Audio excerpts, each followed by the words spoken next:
Okay. Playing a little StoneShards today. Saw there was a new character pack.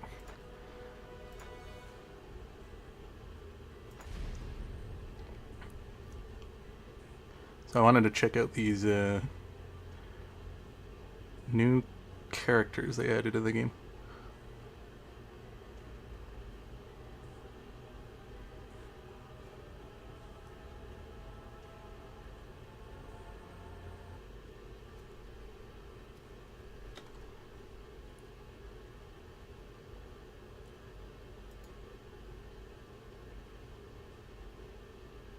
So here I am.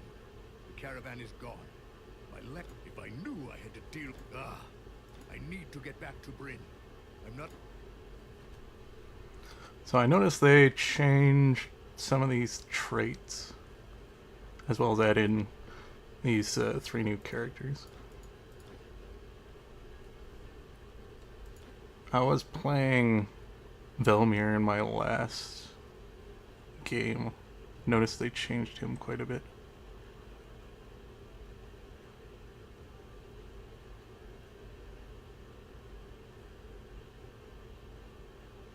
I guess he still kind of has this vision thing. But I also noticed the dwarf has this new trophy system thing.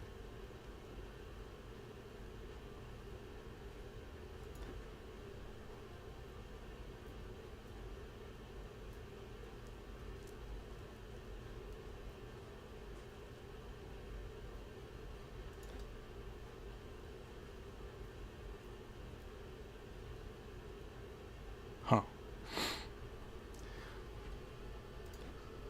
Did they change him around again?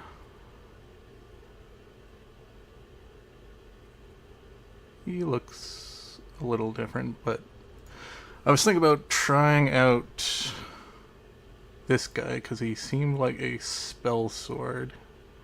I haven't done a spell sword build in quite some time, and he actually benefits from speccing into weapon trees to give himself bonuses to magic, where before I just tried to do it with her and just picking up a little bit of magic on the side.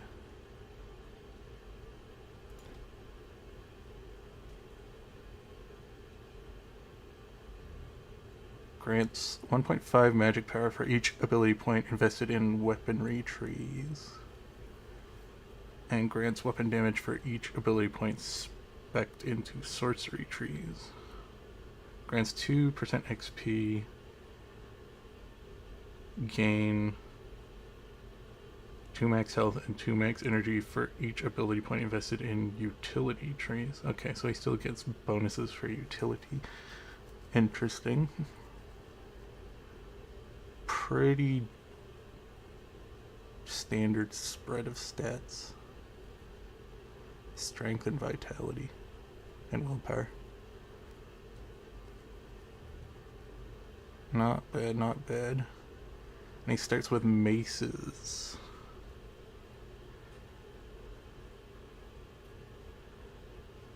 Not particularly the weapon type I want to do with him, but... and only geomancy. But... Is that so? we'll try him out. Don't worry. You can also ask the innkeeper about look.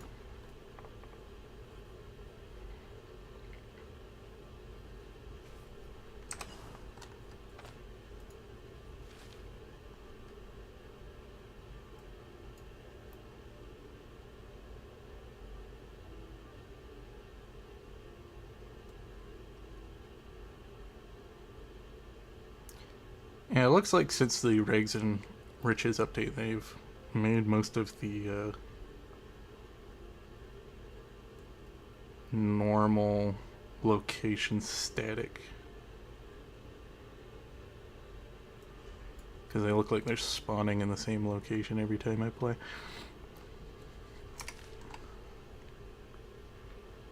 Oh, interesting.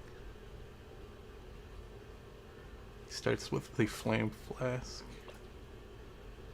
and a half-drunken potion of essence. Wait, did he change the, looks like he changed the, picture for the coin purse. That looks a lot nicer than it did before.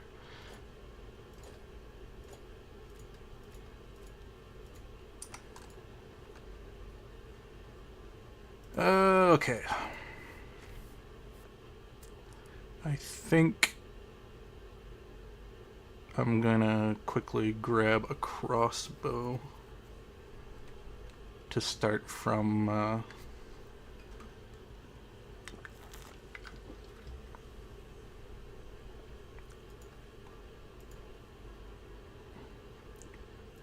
getting a little leg.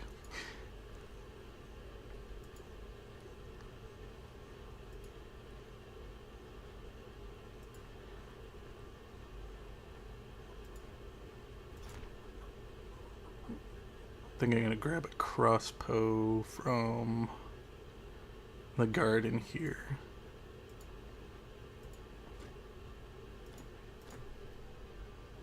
To start. Just to give me a range option to begin with.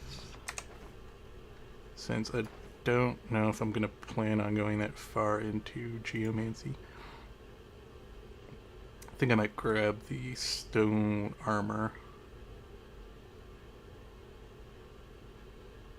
I don't know if I want to do like the runic boulder type stuff. I think I might want to.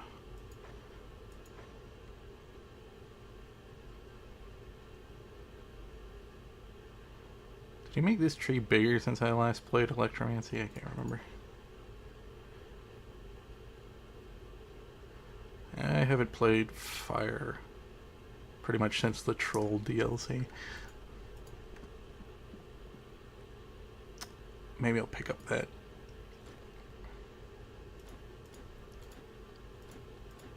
I think I'll wait a moment on picking up the quest.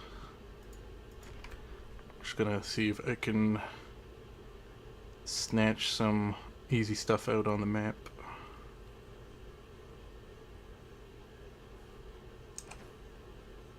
Alright. Stick this.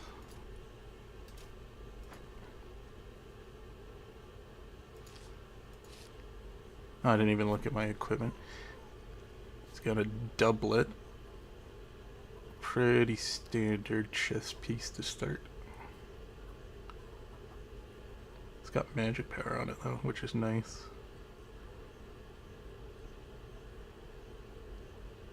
And some bracers.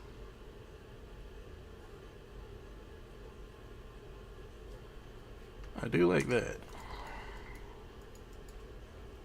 One less thing I have to grab at the beginning.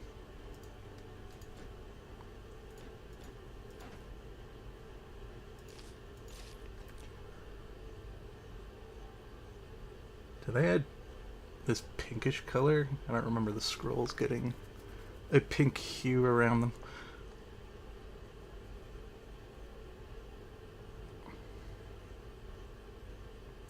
I would like to pick up the horn just because I like having the sideways water source. Oh, he won't buy that.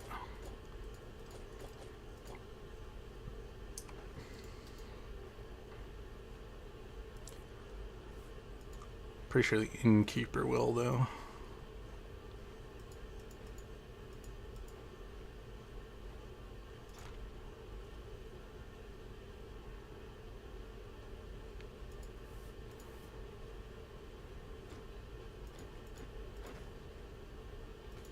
No? Huh. Weird.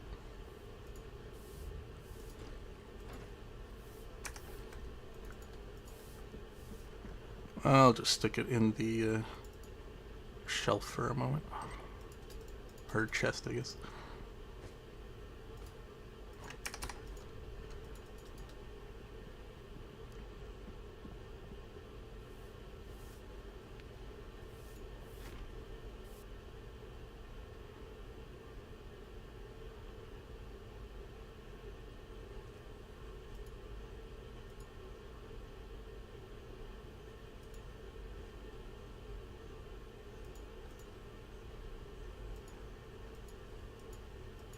Okay.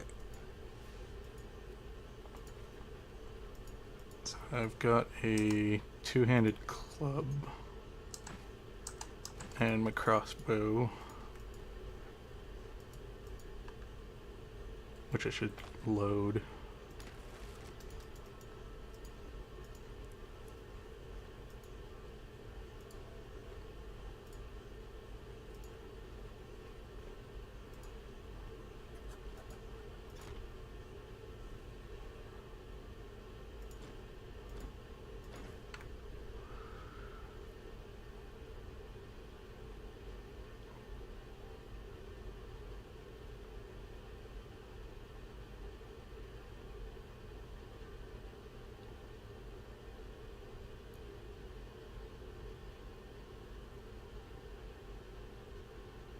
Okay, so it's just a better version of the novice hand rams. That is good.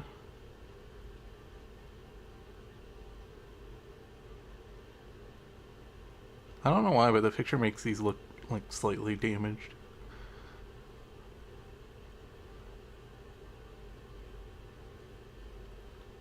Could get that to get some rending resist.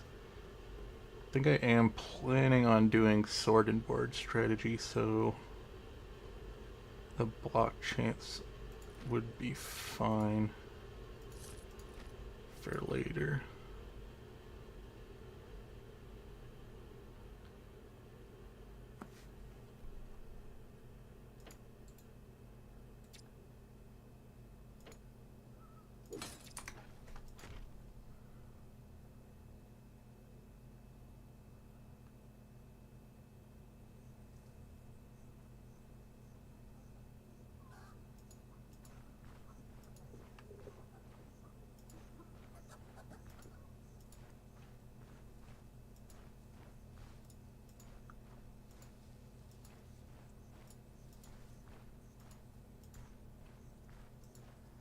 Shame he went inside.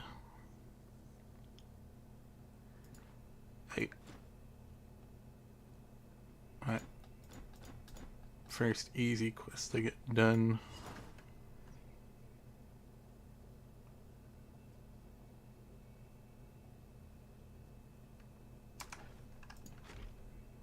Pretty sure his quest gives me all the medical supplies I need for going out on the first adventure, so...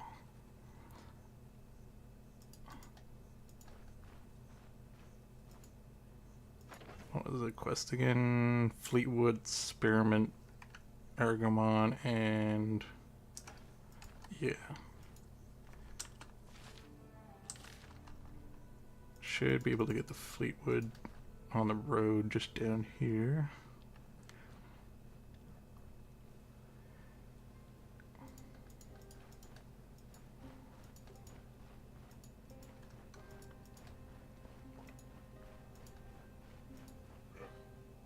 Oops. Guess I'm getting in a fight. And I want to get rid of the guy with the two-hander first.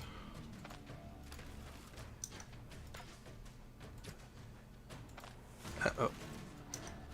Quit missing.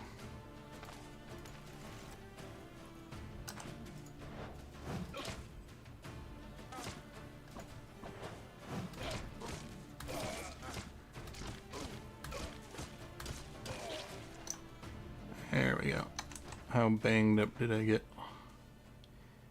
A little bit. Let's fix up my arms a bit.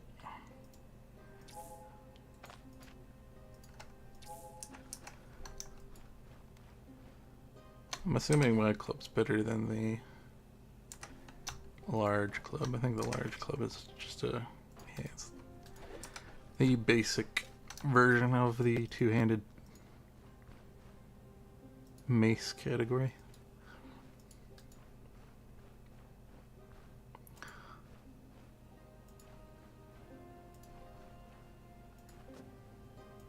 Oops.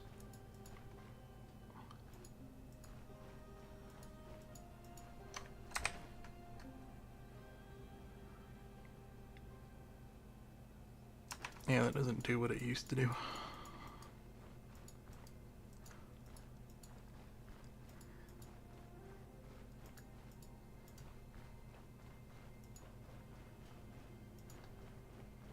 I guess the Fleetwood doesn't grow on plains tiles anymore, only in the forest.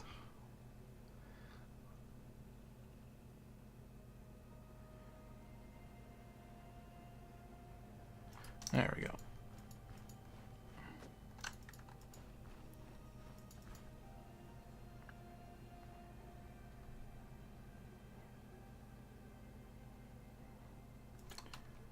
Now it'd be nice if I could find the spearmint.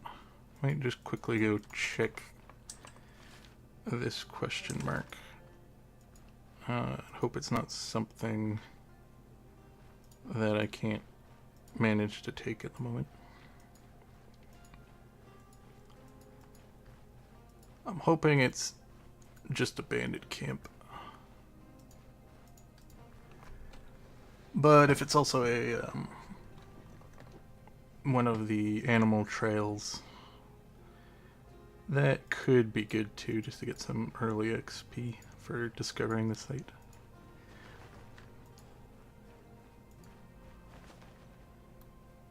Wait, was that an owl?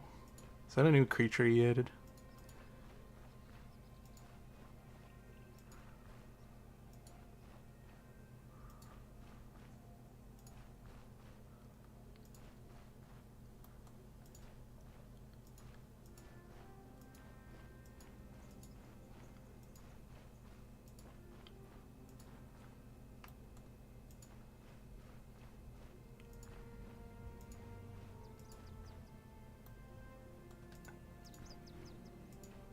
Should be right around here somewhere.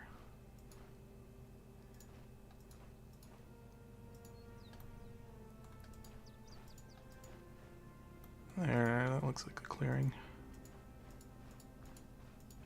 No.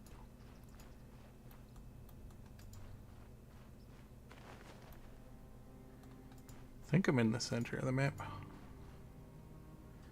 think I'm moving too far to the right though.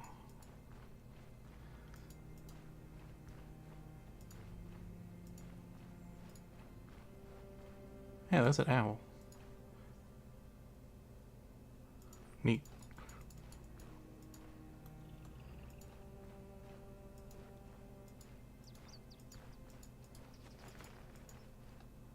And I'm at the bottom of the map. Must have missed it. Should be... Okay. A little too far to the left. So it should be right around here.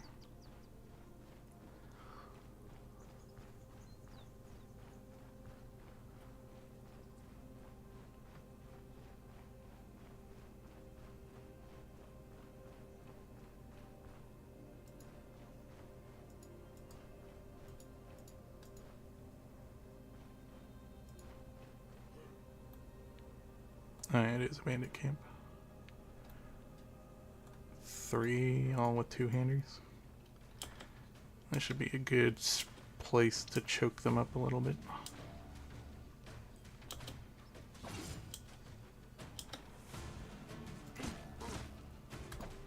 Oh god. I'm gonna get surrounded. I think this is the end.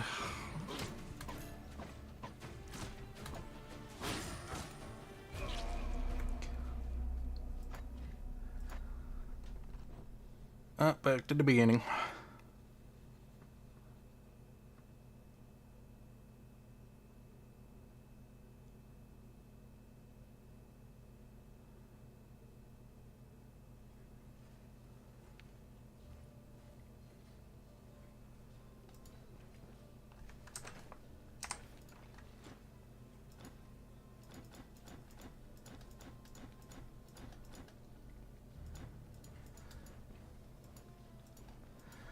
Miss when he used to give a ring.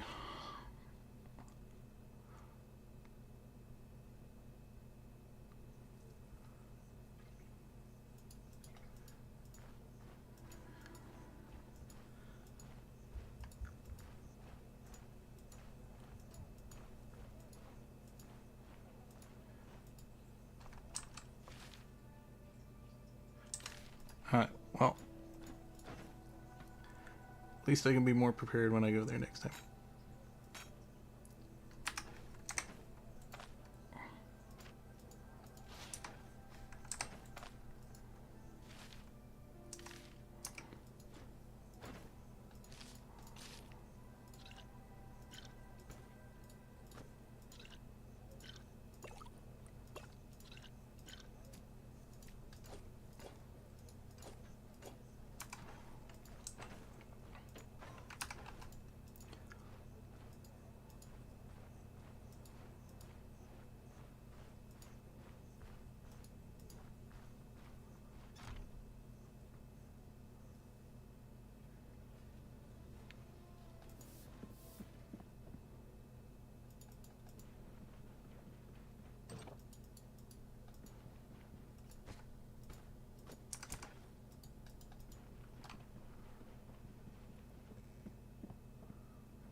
Alright, gonna grab the crossbow again, check to see if the clothes vendor is still selling that belt.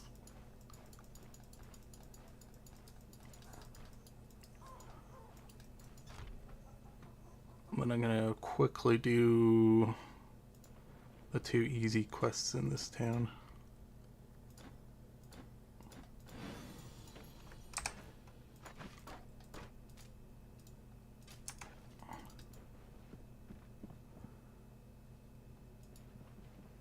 Guess I could also go up to the mill and do the easy quest there as well.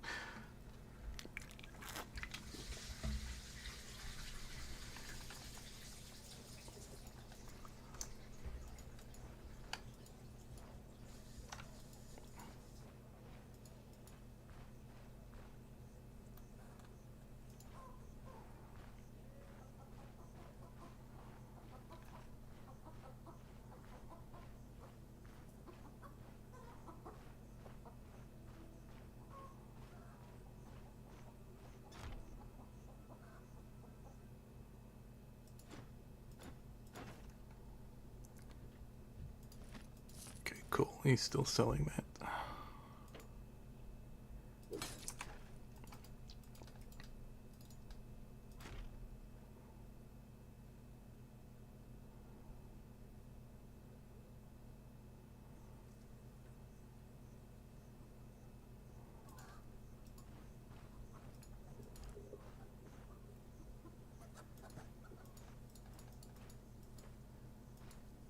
Alright, one of the items I need for the quest spawns right here.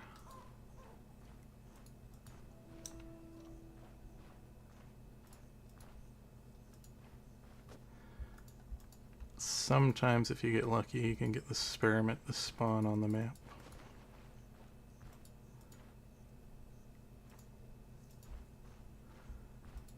Usually you can find it in the north.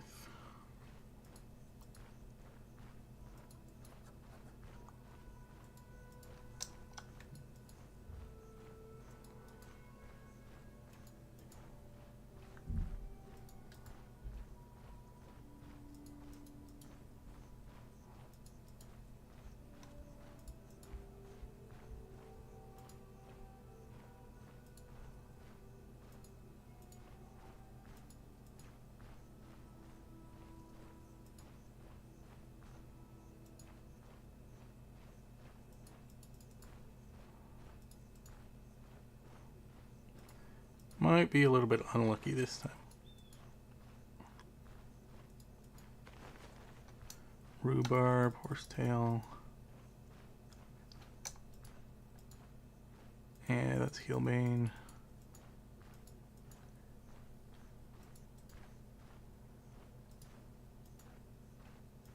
Okay. Might not have been able to get it to spawn on the map.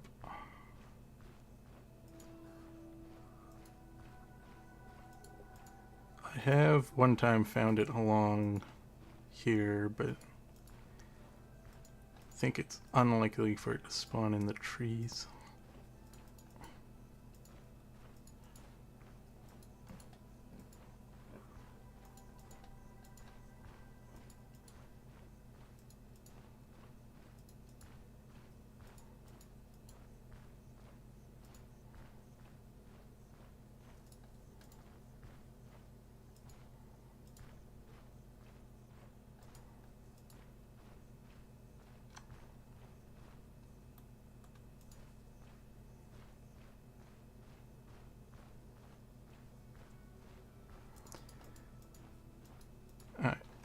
guess we would work on the other quest then.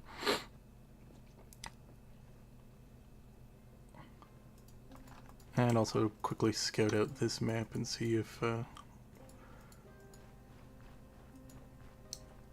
I can get the spearmint to spawn here. There we go.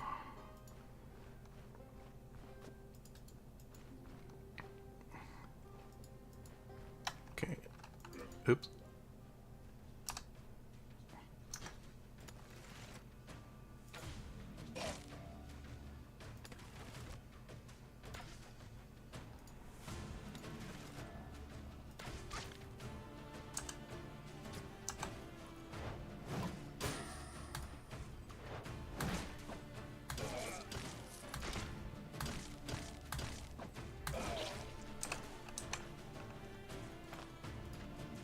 Jeez. Pretty heavily damaged this time.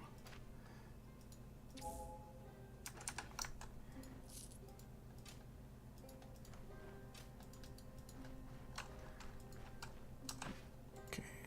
Remember to load this up.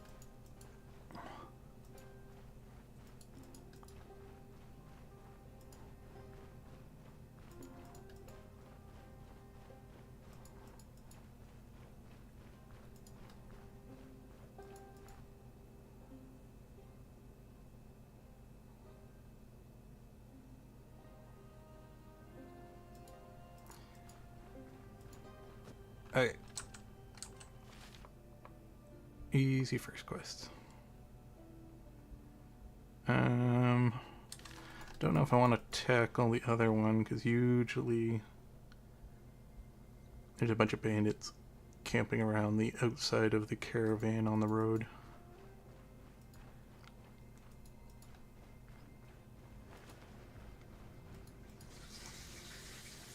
So I'm gonna go quickly turn this quest in. Then I might quickly go check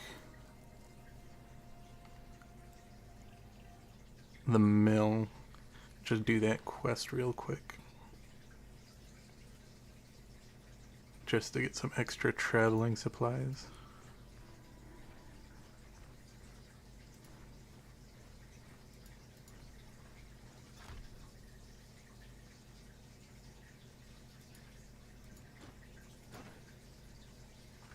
Right.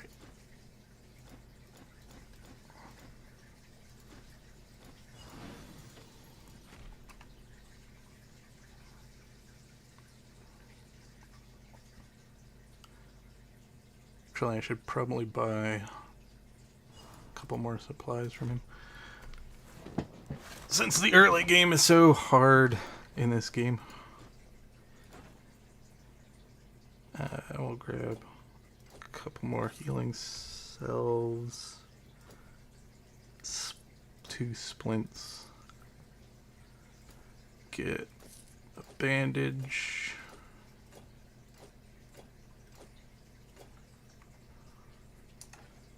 That should be good enough.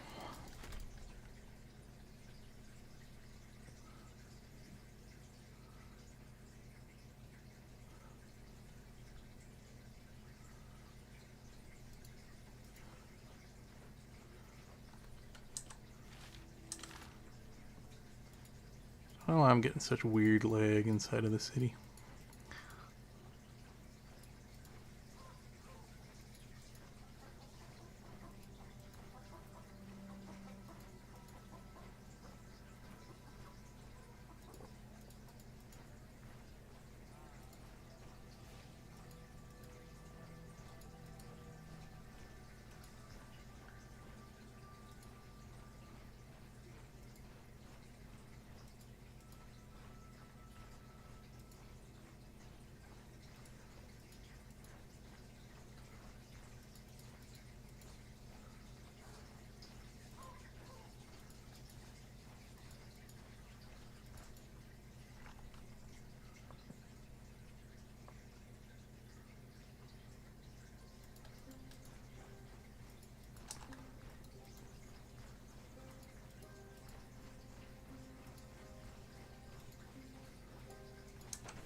Put more screen up.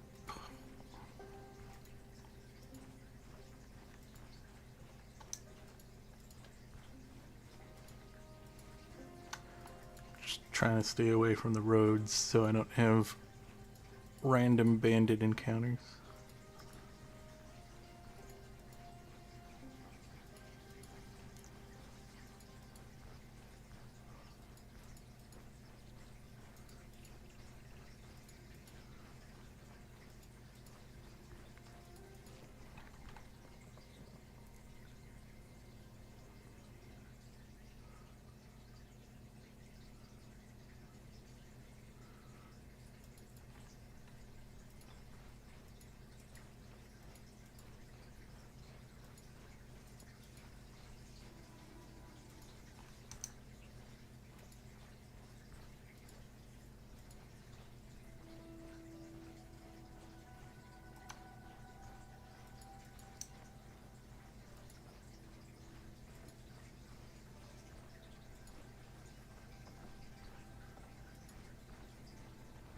Sometimes the key can be found in the corner back there.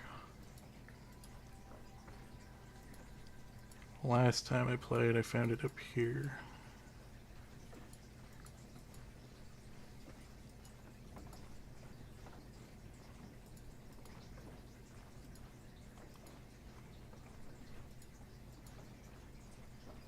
Though it's getting late in the day, so I might not be able to do this quest in time.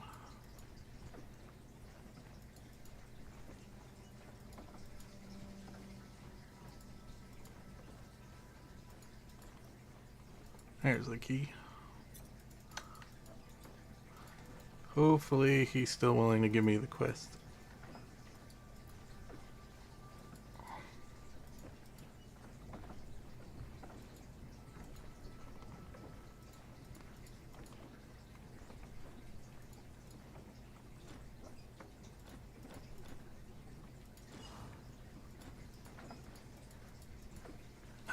Quest complete.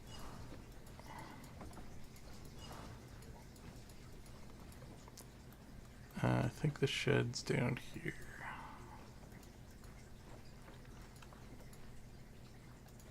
Oh, fence in the way.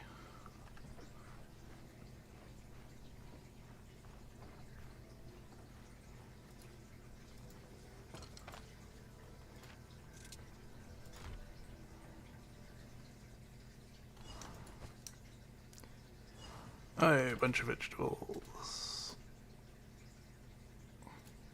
And a sponge. And I don't need this anymore.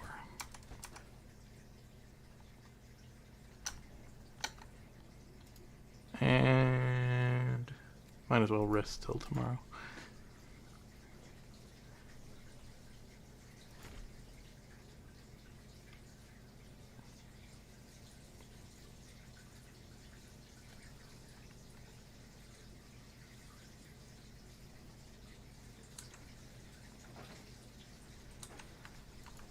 Okay, I think they have a well on the farm.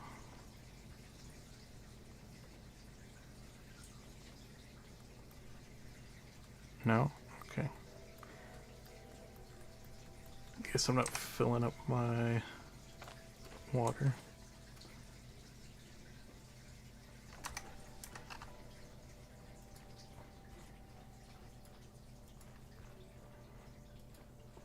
Alright, we'll go back to town and make something to eat. Actually, think this guy sells a recipe that I want to pick up.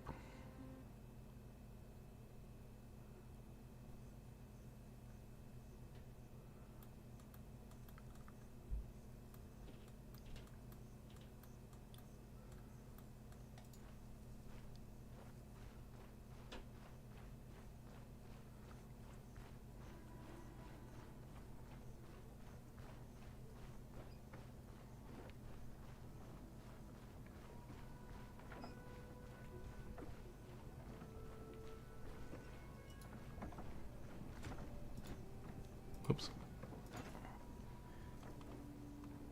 Yeah, except it's too expensive. I guess I'll come back for that later.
Alright.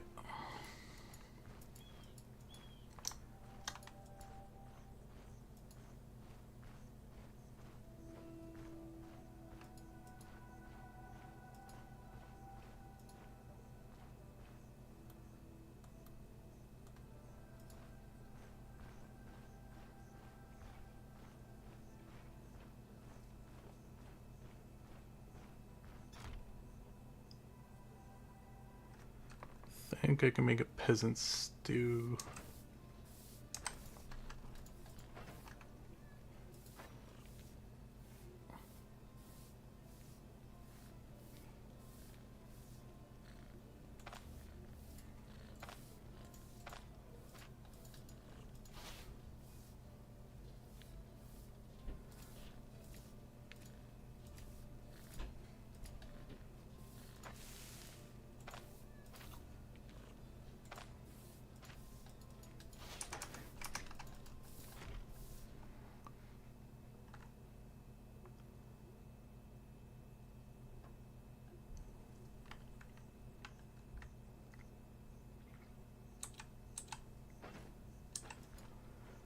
Still a little bit hungry, but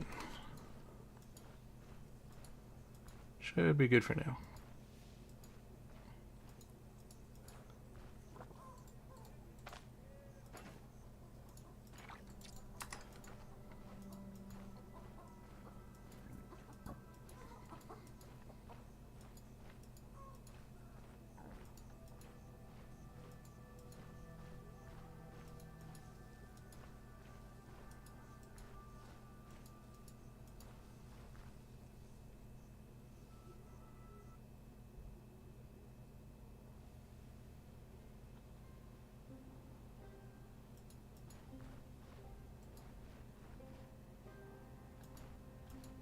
Might as well grab the lentils while I'm here.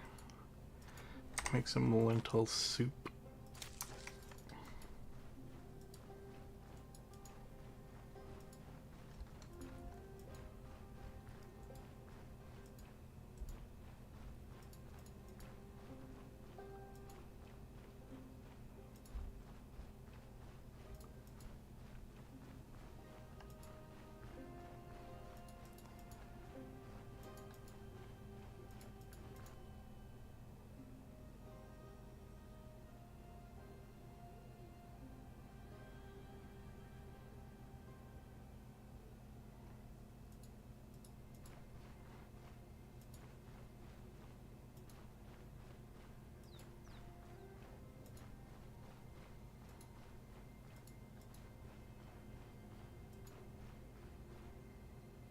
And might as well pick that up.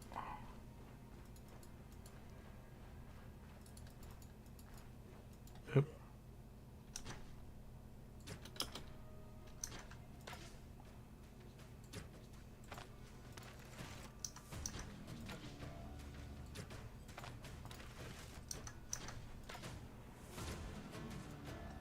Oh, jeez.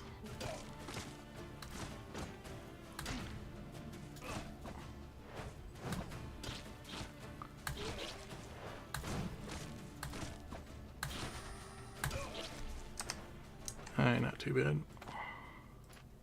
Little bit of damage.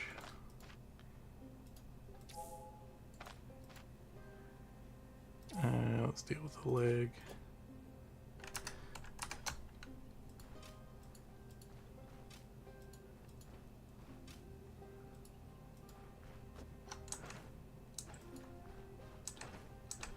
Can use the Fleetwood to fix it up a little bit.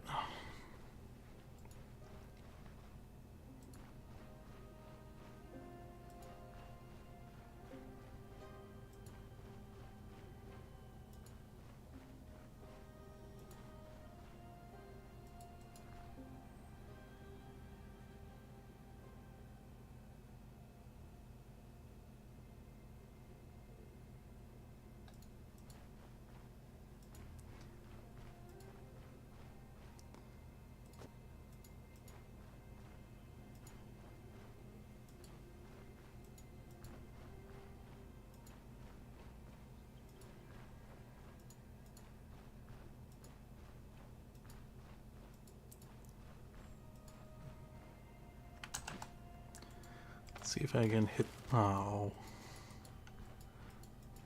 Clever owl.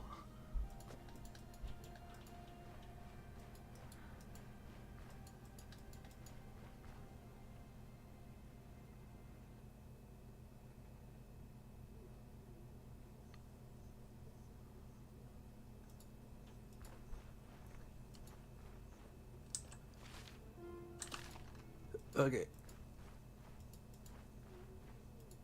To the hunting outpost.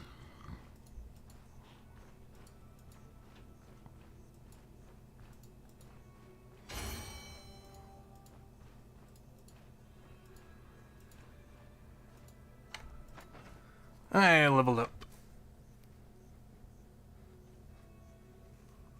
Probably want to put in strength for now.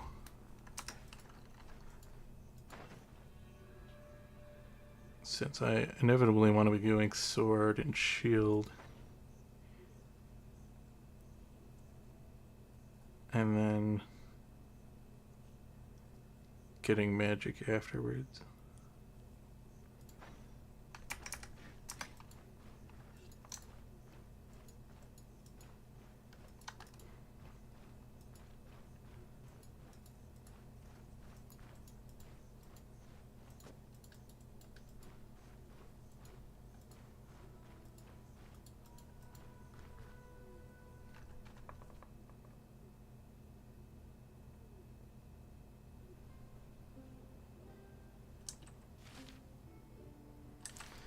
Alright, just over to the next tile, and we got the next quest done.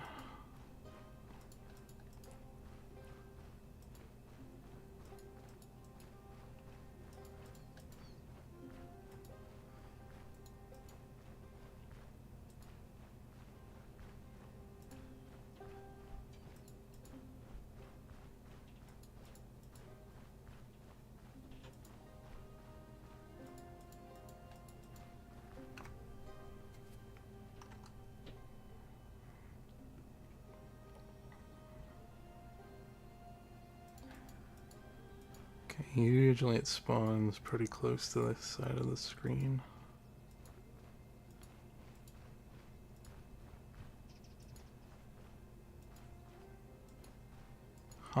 Didn't this time. Let's see how far down the road it is. Okay. It's gonna be a little challenging because we got two guys with two-handed weapons. And an archer.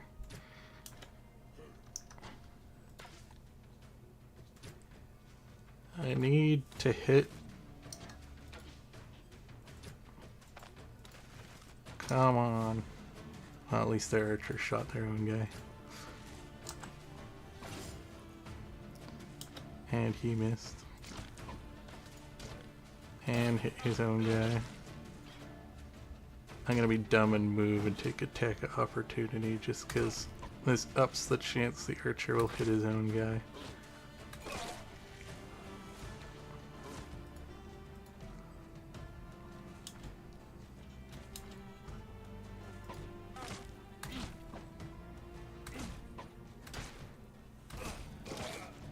All good, all good.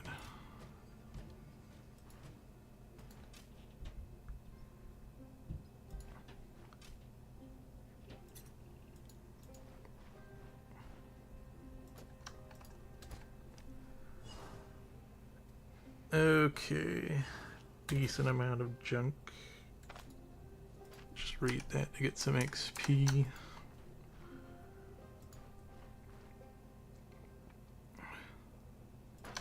Might want a rebel flail, even though this is pretty heavily damaged.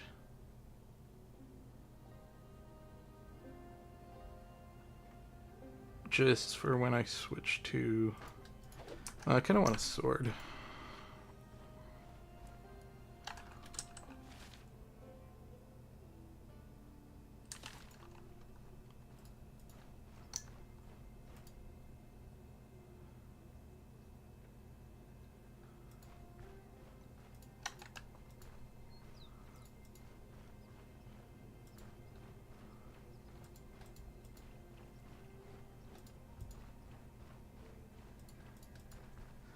Even though I don't have the tech tree for the sword yet.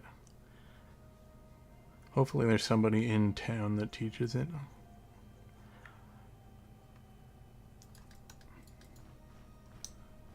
Think the blacksmith might teach sword training.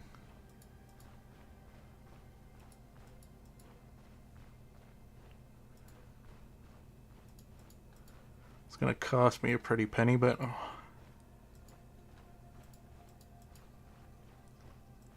at least I can start investing points into skills that I can actually use with my weapon.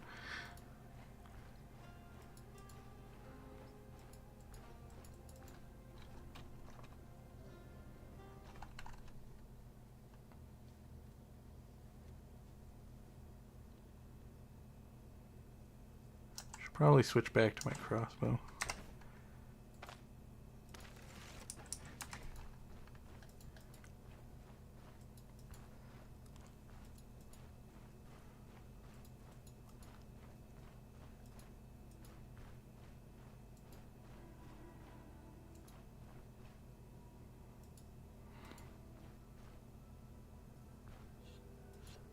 Hey, does this guy have any affordable meat?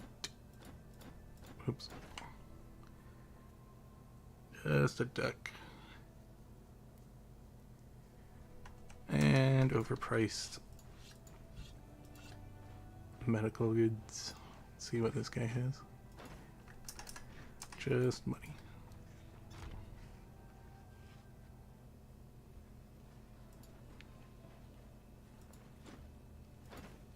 What you got to eat?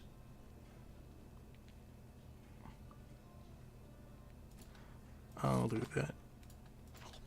And I'll keep the bowl so I can make some plate, I guess. I might not be able to put the soup in there. I'll sell it back then.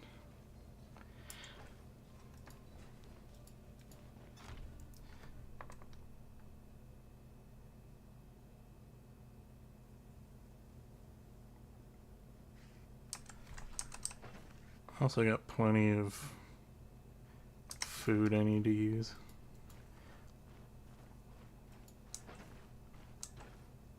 I know this place has water source. There it is.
Don't know if I'll make it back in time to turn in this quest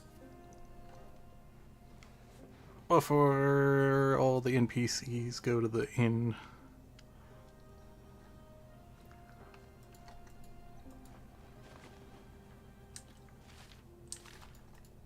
Take a shortcut through the woods and hopefully not run into any animals.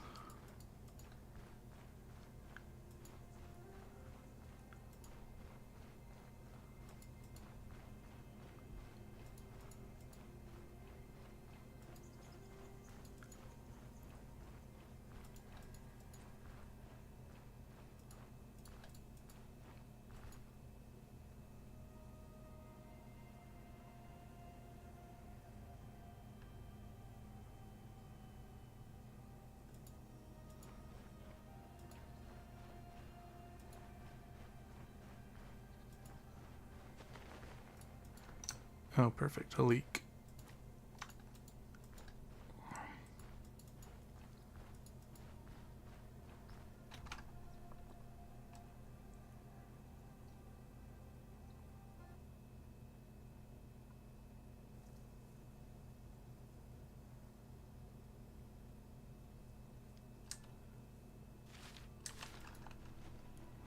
Alright, let's see if the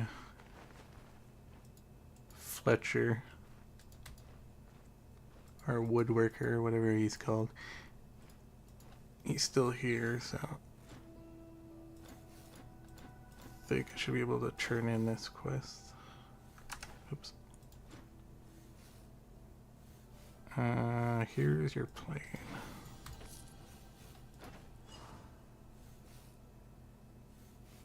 Okay. I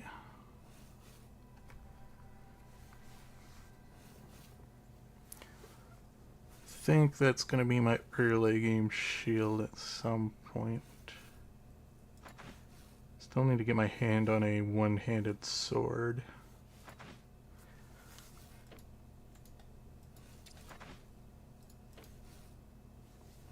Does he not repair the clubs? I thought he used to.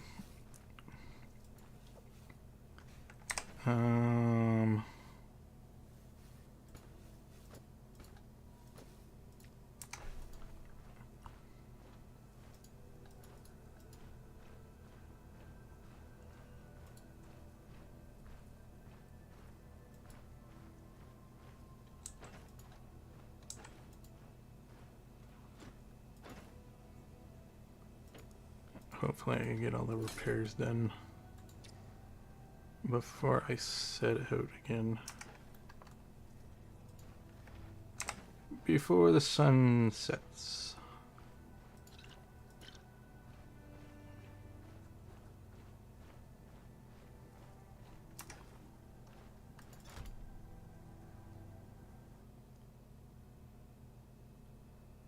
Wonder if I have that recipe to check at a crafting table. Because maybe he starts with the recipe to make those firebomb Molotov cocktail things. Oh, don't tell me. It's too late.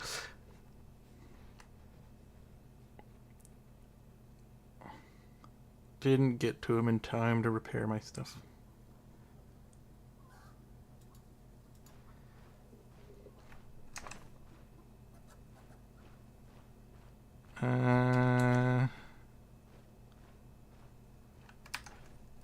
Think I can afford to use the tavern tonight. And that way I can get the rested bonus.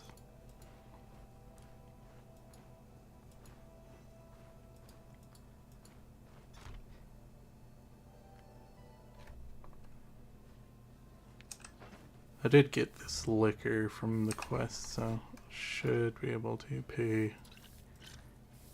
Well, I can pay for a portion of the cost. So,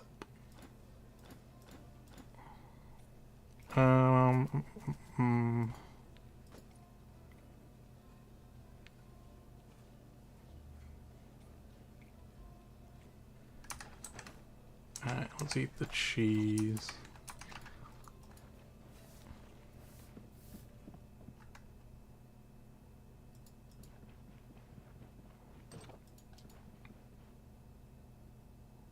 Wait, normally the magistrate's sitting here.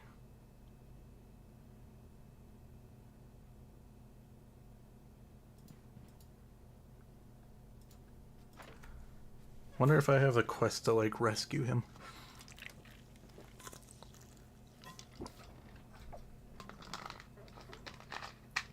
I don't know, because they've changed some of the quests around.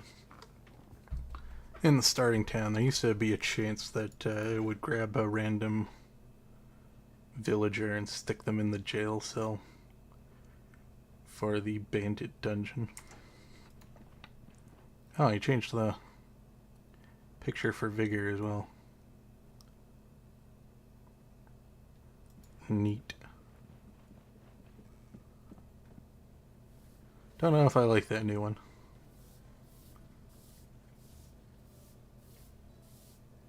Kind of like the old one.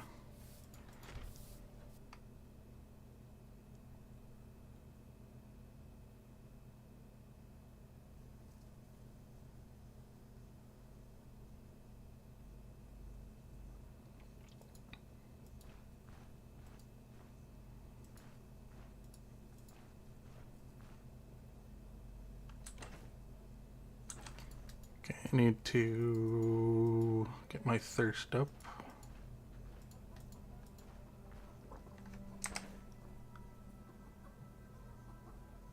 Need to repair my clothes.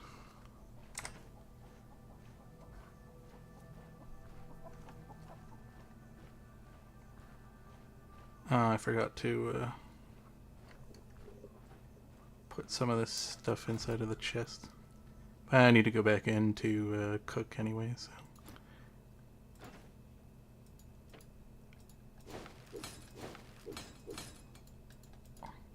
No. Here, have a rope.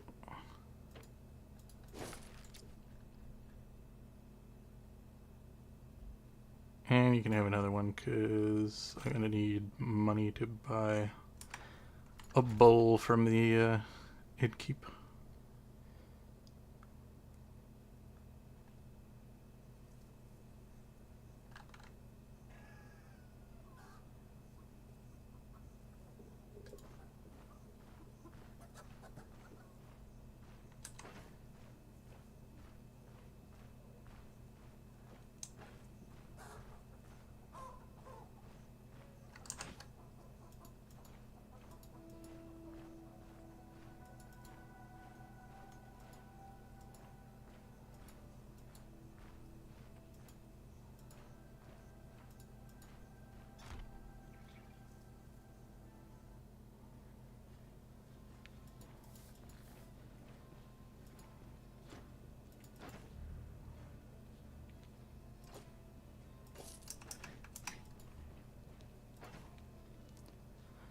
Lentil soup.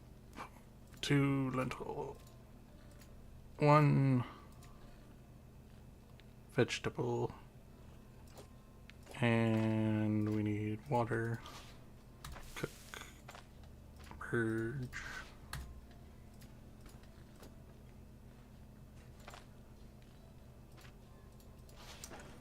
Alright.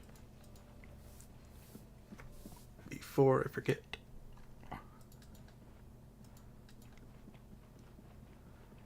Stick all of this stuff in here.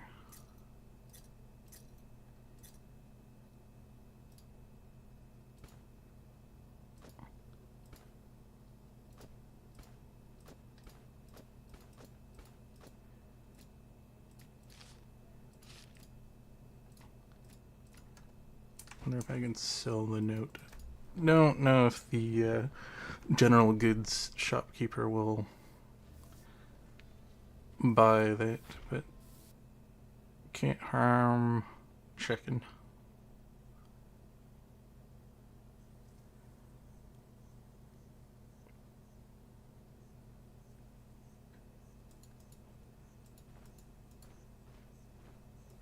Oh, I should also check to see if the blacksmith teaches sword trading.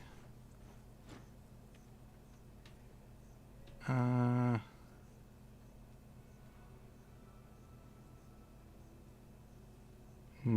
it doesn't look like it.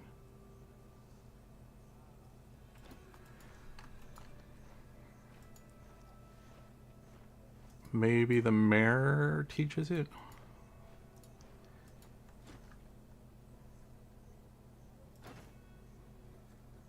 No, he doesn't buy the note. How much does the sponge go for? I might want to hold on to that.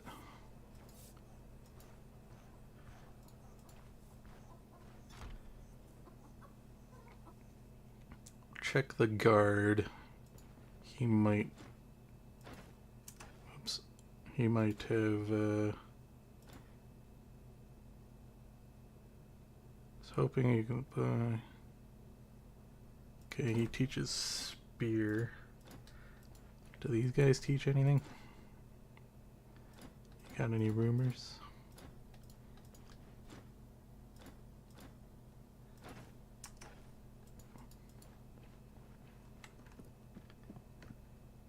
See if the mayor...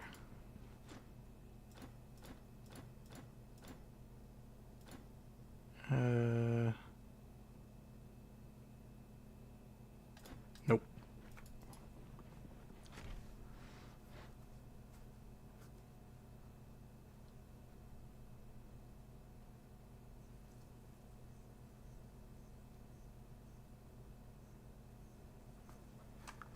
Alright. I'm just gonna quickly save. Just in case I die again.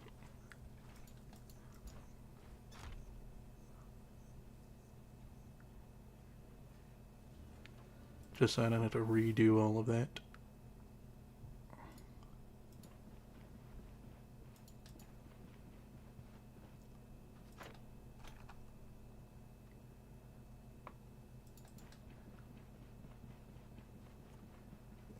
Okay, so now I have a couple options.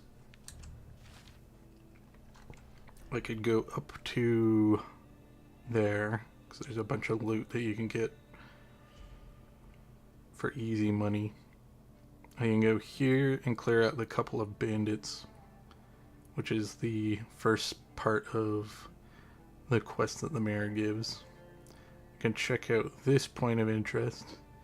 We know this one's a bandit camp, which I'm thinking about going to because there's always a chest at the bandit camp, and that is some easy loot. And there's a good chance that the 3 bandits there have different weapons this time, so I don't have to deal with 3 two-handed weapons. I could check out this point of interest too. How much XP? Still need quite a bit to get to the next level. So, I can also head over to the brewery and just get close enough to it to get the XP unlocking that I've seen the place.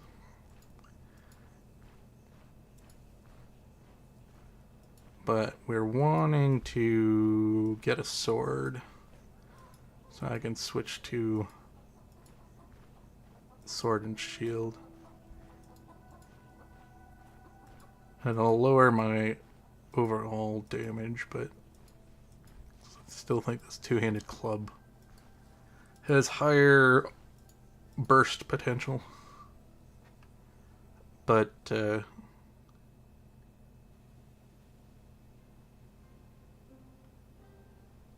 at least then if I go sword and shield, I can spec into shield since I already have it, and use some of my talent points I've been saving up.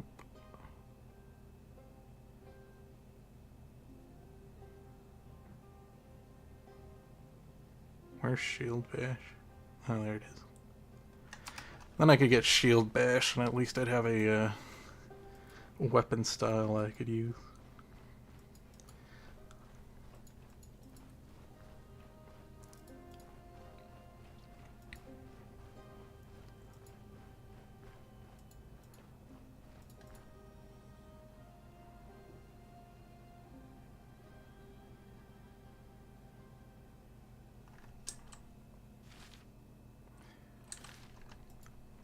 Just gonna poke my head over to this question mark and see what it is.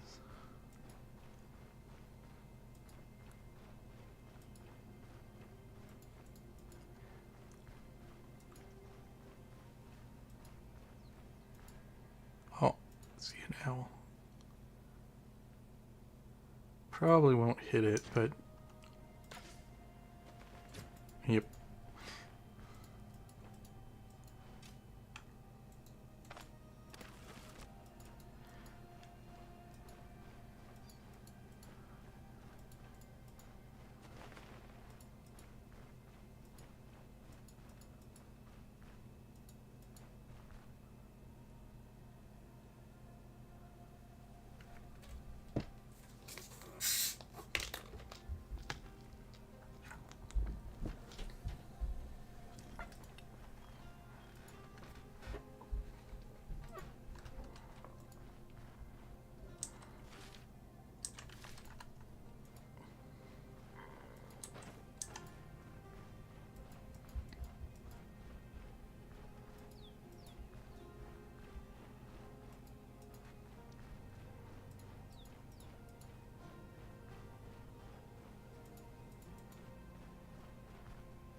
Okay.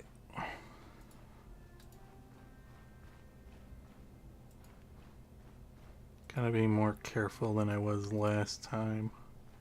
In case this is another bandit camp. Or worse, it could be like one of the dangerous enemy dens.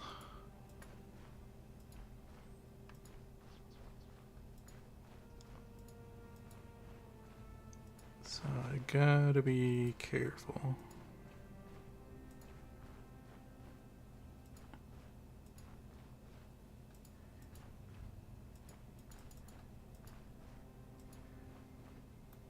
I think this might be it down here.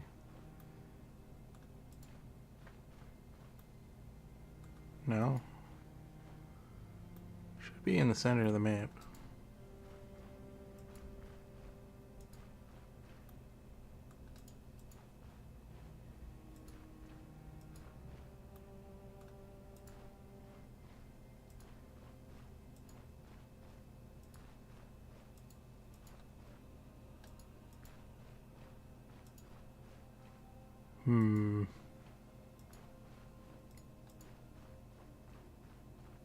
Oh, there it is.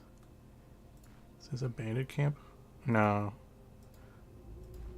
These are one of those mines.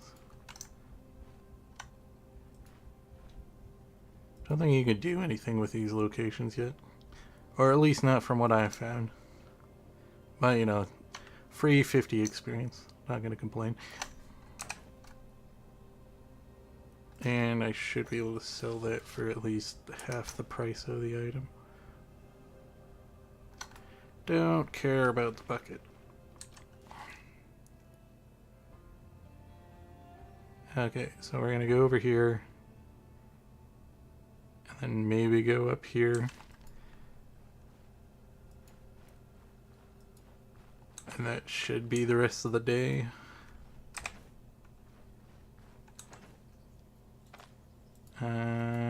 How long? 3 days? Yeah, we'll eat the soup first.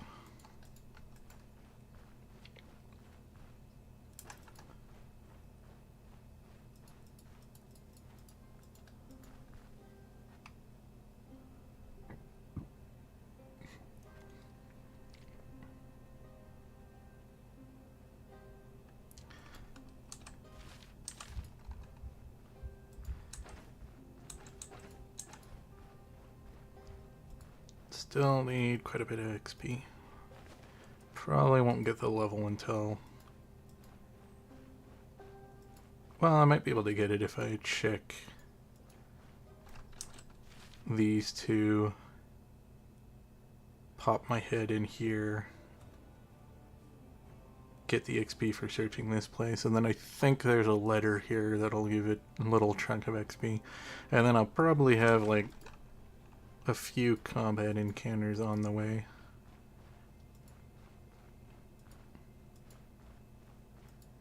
I think that might be the plan. Leak.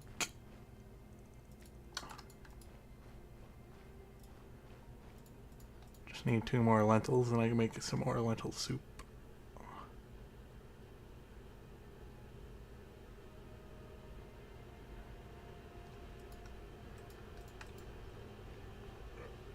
Oh.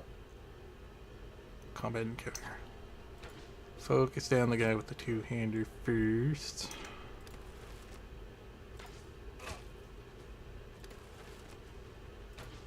Luckily the trees has separated them pretty well.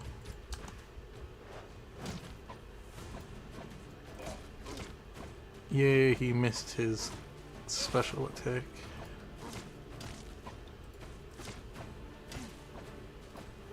I do need these bandits to have swords on them. 'Cause there is a quest for the blacksmith to give him 3 low tier sword items. Plus we want a sword. Though I don't think the bandits are going to drop the swords that I want, but a sword is a sword.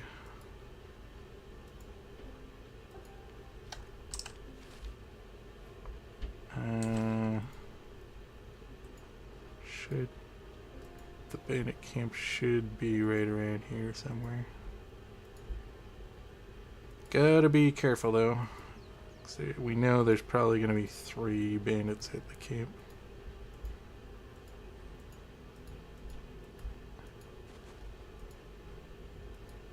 I always have a feeling I walked past the center. Because these maps aren't too big.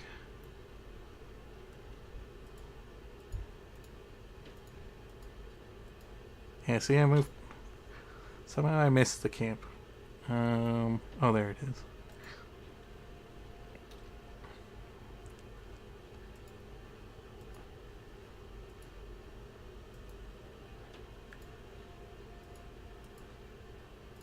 Okay.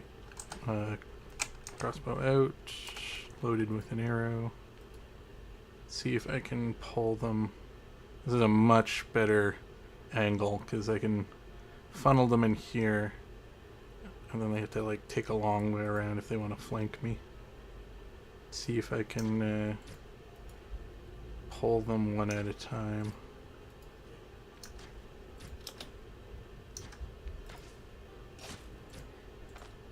Oh, and he's bleeding. Nice.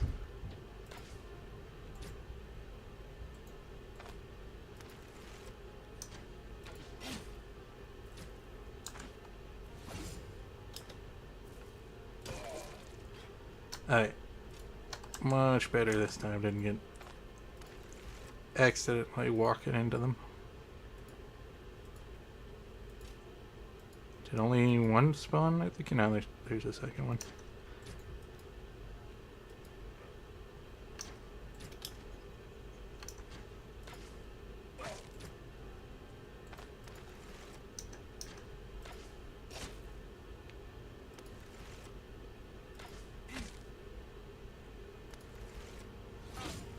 Oh, there's the third one.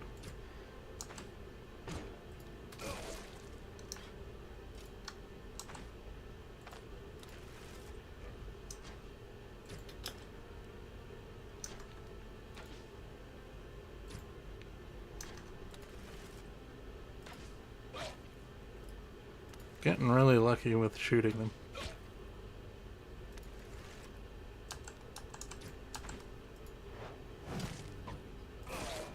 Huzzah!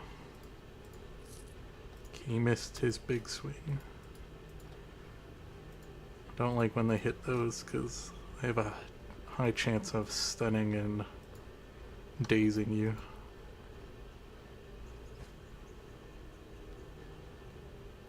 Ooh.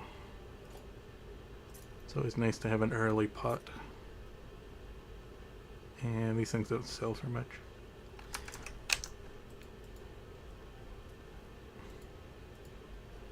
Oh, and a bowl.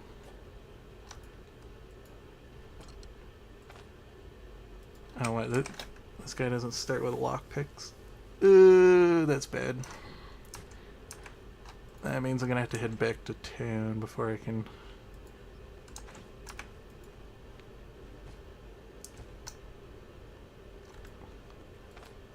Okay. We'll just quickly save here. Just in case I accidentally run into a boar or a bear on the way back.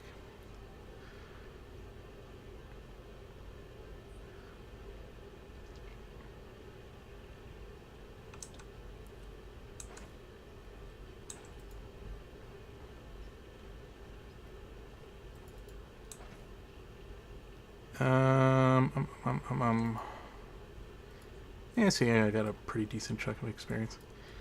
Okay. Gonna go back. Might sell that pot.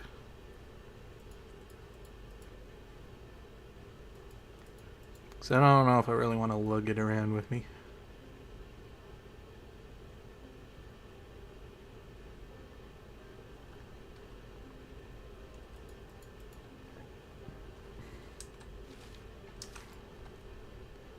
Trying to remember. I don't think this place has a backpack.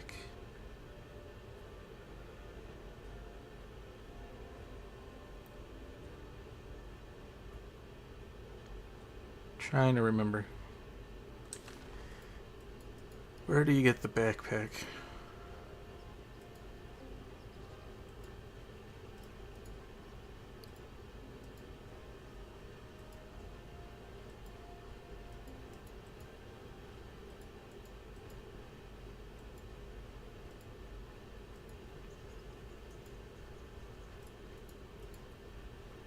Yeah, I don't recall. I know it's not. Pretty sure it's not at the homestead though. Is it at the alchemy's hut? I think it's at the alchemy's hut. Don't know if I found that since Rag of Riches came out yet though. So I'm not quite sure where it spawns on the map. Because it used to be random, but I think most of the not random things like bandit camps and mines and animal dens. I think those are the only things that are semi-random. And I didn't make it back in time to sell my stuff. Which means I don't have enough money to use the inn. Oh wait, no. Oh right. I forgot.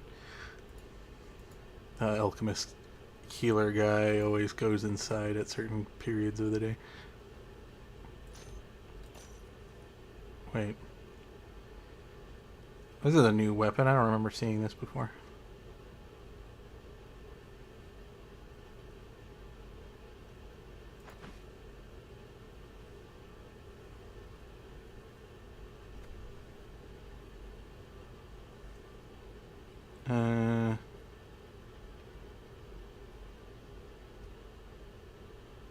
Well, it has a lot likely chance that it's going to fumble.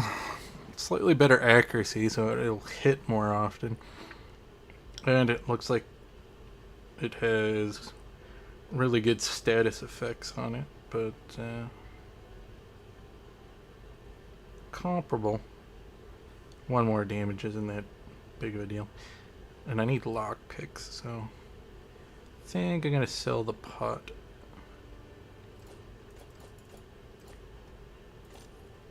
Grab the lockpicks.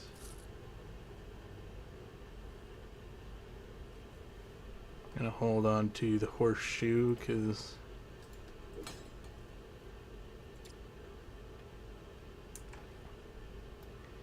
See if I can make it over to the tailor in time to repair some of my clothes.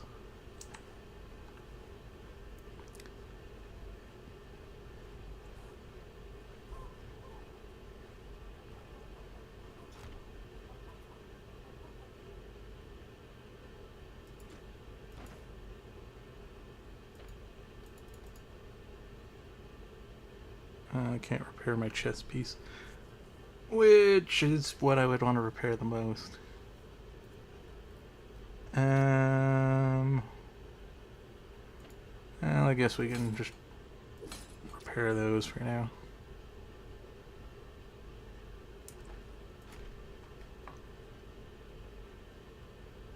Should throw that letter on the ground while I'm out in the wilds, so it'll despawn, because I don't need it anymore.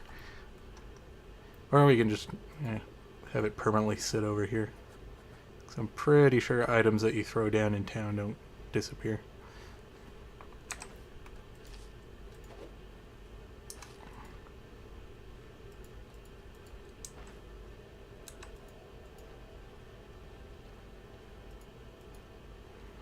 Or at least in my experience, because I remember doing a quest, you get these little coin, you'd always get the coin bags whenever you complete one of the main town quests, and I used to just throw them on the ground next to the guy who gave them to me. And I remember I had like 9 or 10 of them sitting on the ground at one point.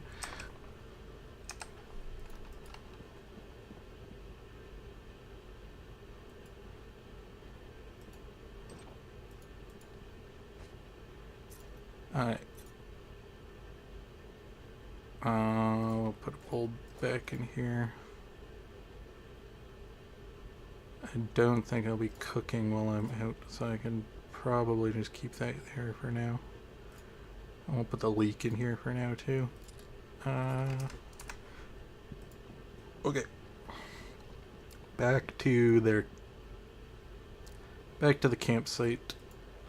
See what's in that chest. I'm just so used to the character starting with a lockpick. And also the old lockpick that used to be 1 space instead of this new one that's only 2 spaces. Takes up more inventory space. Used to carry around 2 lockpicks on me. I've gotten more in the habit of just carrying around a crowbar once I get it. So the crowbar can open, or they added in Rag to Riches, these like walls inside of the tombs that can only be opened by crowbars.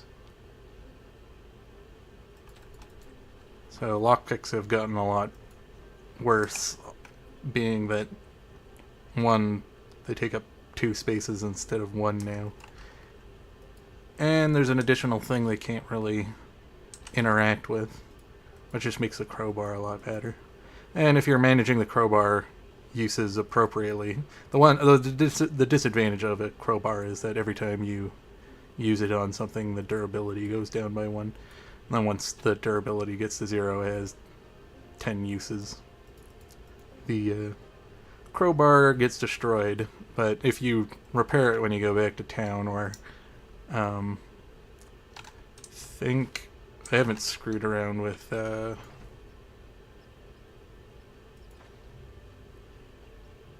self-repair stuff, but you can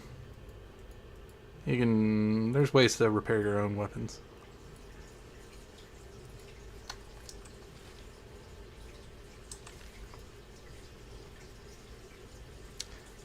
As long as you keep on top of that, then you keep pretty easy to keep the crowbar at 10 uses.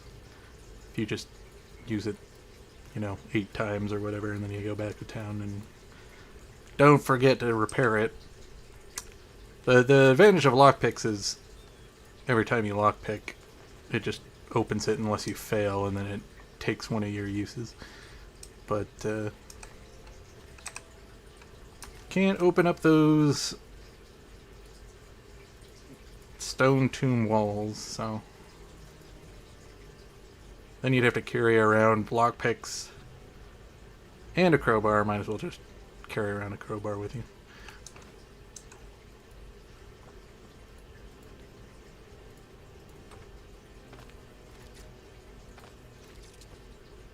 And as you can see, I failed once, so we lose that. But hooray! Lots of loot.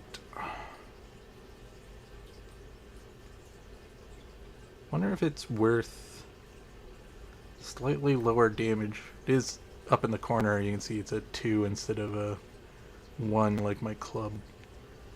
It has lower damage output, but it does have avoidance, which is nice for fighting enemies. And it's got knockback and stagger chance.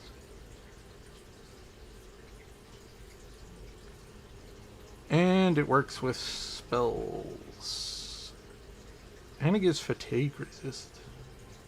If I was going like a full caster, this would definitely be a lot better. As well as if, you know, I was willing to invest in casting this early.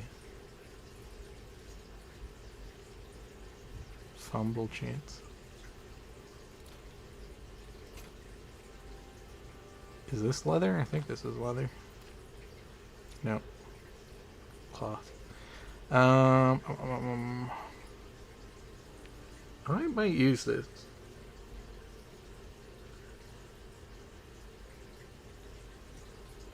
For now. Slightly lower damage output.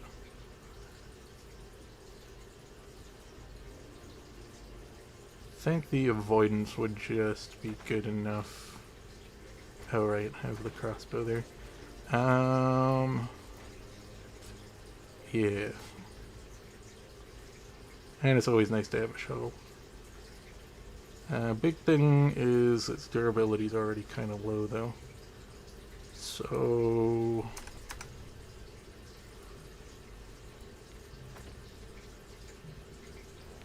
I did just pick up some money though, so I could repair it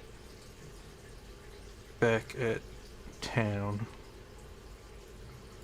Plus I can sell the club. I'm gonna sleep till the next day.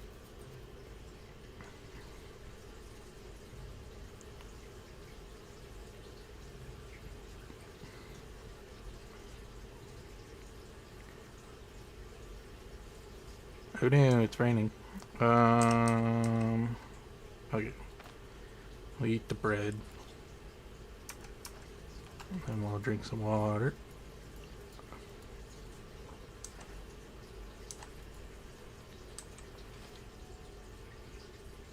Okay. So if you go back to town now,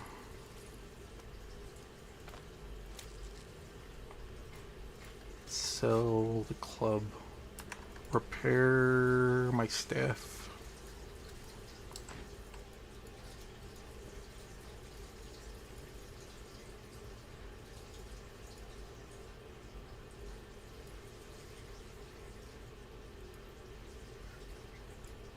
I just wish I didn't start with geomancy.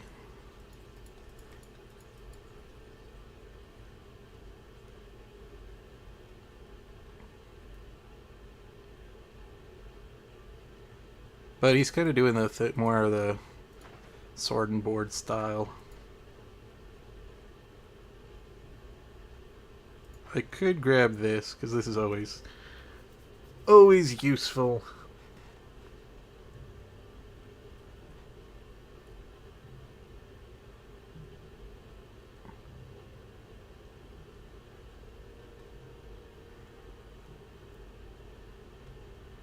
Summon a runic builder. I mean, I could do that.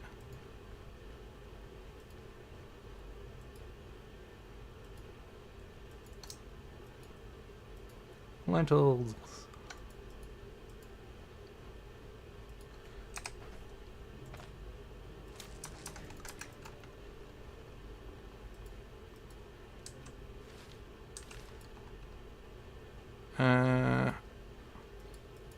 Actually, let's go back to town first.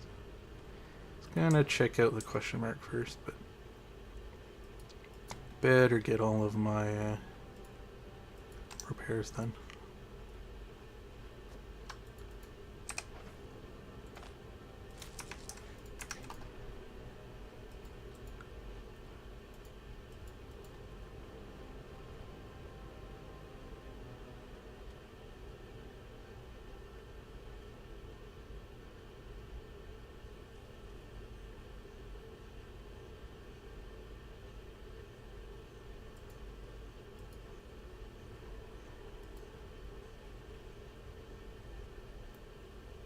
Uh, okay.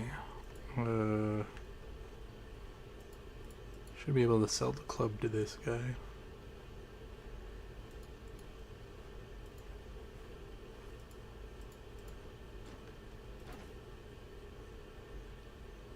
Really?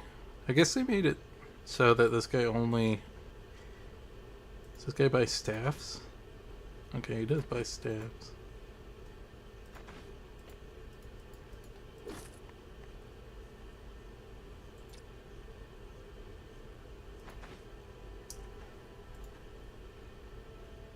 Guess he only does staves and wooden shields and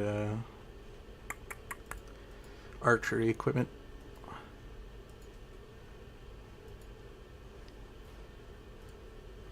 Looks like early before Rag to Riches. He used to have to, or if you wanted to get a good deal on selling stuff in town, you could sell some axes to him and clubs and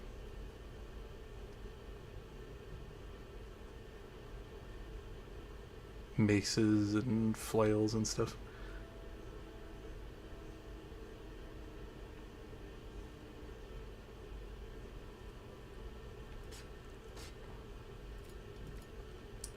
Alright, before I go, just make some more lentil soup.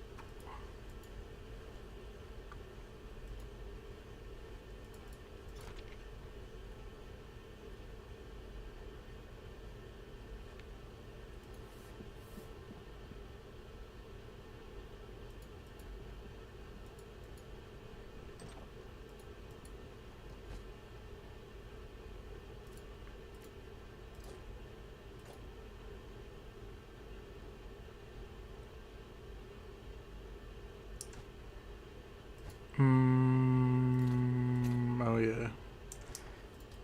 Guess I better go repair those too.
Guess I should also sell the dice.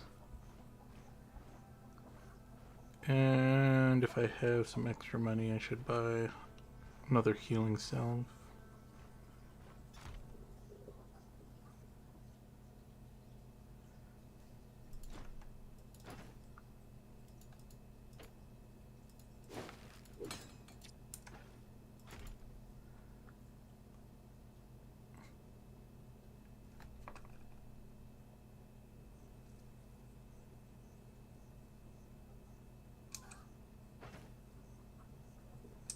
I should have enough money before I go up to the general goods vendor.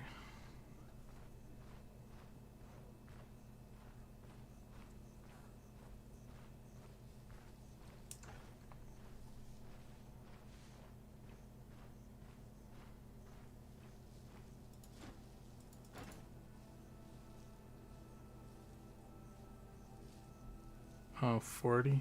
Jeez. Um...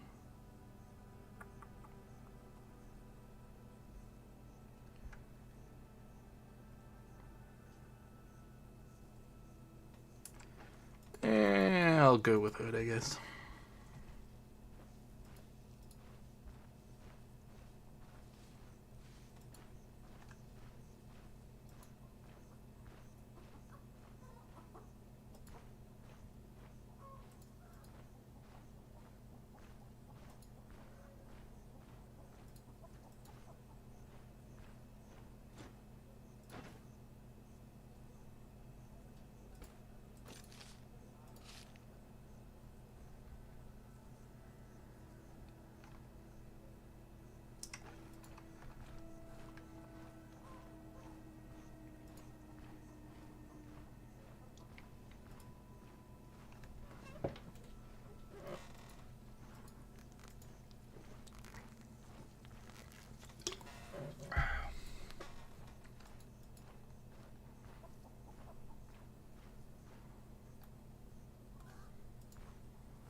Come on, just get me off map.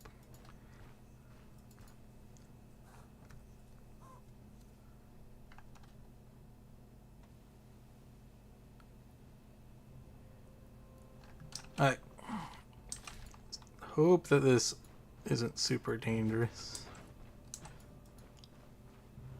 I'd hate for this to be like a troll den or something. Even a ghoul den would be pretty bad.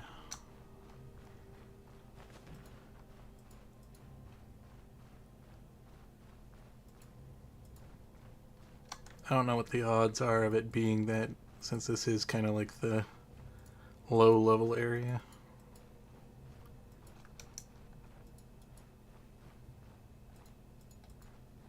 Though I have had like a spider infested bandit camp spawn in this area before,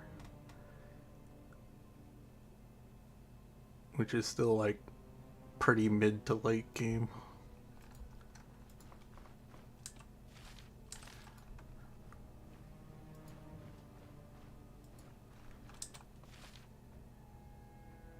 It's weird that there's a question mark right here, because I think in my last playthrough this is where I would usually set up my caravan. Okay, so it's a bandit camp. And they have an archer.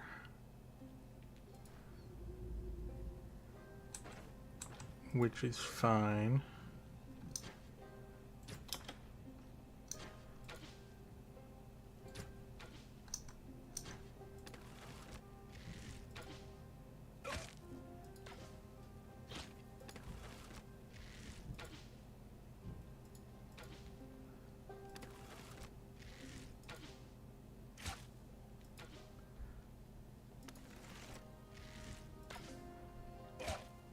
I'm out accuracying you even though you're using an ability that increases your accuracy. Oh, and he dropped a healing salve. Nice.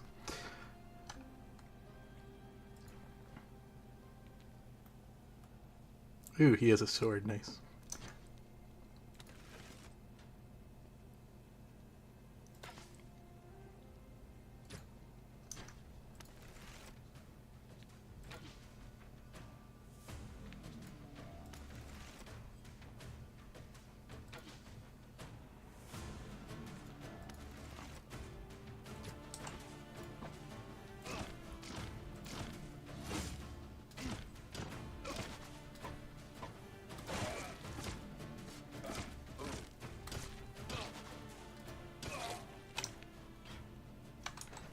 And took a little bit of damage there. At least I got that extra healing salve from the archer.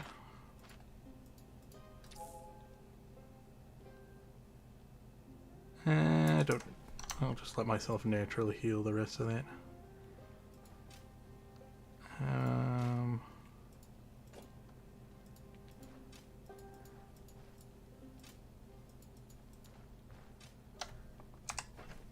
I don't want all this stuff in my inventory. Need my bolts back though. Hey, we got a battle cleaver. Pretty banged up.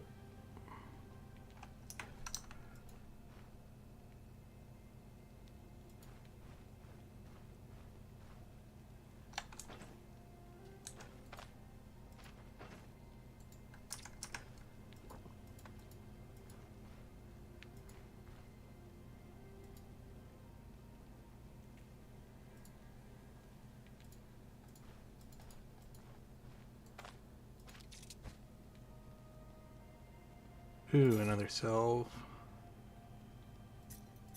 And the wire, I can make some more lock picks with the nails that I already have.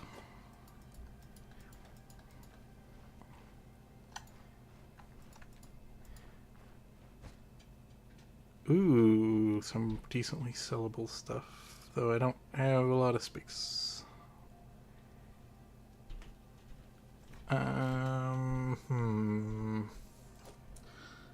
Well, I don't really need the bowl. This sells for a lot.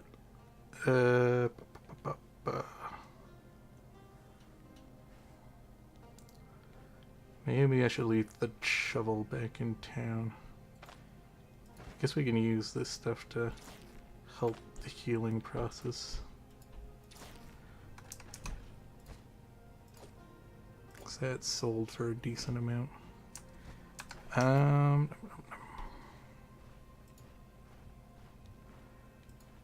we'll do a quick save.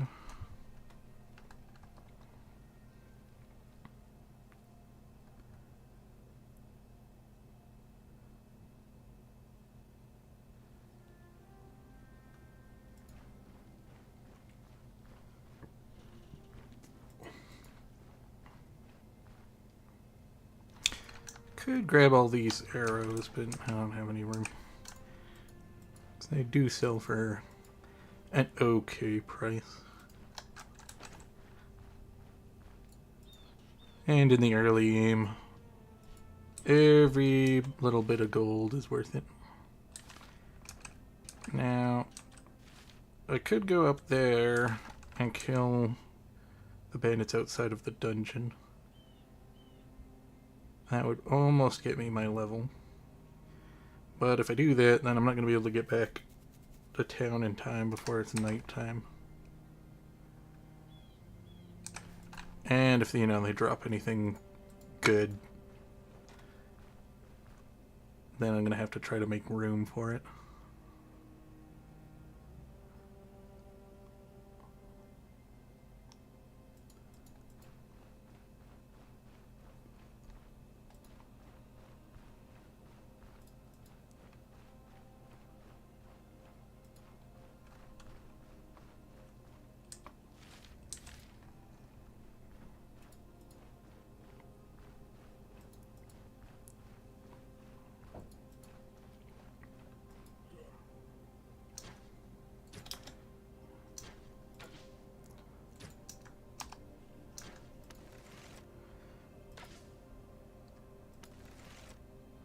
Kind of annoying me there isn't more bandits with swords so I can get the blacksmith's quest done.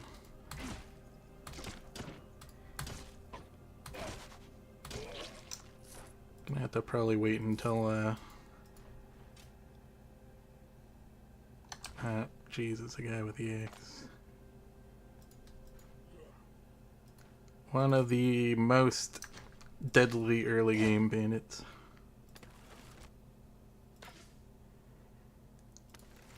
Since they get a move to do that, and it has a pretty high chance to bleed.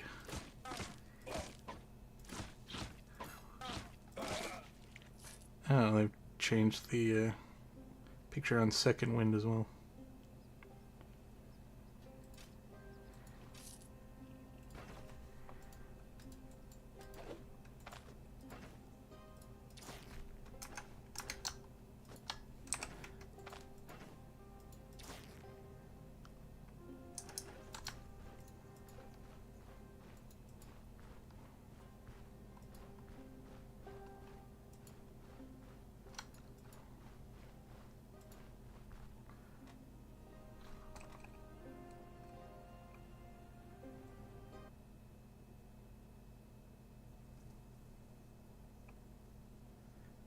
Wonder if they changed all the pictures of the other beneficial effects and negative effects you can get.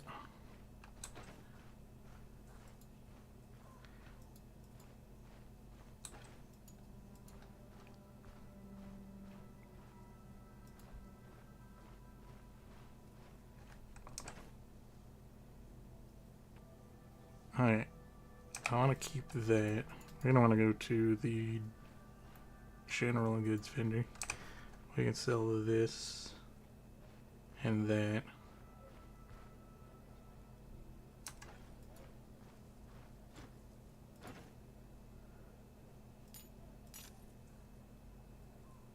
And that.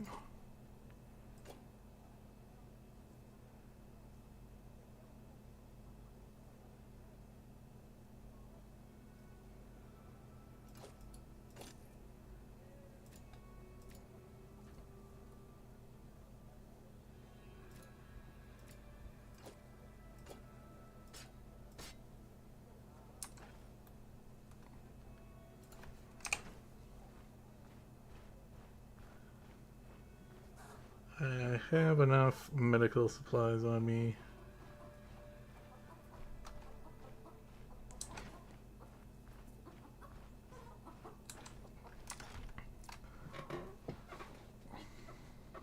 Could make another lentil soup before I go.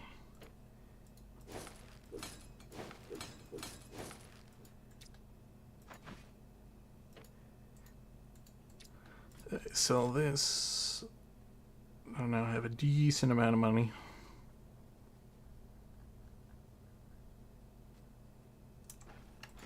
Now I don't have to worry whether or not I can afford to use the inn or not.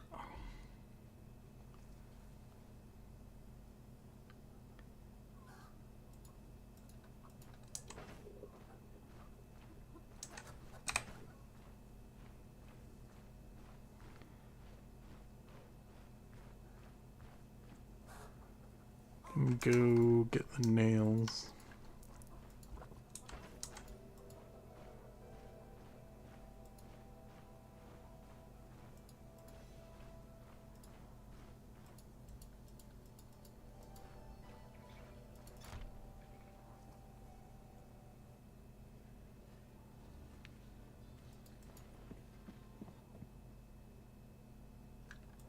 I think you need 2. Do I have 2? Might have to buy some more. I have 2.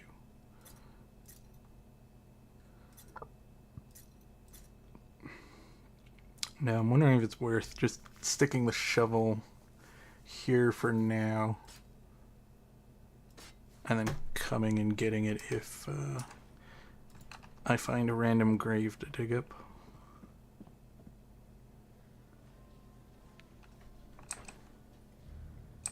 I should probably leave this cleaver here for now. So I don't really want to use the bed. Well, damage output on it isn't too bad, but I still need to buy a shield or find a shield before I could hard commit to switching to sword and board. And those are the cleavers are one of the 3 swords that the blacksmith's willing to accept for his little quest. I'm going to go get another vegetable from the food stall lady. And we'll make another lentil soup. And then eat the one they currently have. Onion.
And I'm almost at the next level, which is nice.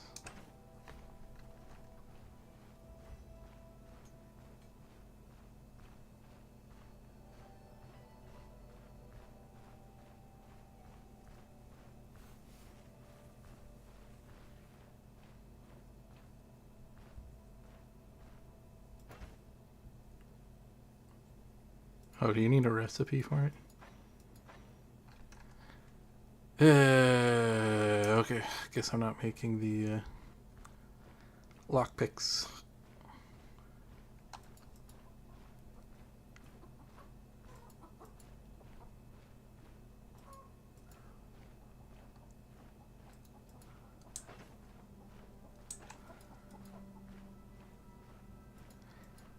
I guess I'll save in the inn then.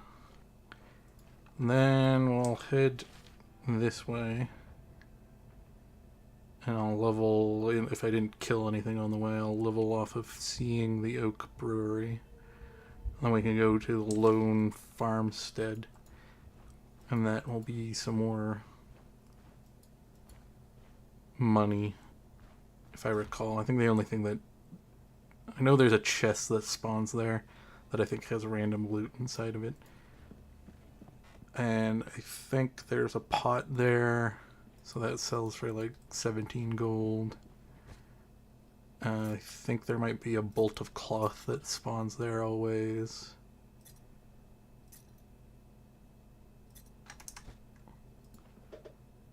Oh yeah, right. Yeah, where'd the magistrate go? He must have been stolen. He must be a part of this first quest. I wonder if that means that I can get his magistrate scroll super early. Because I remember when he used to do that quest back in the older versions of the game. If you rescued him, he'd always give you the magistrate scroll, which you could either sell for a lot of money or get rep with the magistrate. Can you still get rep with the magistrate?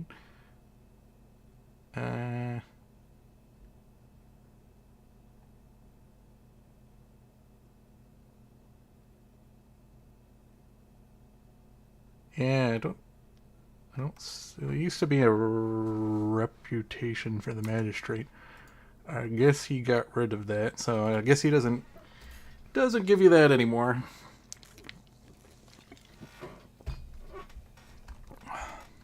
Because I know that they want, because I do have the magistrate randomly going around doing stuff, and I'm assuming that some of these factions that aren't in the game yet have to do with them.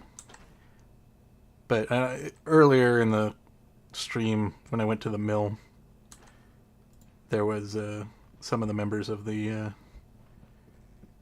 magistrate there doing an audit or whatever. They like randomly go around to different settlements and I guess tax collect or whatever it is that they do.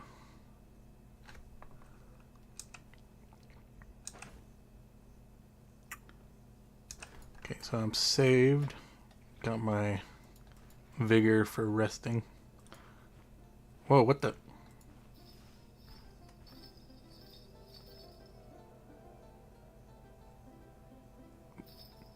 I've never seen this before. And there's different clerks outside. Interesting.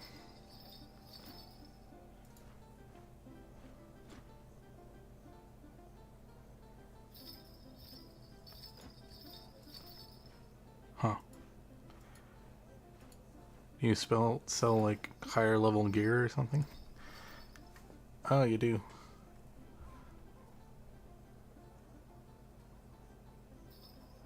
Well, still kind of out of my price range for stuff.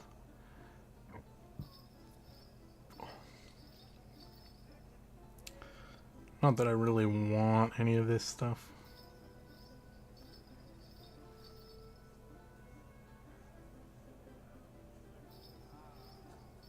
I mean, this could be really good early. I don't know.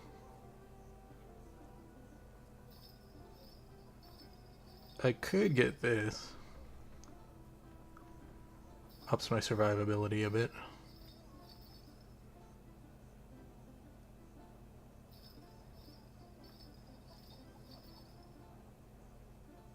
Yeah, sure, why not? Though if I die, I'm gonna revert back to before this happened, but, let's just not die then.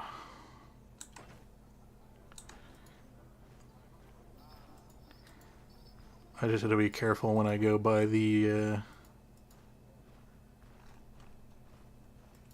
well, let's see what, since she's also a new vendor. Oh. She's also got unique recipes.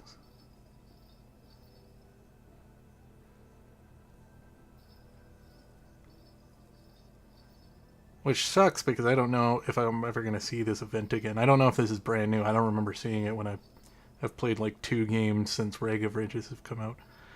I don't know if this has to do with the little character update or if it was in Rag of Riches and it's just kind of a rare event that I haven't seen. But, interesting.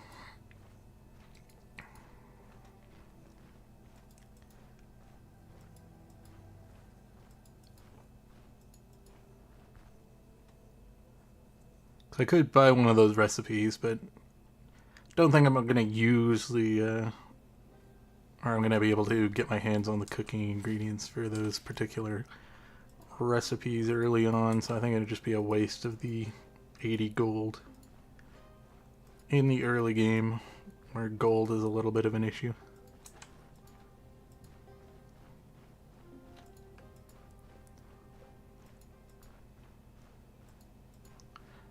And I'd rather save my money for, you know, character upgrades, since the early game is quite deadly in this game, and the game ramps up pretty hard with you. So if you're ill prepared for the mid game, then gonna get your ass kicked.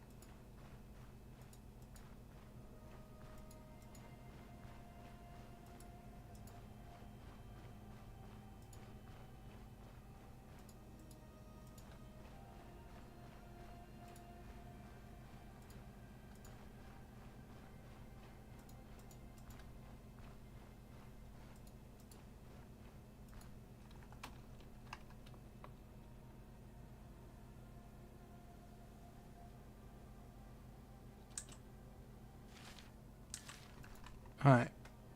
So as long as I come in on the right angle, I will discover the area and not aggro any of the bandits that are currently holding the...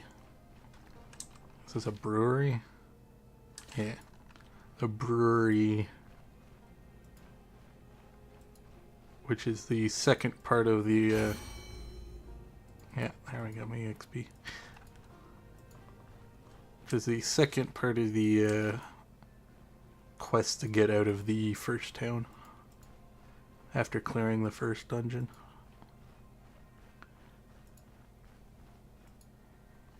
I leveled up. Let's go more into strength for now.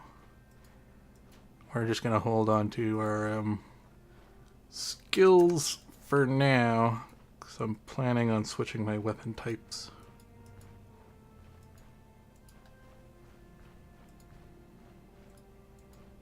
Once I have the right treatises, or I can find the NPCs that can teach you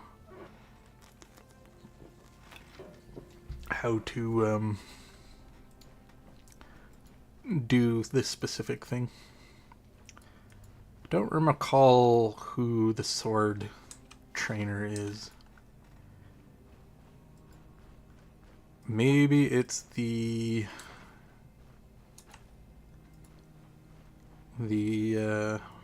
Lord of the second, like, main quest town. Because I know that guy, I'm pretty sure that guy's like swinging a sword around in his room when you go talk to him. So he might teach sword training. Because the main guy teaches spear training here. The militia guard guy. Trying to think if there's anybody else in this town.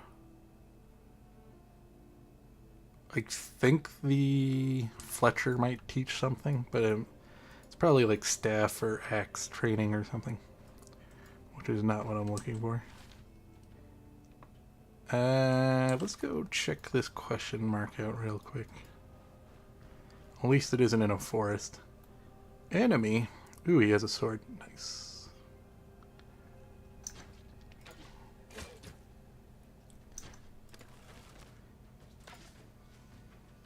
Uh-oh.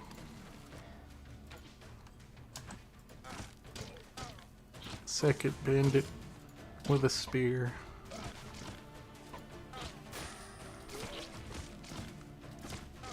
I might die.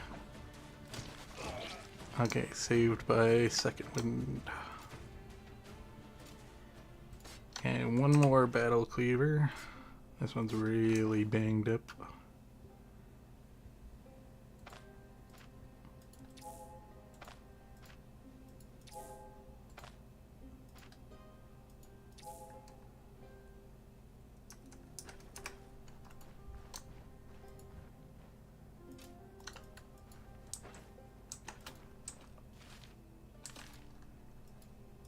But now I just need one more crummy sword.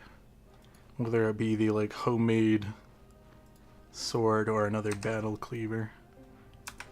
And then I get the blacksmith quest done. And if I can find an additional battle cleaver, then I might just use that if I can find a shield.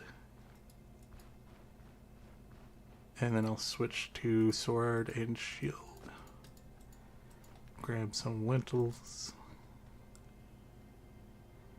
Need to find a leek and another lentil, and I can make some more soup.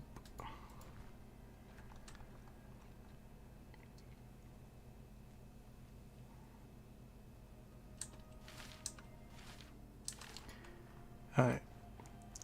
Luckily, this question mark isn't in the forest, so it's a little bit easier to get to the center of the map. Because you don't have to get around the trees, and everything's in the open. It's much easier to see where it is you're going.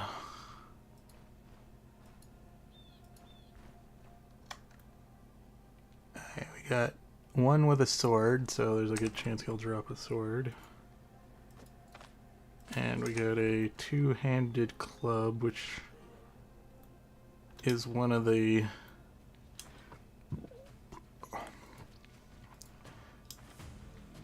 you know, you don't really want to see two-handed characters, but out of all the two-handed weapons, besides getting hit by that move and it doing one of the status effects.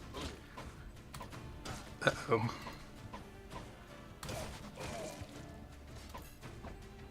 Okay, luckily I got second wind. Okay. Well, this is why I always carry splints around with me. Just in case I get banged up a little too much.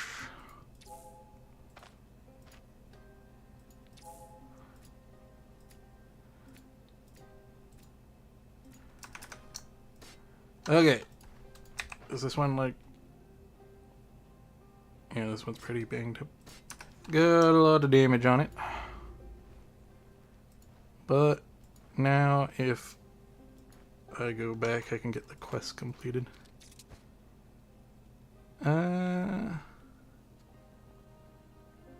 Charcoal can be used to upgrade the caravan. Don't think it's worth grabbing the linen shirt because you can't sell most items if they're below half durability. And this thing, even at its full price, is only worth 7 gold, which means its selling price would be even worse. I got a horseshoe that can be used to upgrade the caravan, and so rope can be used for crafting and also upgrading the caravan. I'll just quickly save.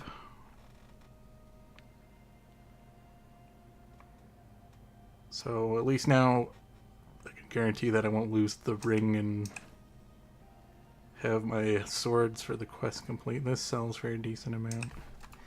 Okay. Gonna get our hunger down a little bit.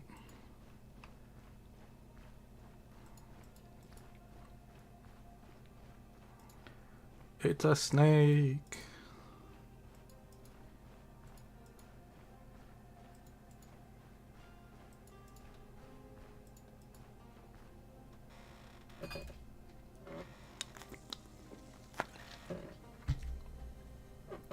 Ah, there's a leak.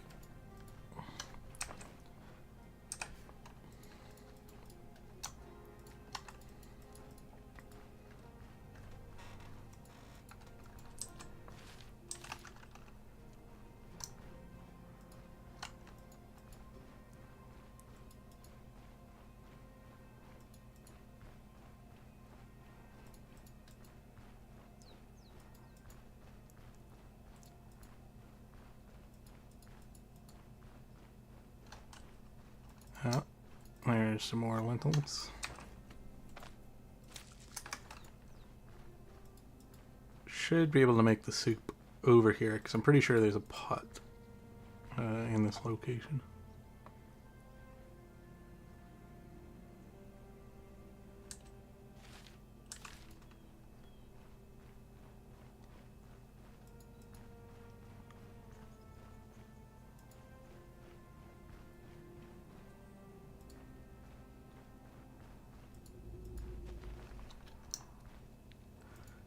Okay, got a bucket, large plate. Trying to remember if there's anything up here. Nope.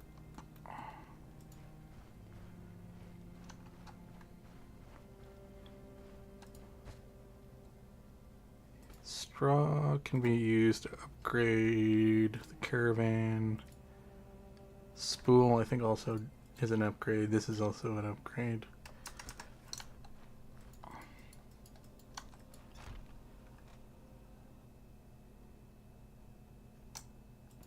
And what's in the chest? Uh-oh. Darn it. Means I'm gonna have to come back here. It's a pain.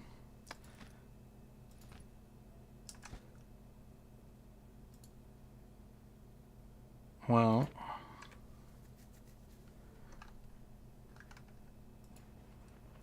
that sucks. Could have got some upgrades out of that chest. Oh wait, forgot about the letter.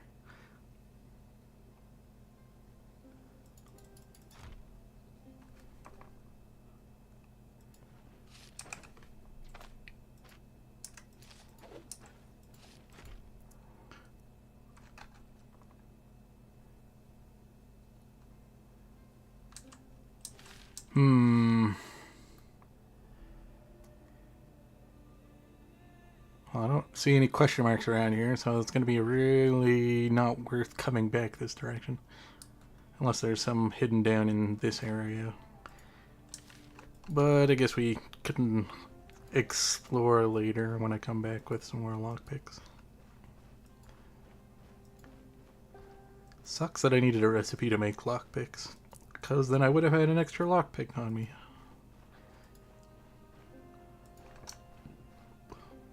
Ooh, free leak. Could have swore there was a pot in this zone, but I guess not.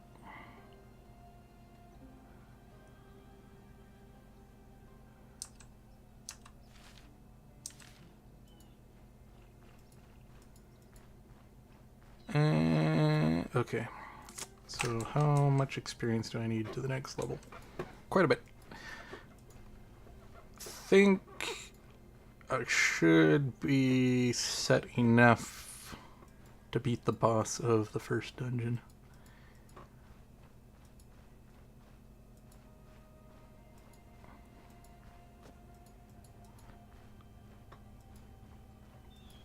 Hopefully.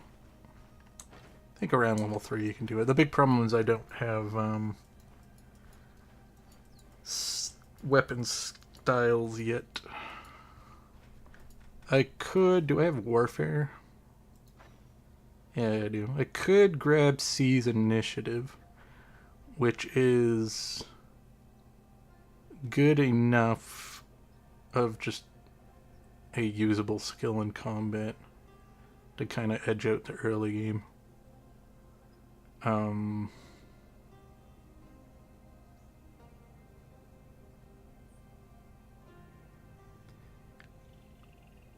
Usually in games where I'm trying to wait to decide what weapon I want to use, that's a worthwhile, just early game, easy investment. So I'll probably do that. Wait, what was the bonus he gets from...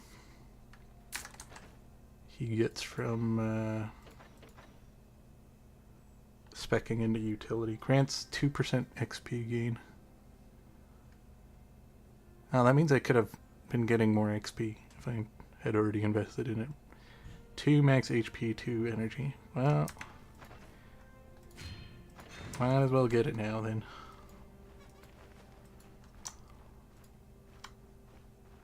This is new too. I don't remember there being nests. Is there gonna be eggs in here? Yeah. Interesting.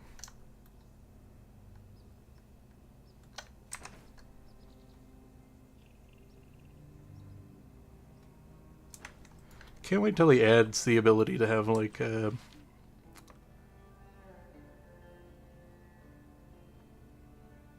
could go do that now, but if that's a bandit site, then I don't have the lockpicks to open the chest. So we'll go explore that when we come back to, unfortunately, go all the way back to the lone farmstead, since I blundered both lockpicks trying to open the chest.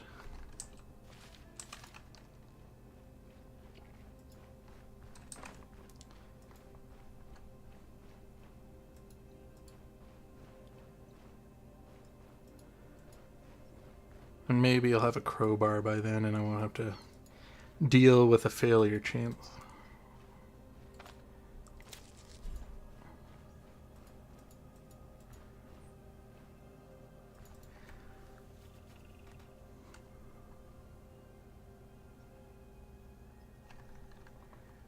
Okay, I just have to be a little bit careful because I think this is the brewery. I don't want to aggro the bandits that are hanging around inside, because they're slightly higher level than your regular bandits, since they're part of the main storyline quest.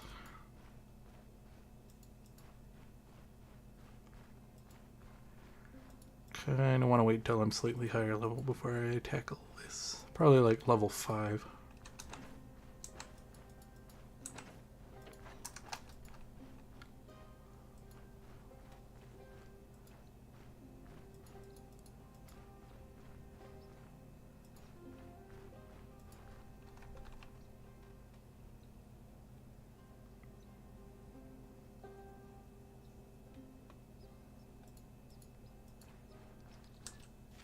But my goal is to just go back to town, sell my items, and then I should be able to do the first dungeon.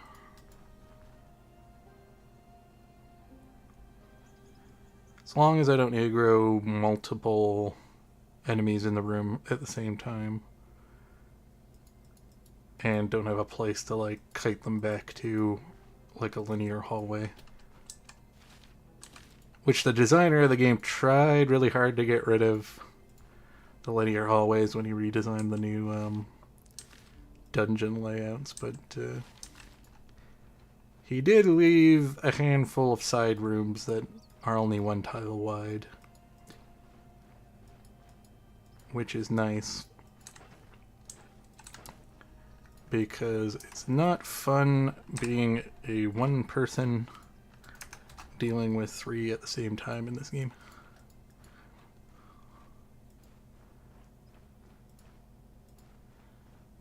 Two on one, doable.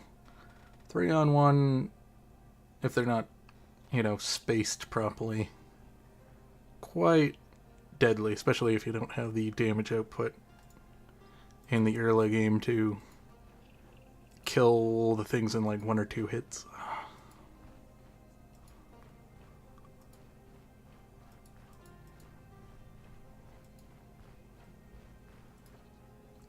You can take on like many enemies if you're, in the late game with lots of equipment and good weapons and armor and shields and stuff, but early game I just want to fight things one at a time.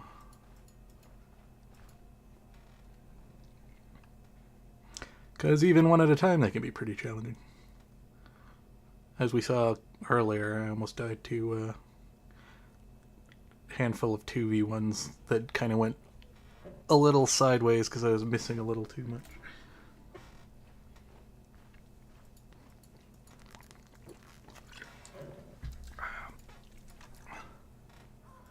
Yeah, it's too late.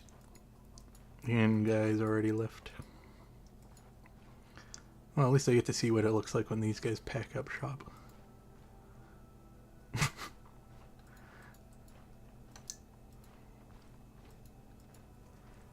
I'm assuming they're going to leave by tomorrow.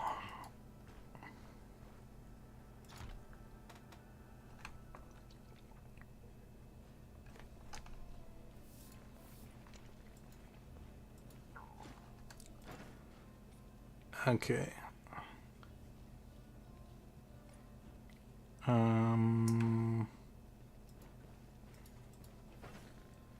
want to cook. Oh wait, these things last 7 days. Oh yeah, they changed, the designer changed the, length of eggs.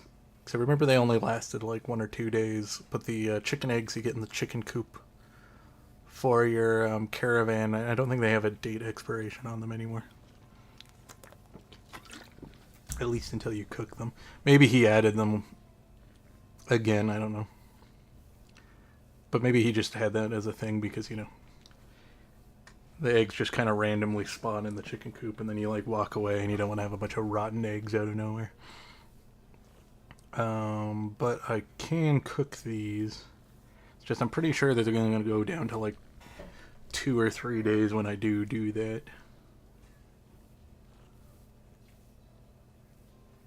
And since these things last a lot longer when not cooked at the moment. Did I already pay for the bed tonight? I don't know.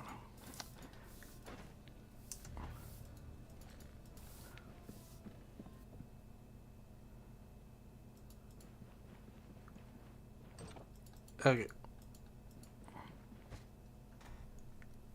So we're gonna want the straw for the caravan upgrade. Those are always useful. Those are used to upgrade. I think you need a spool for one of the upgrades. I'm gonna sell this. You need a bunch of those. And that for upgrades. So these 3 are going to the blacksmith. Sell. Cooking supplies.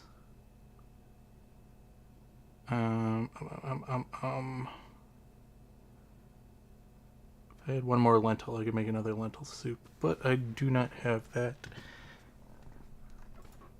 I think everything else is fine. Don't think I'm gonna use that. I might want to keep that on me just for emergencies.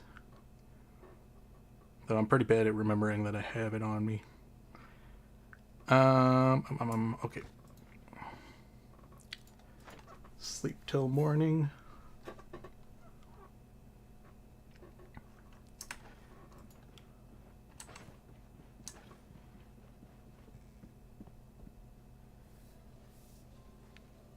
Alright.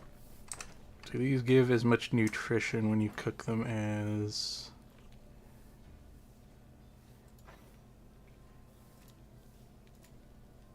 they should.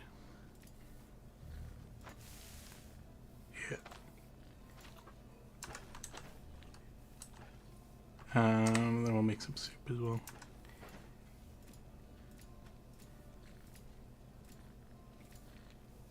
And lentil soup. Water.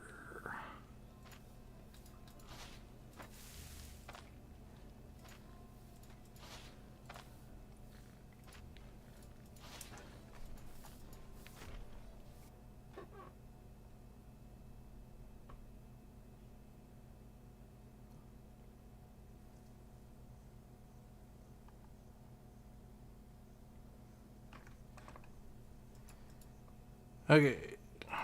Does this guy train something? He might trade survivability or whatever.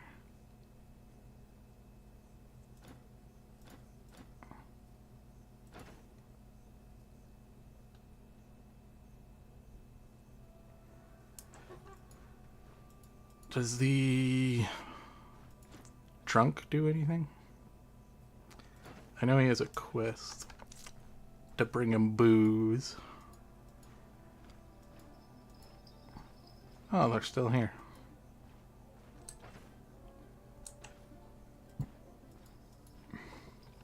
Well, that's cool.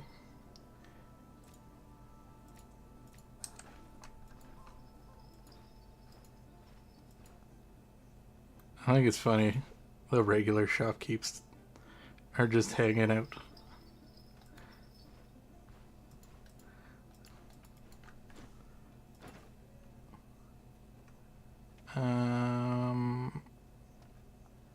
I might be able to get more money for that at this shop. Because I know usually the general goods vendors sell their stuff for more. Or you can sell them for more, but I don't know, because once you get enough rep with a town,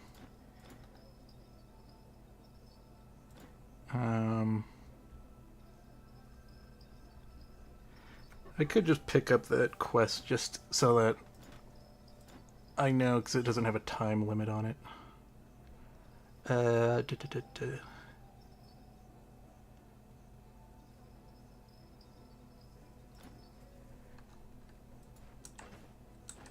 I think the blacksmith buys this for more.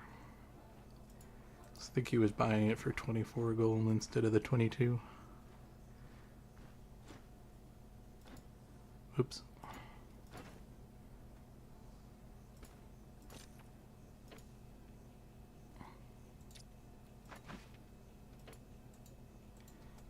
Okay. Now to complete his sword quest.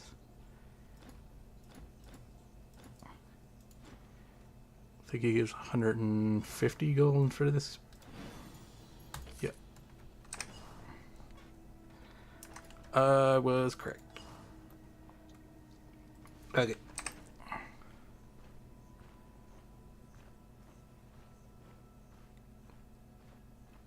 Okay, he didn't repair the staff, so I have to get it repaired here.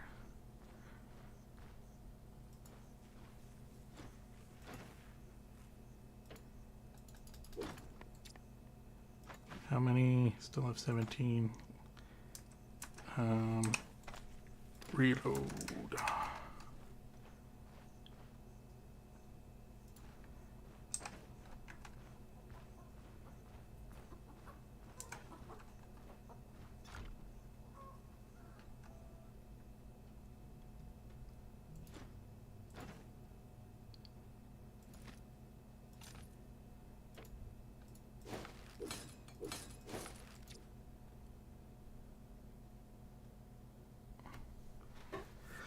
might be worth grabbing an early game backpack, especially if we're going to do the dungeon, because usually I get way too much stuff in the dungeon.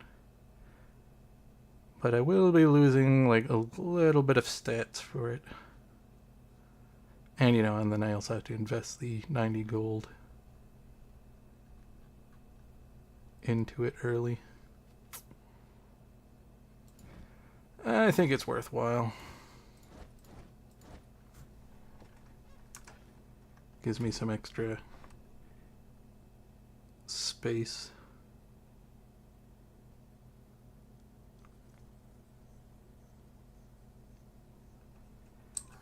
I might change that if I can get the upgraded cloak. Or a cloak with some enchantments on it. Okay.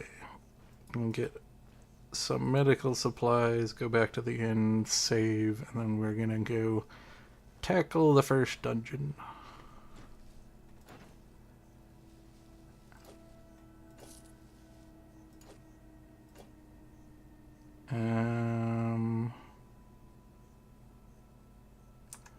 Can I make splints?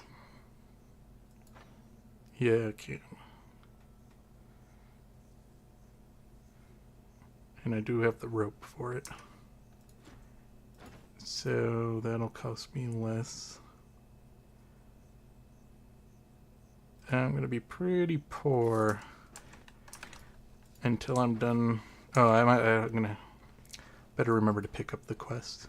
I'm pretty sure it gives you less reputation if you complete the quest without taking the contract. Or at least you used to in the older versions of the game.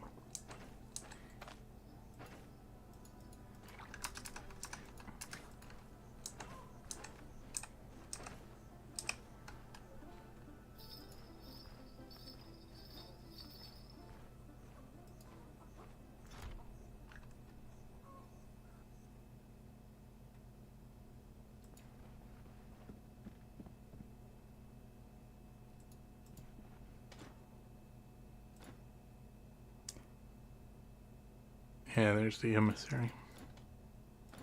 I accept.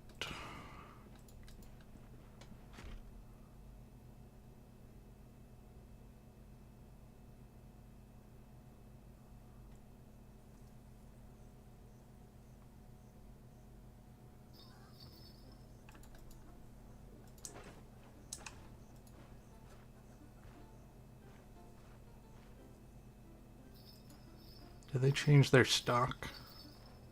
I didn't check.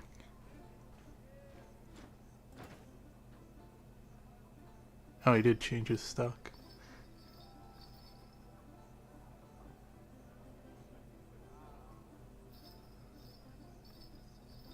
That'd be nice if I could afford it.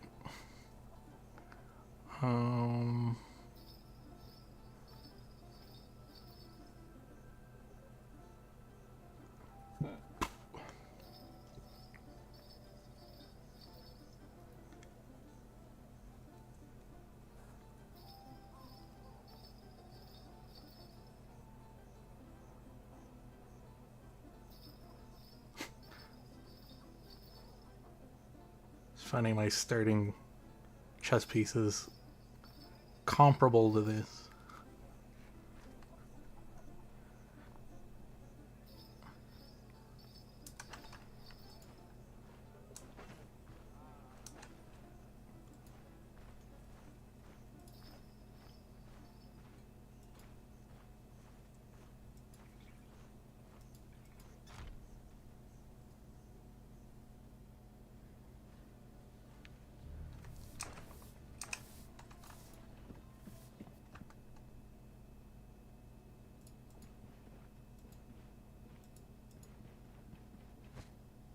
I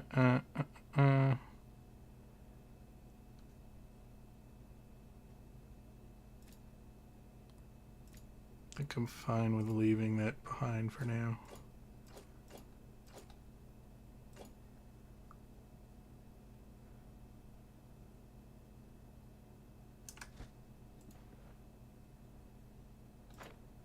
Okay. To the dungeon.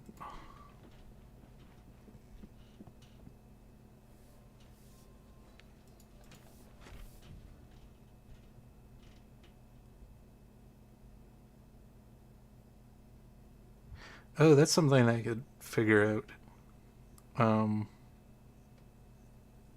I know the dwarf doesn't pray to the gods of this land, so when you find a shrine, he won't pray there, so you can't get the religious buff. Wish I'd have found a shrine by now so I could test that, because I'm wondering, maybe the Dark Elf, because he's one of the 3 new characters, maybe he doesn't worship the gods of this land, but I have a feeling this guy does, because I think his backstory is he's some kind of like noble. Um,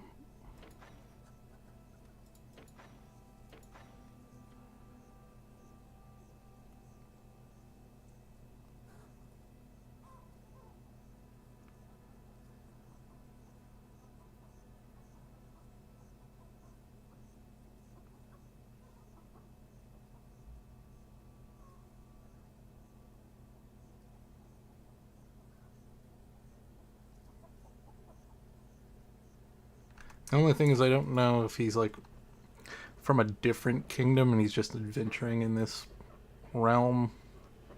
But I'm assuming that all the humanoid, like human races worship the gods. Because I know that I'm pretty sure that the runaway sorcerer, who looks kind of more of a vagabond than the rest of them, pretty sure he worships the same gods, so.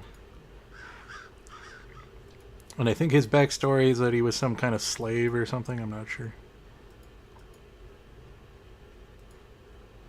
So if he worships the gods, I'm assuming that most of the human races, not like the subhumans like the dwarves and the elves, I'm assuming they have different gods.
Hey, how damaged is this? Pretty damaged.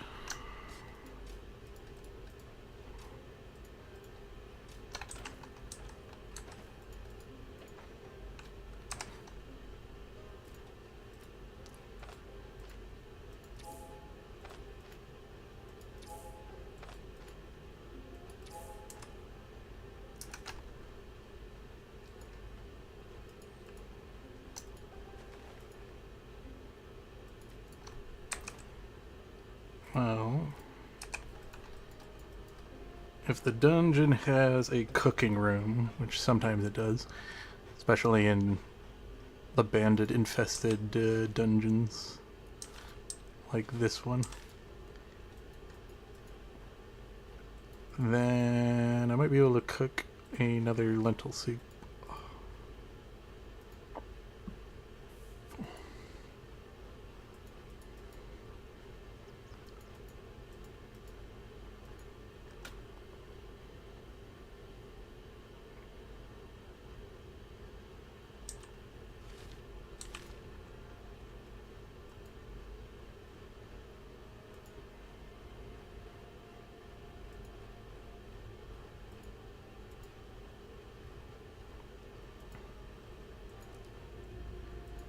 Okay.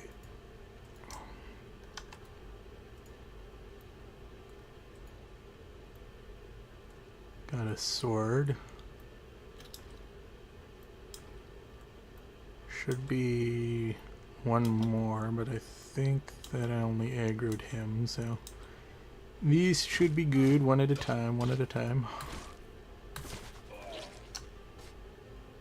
And a crappy homemade sword.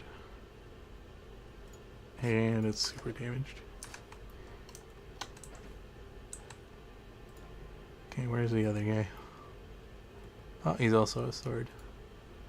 Nice. So, pretty sure that that's just a high chance to get a homemade sword.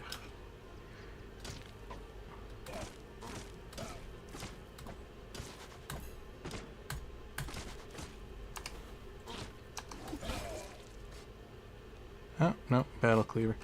Is that damaged? Yes, but not terribly damaged. Might hold on to that. If I can find a shield, then I will repair that and use it. Still think my belt's better than that one. Need to put some healing salve on my wounds.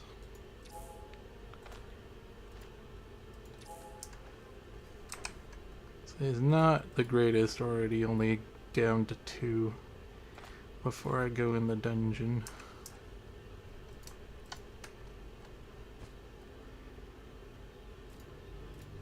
I'll just leave these in here and remember to pick them up on the way out of the dungeon.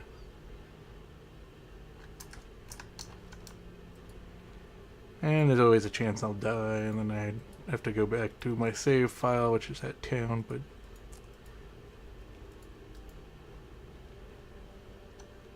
wait, there's a pot. Oh, there's a pot on this fire. That means I can make some lentil soup right now.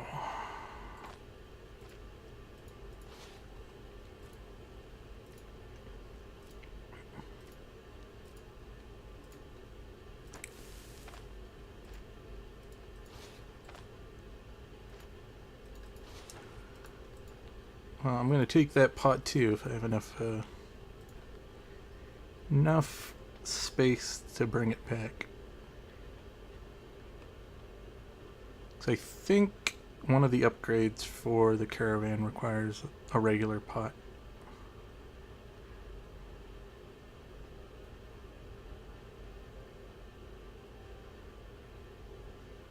It's taking a long time to load. Come on. There we go.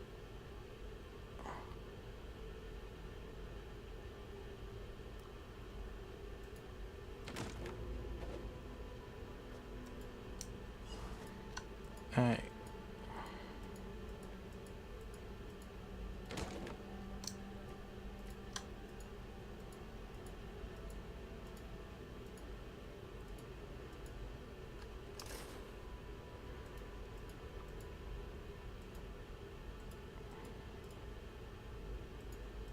Okay, gonna be careful about these pressure plate traps. Let's disarm the rope trap.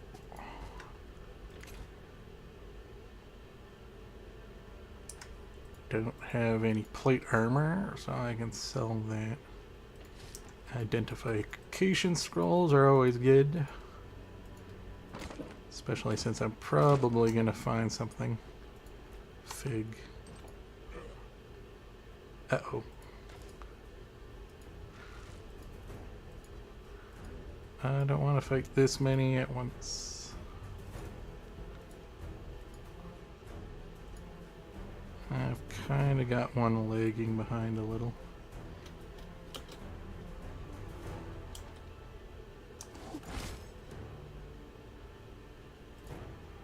That kind of ruined everything, but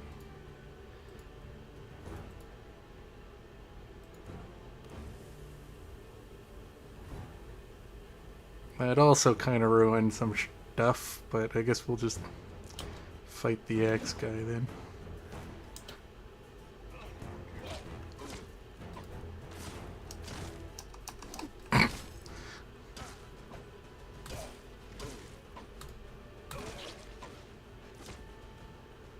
shit, I'm bleeding.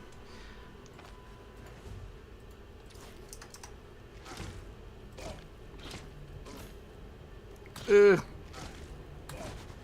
Miss, miss. Well, that was unlucky.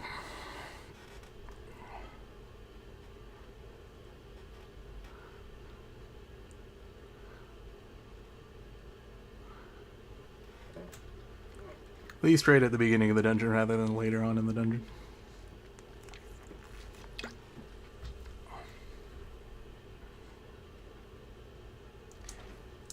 Did I have to do anything else? Nope, I think I dropped off everything. Okay. Round 2.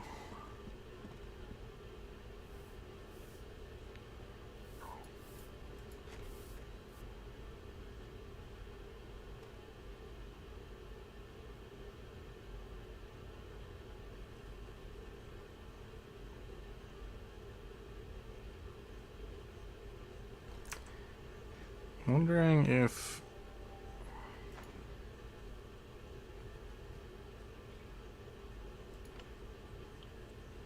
I can turn this down a little bit.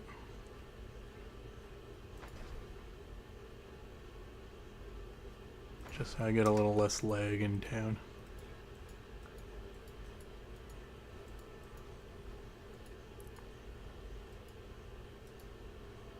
Usually I don't get lag. It must be my recording device that's causing this.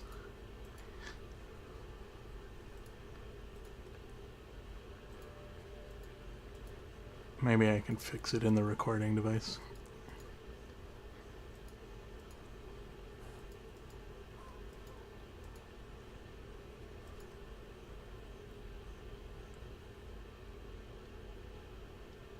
I'll have to test that out later.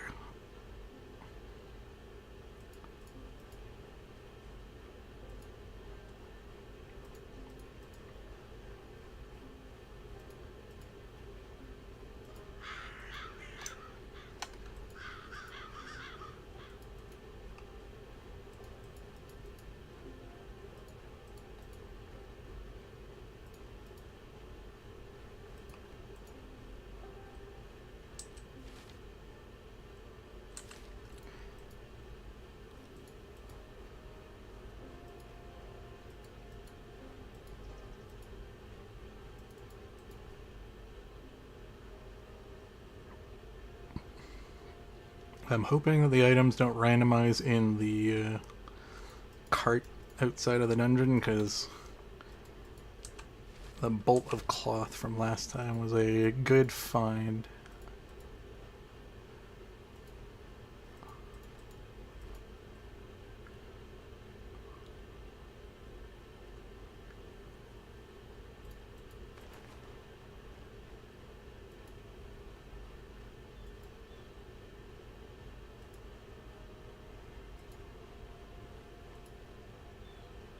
Oh. Something I should have remembered to do. I was gonna make a splint with the rope, but I forgot to do that. The sword guy is more dangerous than the club guy.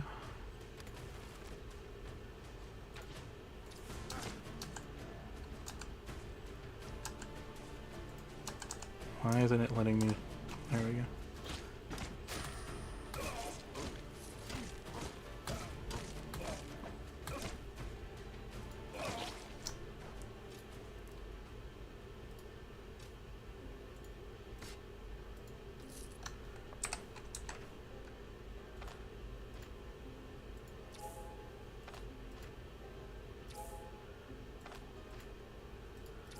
So damaged. Ooh, half damaged. Let's hang on to that. Let's check this reinforced clip out. Yeah, it's way too damaged. I need a leak.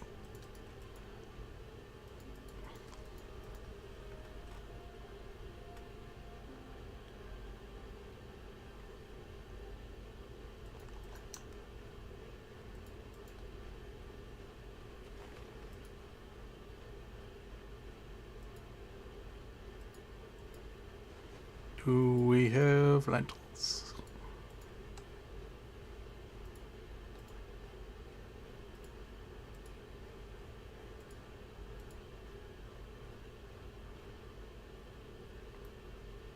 Nope. Might be able to make a peasant soup, because I know there was that onion on the ground. As long as it spawns again.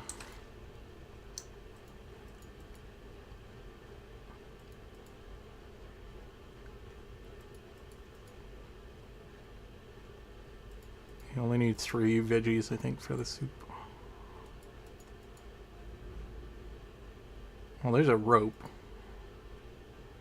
So I could make a splint here.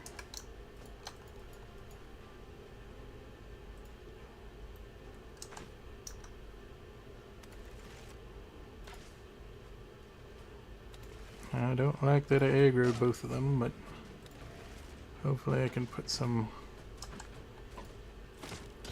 Would have liked a little bit more damage on that guy.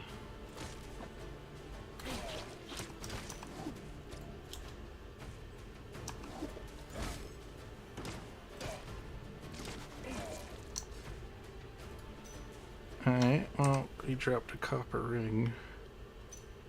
At least that's like a little bit of stats. So these homemade swords are...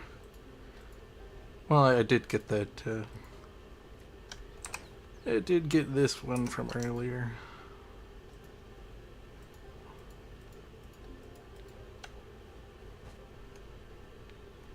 Okay, cool. It's the same loot table. Oops. Did mean to use that. So peasant stew is 3 vegetables. Eat that. Cook that. Merge that. Alright, well, we're gonna have a slightly different dungeon layout. Since it doesn't keep the dungeon layout. And I'm gonna have to deal with the long loading again, probably. Oh, no, shorter this time. Okay.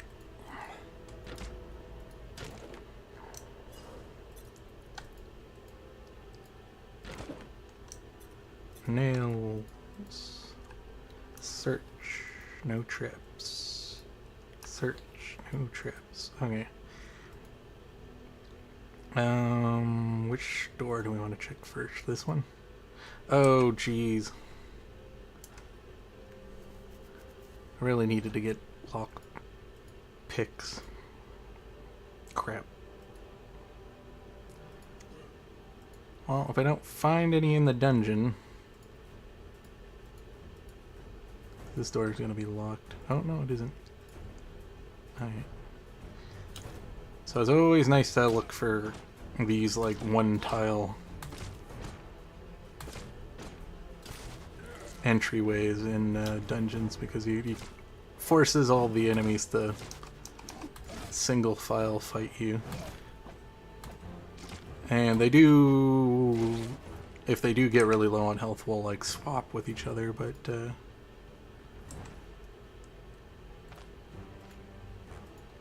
and I should have made some splint.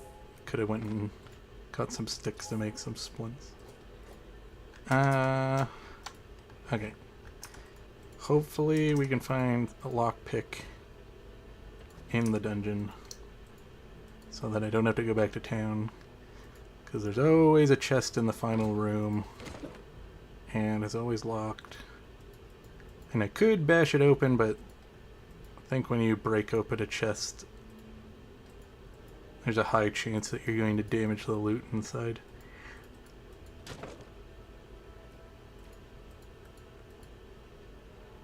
Which will mean that less loot will drop from it.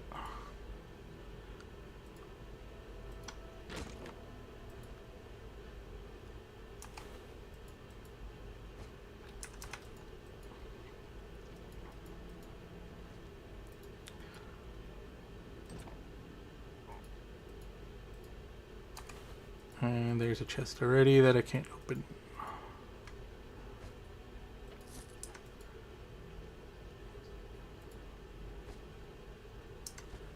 But if I can't find a lockpick,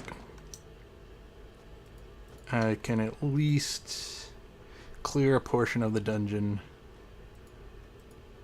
and then go back to town before fighting the boss, and then save in case the boss potentially kills me, because I am only level 3.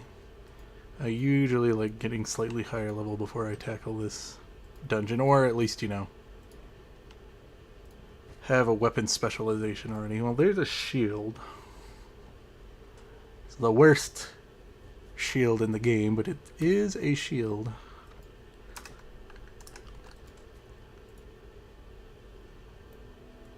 Actually, I don't know if it's the worst shield. I think there might be... Wondering if there's like a pot lid that might be worse. Can't remember if there's something worse than that one.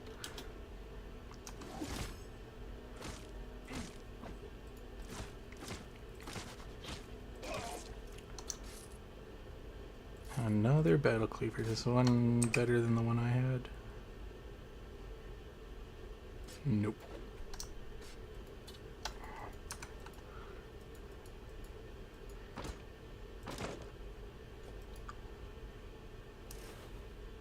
Oh, jeez, I almost stepped on that.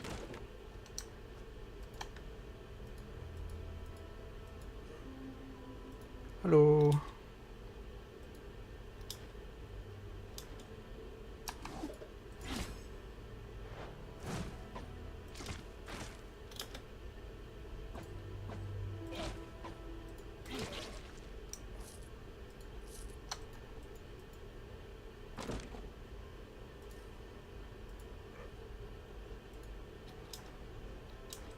Come and get me.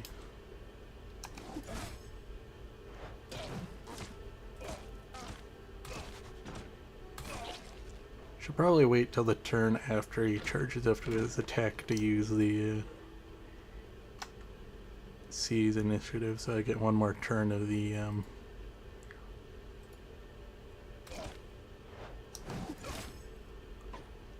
effect.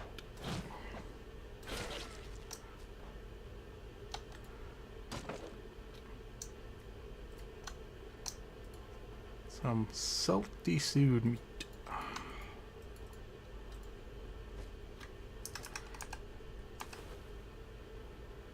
There's a rope trap over there.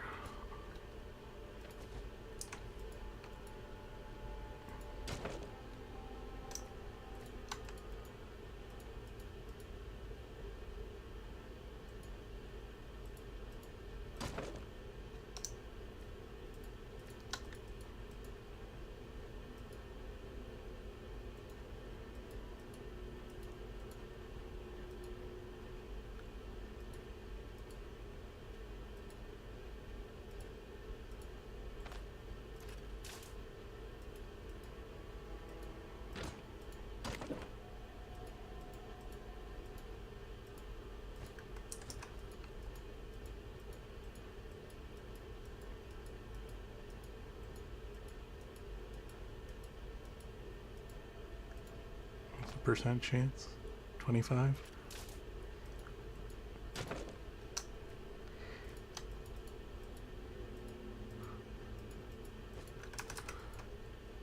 I should check this room first. Might be locked though. But I could always just bash it down. No, not locked. Check for traps, no traps.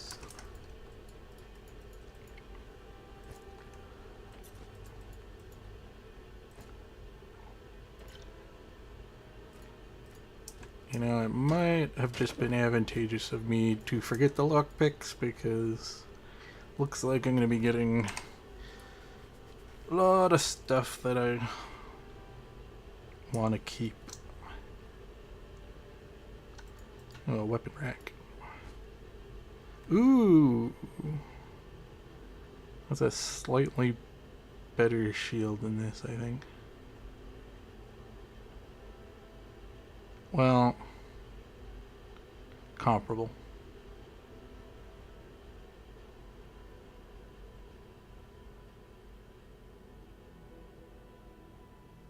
Has a slightly lower block chance and block power, but it has counter chance and better recovery rate. And it doesn't give a negative to energy, which is sort of what I would want as a sword and board caster, like hybrid caster melee. Spell sword. I guess that'd be the best way to describe what I want to do with this build. I have a feeling that that's going to be the boss room. But this one could also be the boss room, so...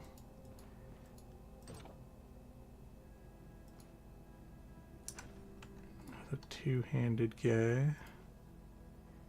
And another two-handed guy. And I don't really want to aggro both of them at the same time, so let's see if I can...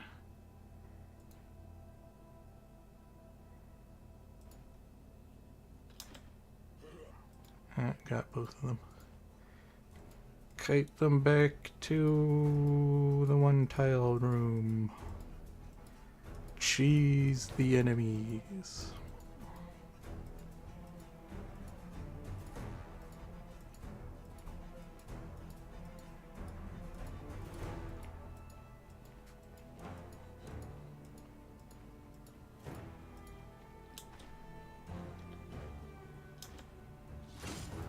Ow.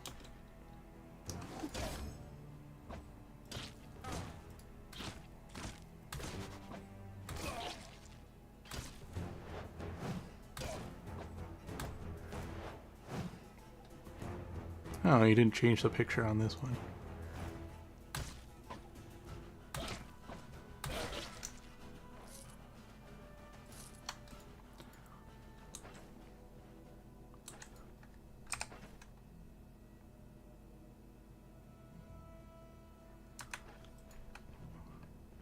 Weird, I'm running out of water.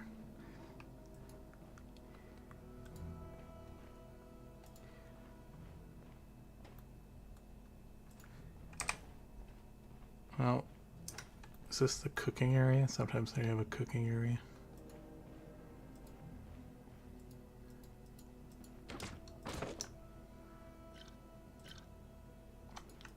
Liquor.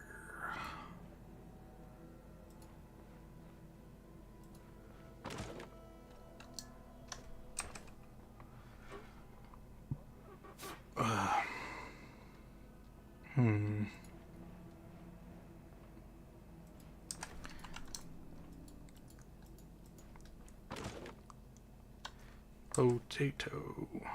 Oh right, I have a... forgot I got this backpack.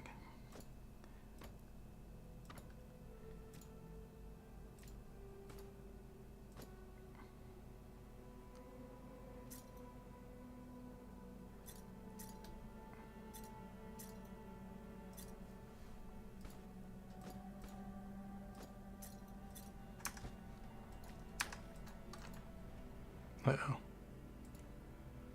That could be the boss room. Don't want to accidentally aggro the boss.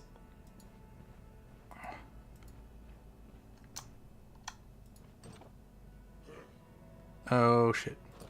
And I end up aggroing the boss.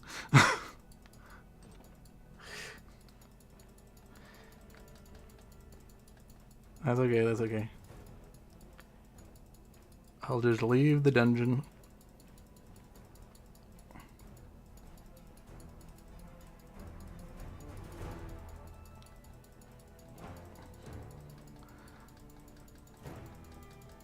I need to go back and get lockpicks anyways.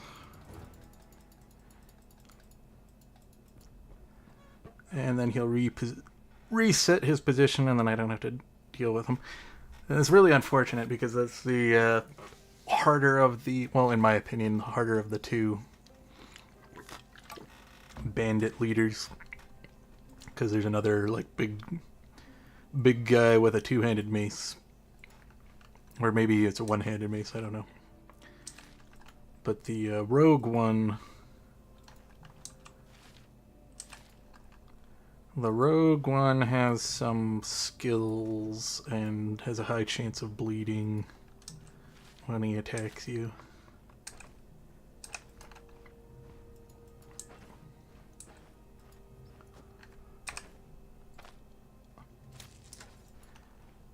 And he has... I think he has the dagger skill that lets you...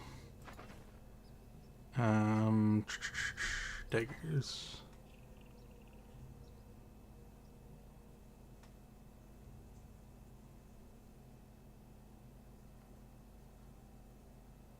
I think he has his own version of it, but there's like a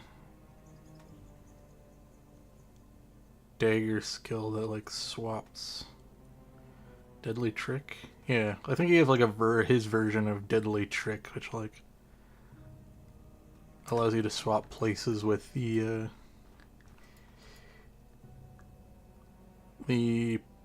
player, which is really bad considering he has two other guys in the room with him. Then he can easily swap you into a position where you get surrounded by the enemies. And I also think that he has seize initiative. I'm not sure. Some enemies have. I can inspect them and look once I go back in there, but I know some of them mid-tier bandits get seize initiative.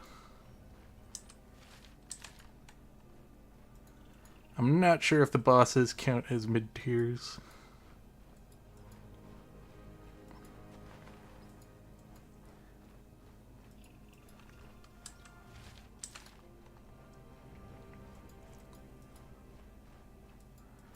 But I'm not going to risk fighting him at level 3 with not the best equipment, without a proper weapon style, and wearing like pretty much cloth gear.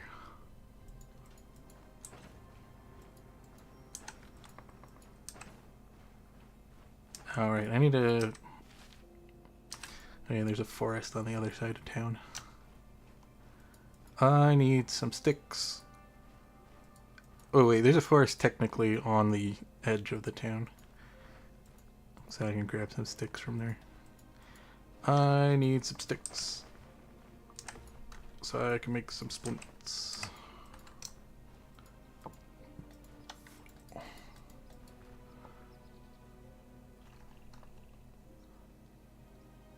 Oh crap. Okay, I just have to remember not to forget that when I go back to the dungeon next. Totally blundered. I forgot about the stuff in the wagon out front.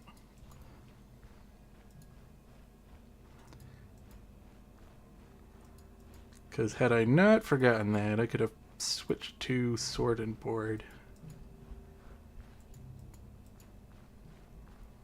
But I still think this staff is probably still good for a while.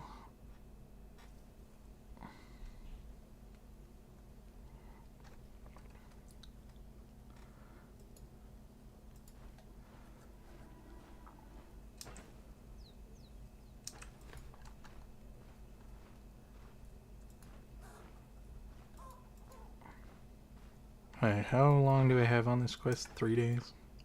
That should be plenty of time. Take a nap. Get my stuff ready, and then I should be able to go back in there.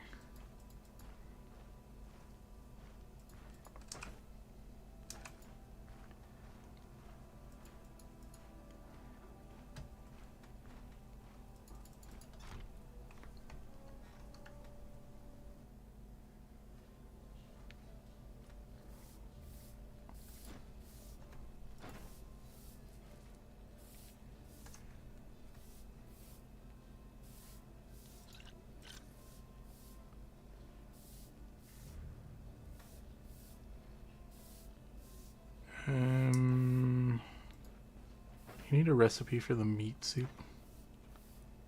Yeah. Actually, I'll hold off on that for now.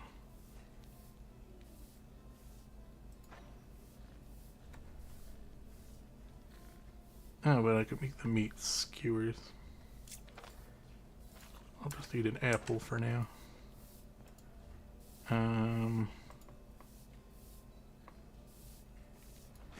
I better go get my water, or I'm gonna wake up thirsty.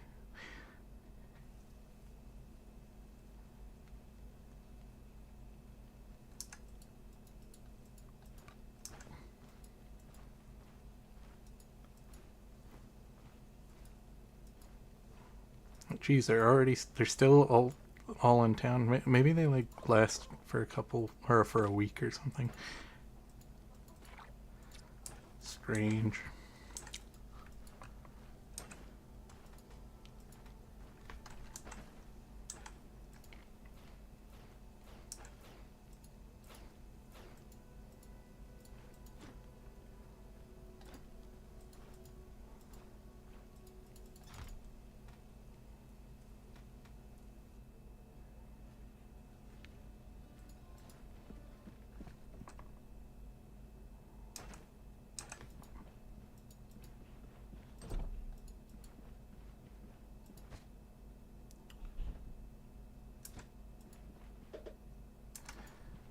Oh yeah, right.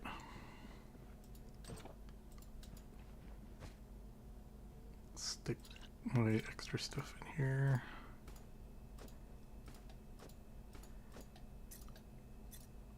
Need that for splint. Food is fine. And then other stuff in here I need to...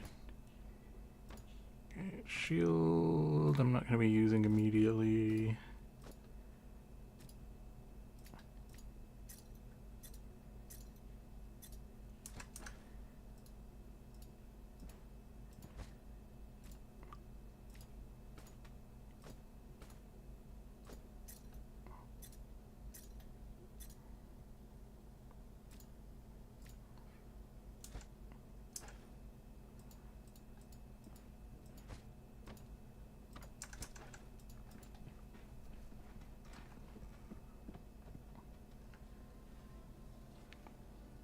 Alright.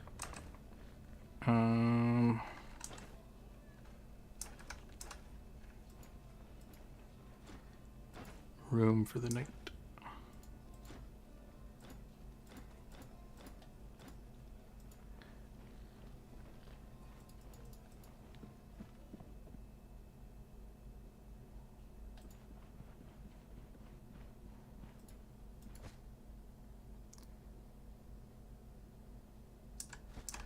Alright.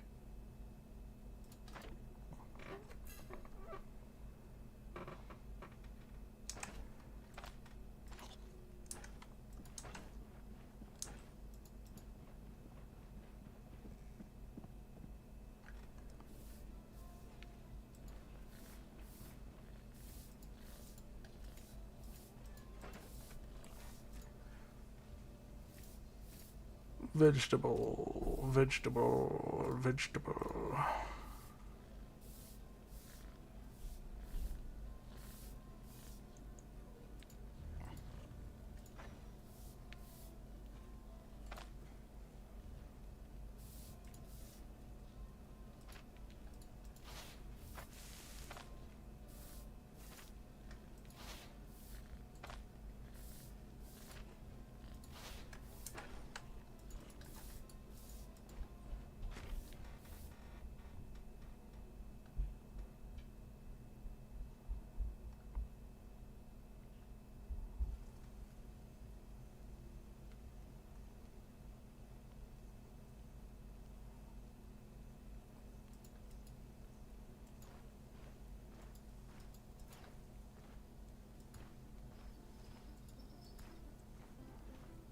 They are still here.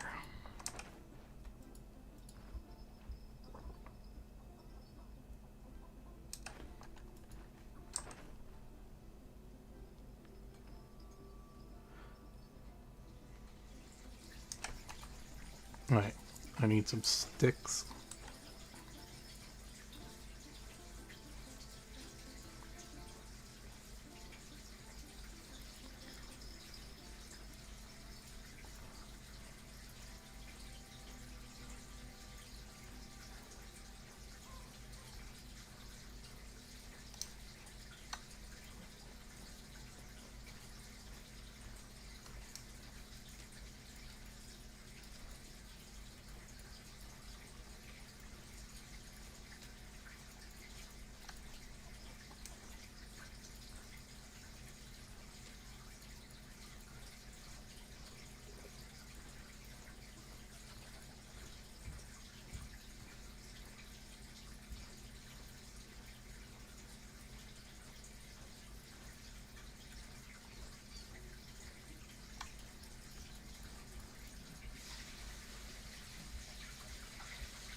Oh yeah, yeah. I know that there's the inn and a cooking pot.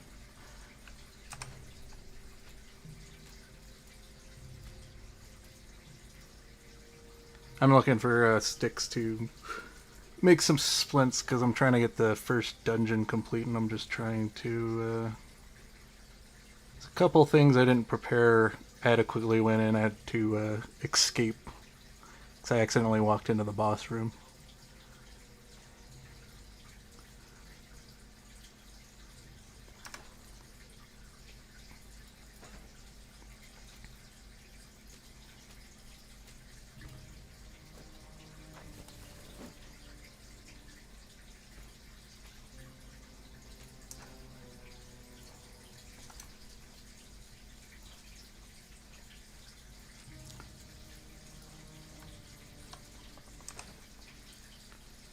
And I also have this meat, so should turn that into a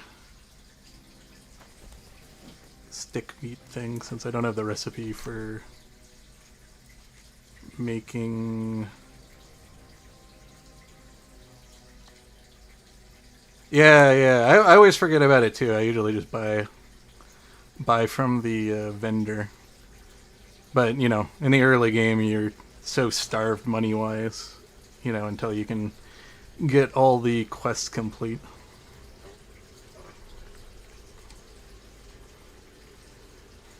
Since you're so fragile, and then lack of money, you can't buy proper equipment to make yourself less fragile. So you have to get lucky with finding good equipment in the early game, or you just have to make do with what you can. At least now you can make splints with Rag of Riches, which you couldn't do before. I still am a little disappointed that the designer of the game hasn't made it so you can fletch your own arrows. Because I was just before Rag of Riches, I was doing an archery build, and I was rather aggravated with the how little arrows they sell in town. Because I always liked having, because I think I had like a 4-slot quiver, so I'd have 4 arrows, and then I'd also want like a couple extra in my inventory for when I ran out of arrows. And then I was hoping, because I saw that the Rag of Riches patch was coming out with a bunch of crafting stuff, so I was like, oh, hopefully yeah, it's fletching to the game. And then no fletching. One of these days, though, I'm sure he'll think of it, or somebody in the community will mention it to him.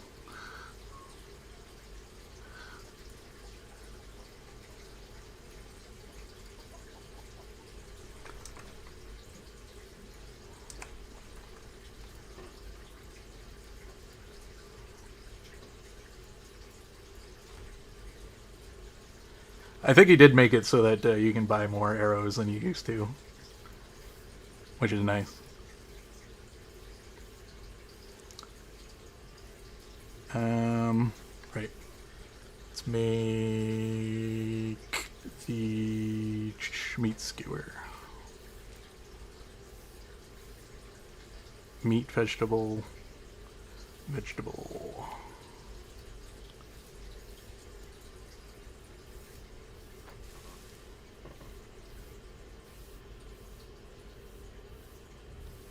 Yeah, the well, he put an additional vendor, but that I forgot. There's still a wood vendor in the second town because he put a cloth vendor in the second town, which used to not be there. But I did notice that, like, I don't think immediately. I think, like, you know, as you get more reputation, more loot unlocks. I think initially, before Rag of Riches, they would only sell one of each arrow, or maybe 2 of the like normal arrows, not the like special like bodkin arrows, or like there's like 2 different ones that have slightly different stats.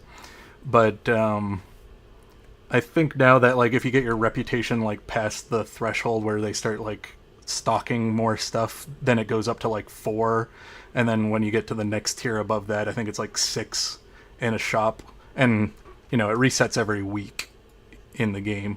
But that's still a long time that you have to wait to get more arrows unless you're like traveling between towns.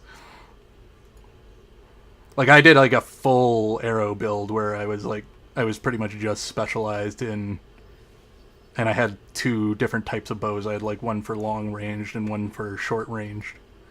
So like I really needed my arrows because I was mostly only using arrows, and then I had a spear as a backup weapon, but I wasn't really spec'd heavily into the weapon skills for it. It was pretty much just to kind of knock back or impale them in place so that they were immobilized so they couldn't move around. And I think before I used the spear, I was using a dagger.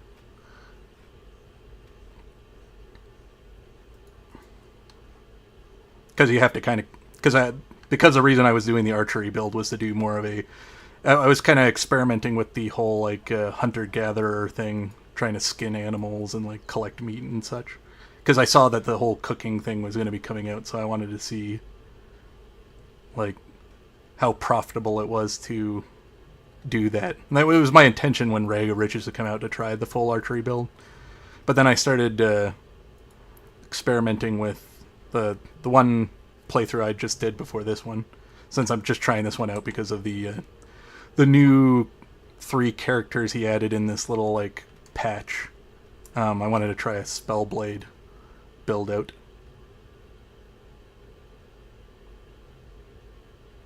Oh, do they? I don't know if they do. I have been playing with the archers. You can always kind of cheese them and just like get behind something and let them shoot at you, and then they'll just rain their ammunition on the ground. But yeah, it does help.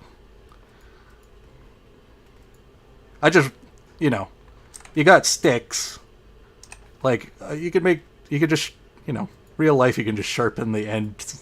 They're good enough arrows. And if you can't make the upgraded arrows, you could always just make it that they require either the like metal scraps that you find or the nails in game or something like that with a recipe. I think that would be interesting to like make the upgraded.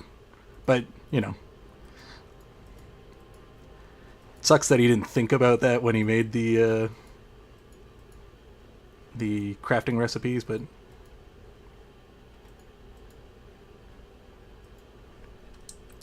I'm sure that at some point, someone in the community will mention it on a forum board that he'll read or something.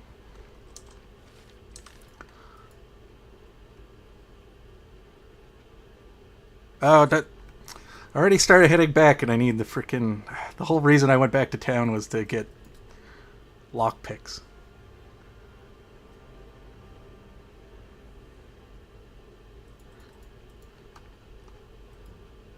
Oh, yeah. Yeah, I forgot. Yeah. Yeah, I think the Huntress chick, the Ranger, yeah, she sells arrows.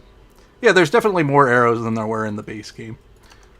But as I said, I was playing before Rag of Riches, the archery build, and I was getting really irritated. I would, like, rest for a couple days. Once I had enough money, I was just resting and swapping between towns and stockpiling arrows so that I wouldn't have to be aggravated with not having arrows.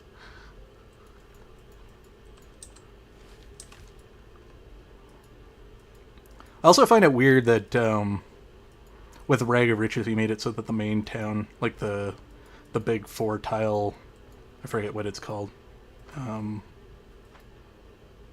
Bran, doesn't have quests in it anymore. I guess he moved it to that other like new town that's like off on the coast, like down here. But I don't know. I think it's weird that he just decided to take one of the quest hubs out of the game. Because now the only real reason to go there is to buy like better equipment from the three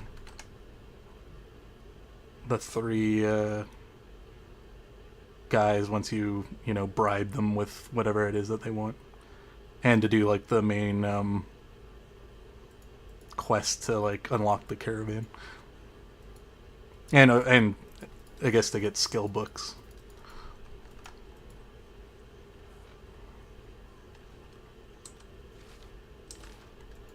Okay. Need to not get distracted. Need to remember to get the lockpicks.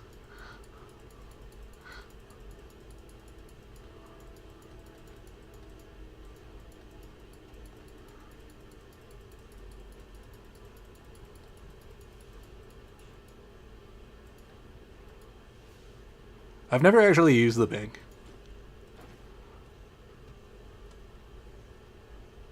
I know it's there. I don't know. I have like a negative concept of the bank from real life that I'm like, they're gonna take my money. Even though I remember when I was like at the bank there, that there's like a funny interaction where they're like, "What? Take your or interest on your money?" That who would do that?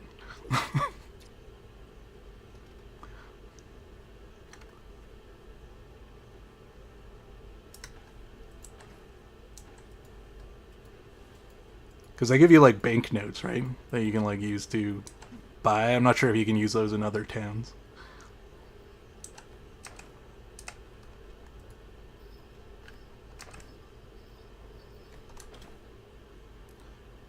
Okay, just lockpicks. I got some splints.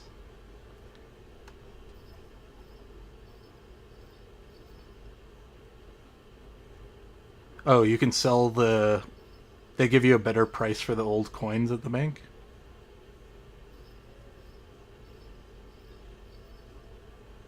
Interesting. I didn't know that.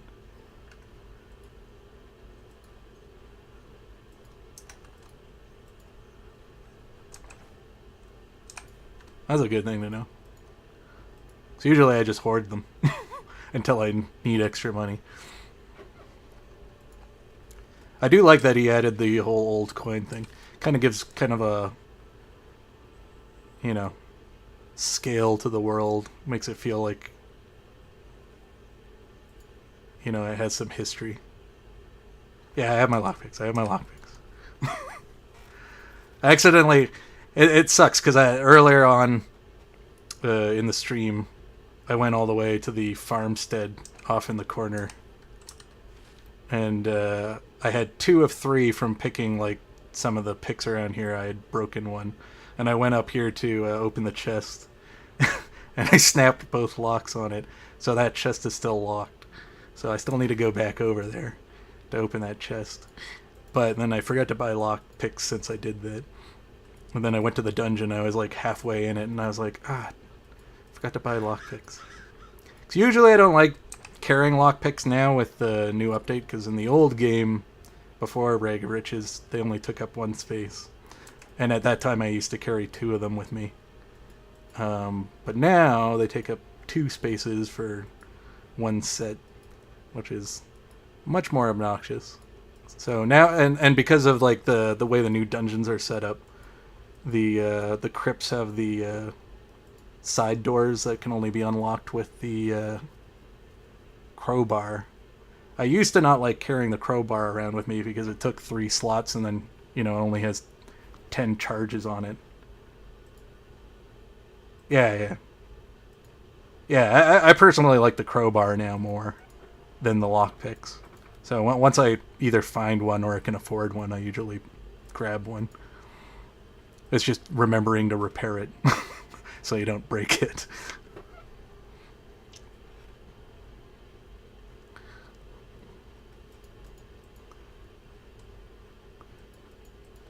Usually I just have it like chilling inside of my backpack.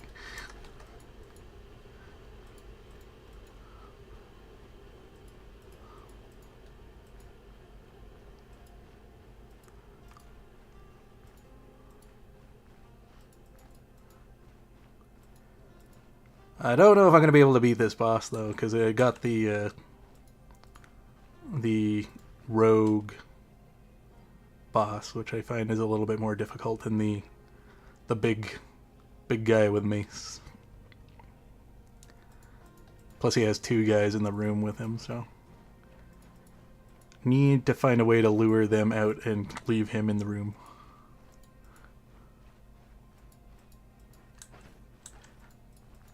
I'd be more confident. Is right now I'm holding off because I want to do a sword magic build with this guy, since his whole thing, his whole like passive is getting magic power from using weapon talents and melee damage using sorceries.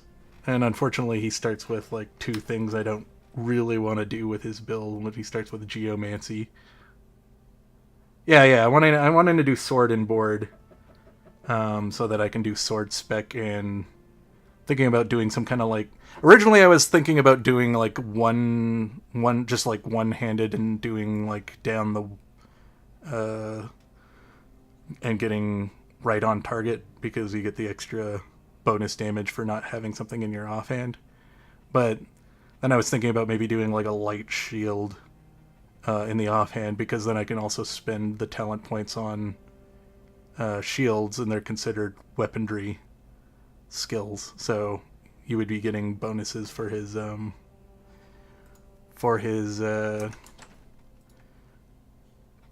his bonus thing for magic power with weapons thing. And then I was thinking about going electromancy, but I did do a full electromancy build back when they put electromancy in the game. Yeah, I did like a full electric build with the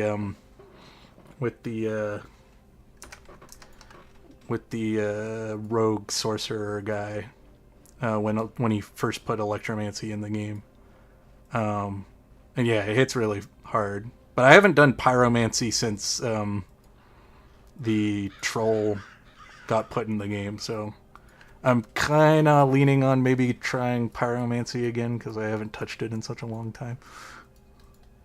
I did do a sword and board style back with the Erin, I think her name is, the chick who specializes with swords and shields and like heavy equipment. Way back, I did like a two-handed sword build with her with geomancy. Yeah, Aaron.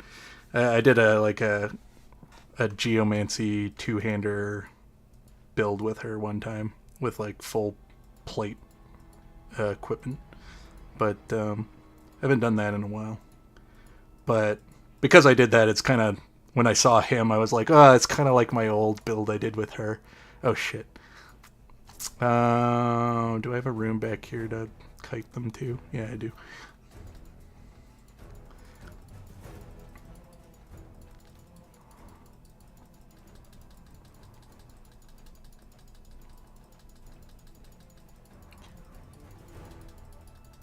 Yeah, and he almost plays exactly how, except with like he starts with mace specialization. I guess if you want to do some kind of like full blunt styled build, he's kind of your go-to with the starting with geomancy and blunt weaponry.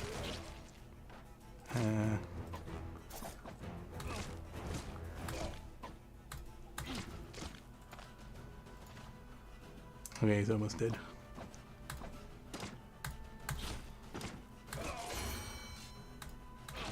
Okay, cool. I thought he was going to be a lot harder. I'll put another point in strength.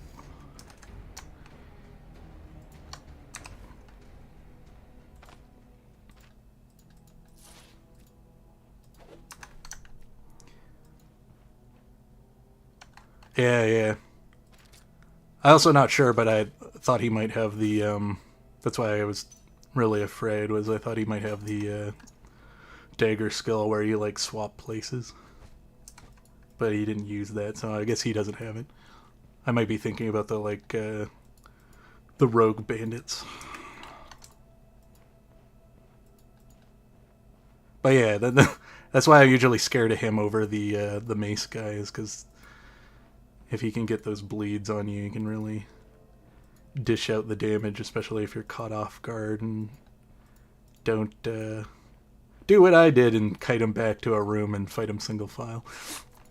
I was really scared when I realized that he was going to change the dungeon layouts and make this more open space dungeon layout instead of the old one, which were just like the square rooms and the single files into the other rooms. I was scared because I saw that he was making these double doors, and I was like, oh no. It's really hard to fight enemies when they surround you. But luckily he kept some side rooms that are still one tile wide, so you can kite things back to them.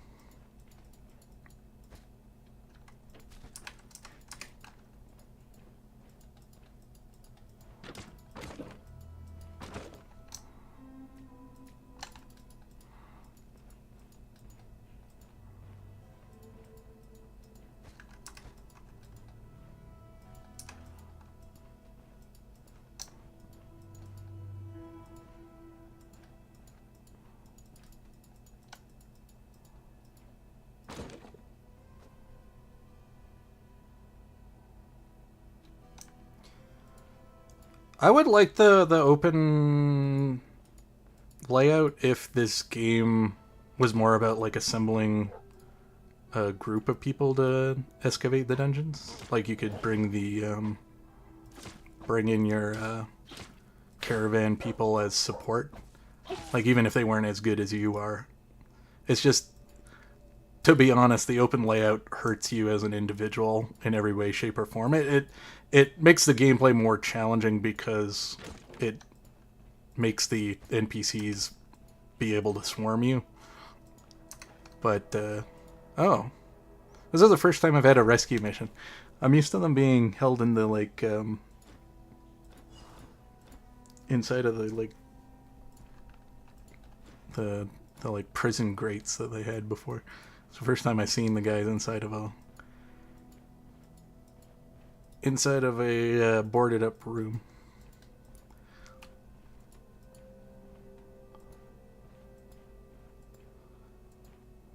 Like, I don't usually do athletic characters, so, like, I understand the whole dashing and thing, but I think that it still would work, like, as long as you're planning properly. I still think it works just as good in linear hallways than it does in these big open rooms.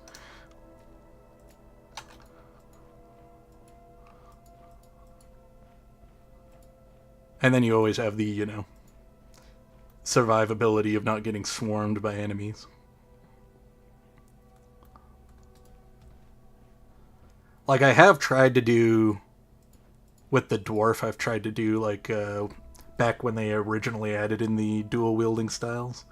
Because I thought, oh, it would be really cool to do, like, kind of like a berserker style with him. But even when I did, like, full axe, full dual wield, and you get all the, like, special abilities for, like, hitting multiple people around you, he's still...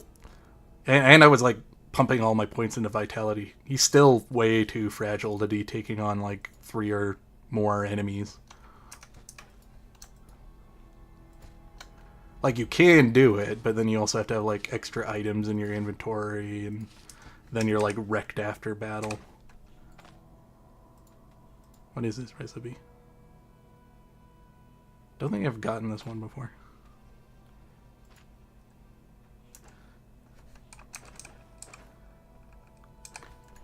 Nice. Enchantment scrolls are always good.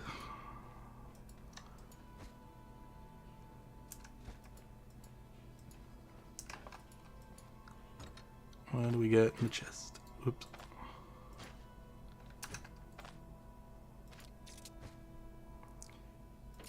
Alright, moonstone. Decent amount of money.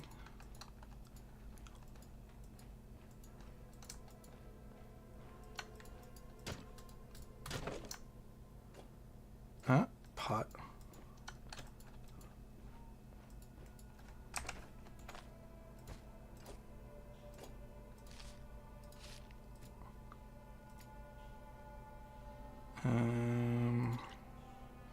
I better keep that in my inventory.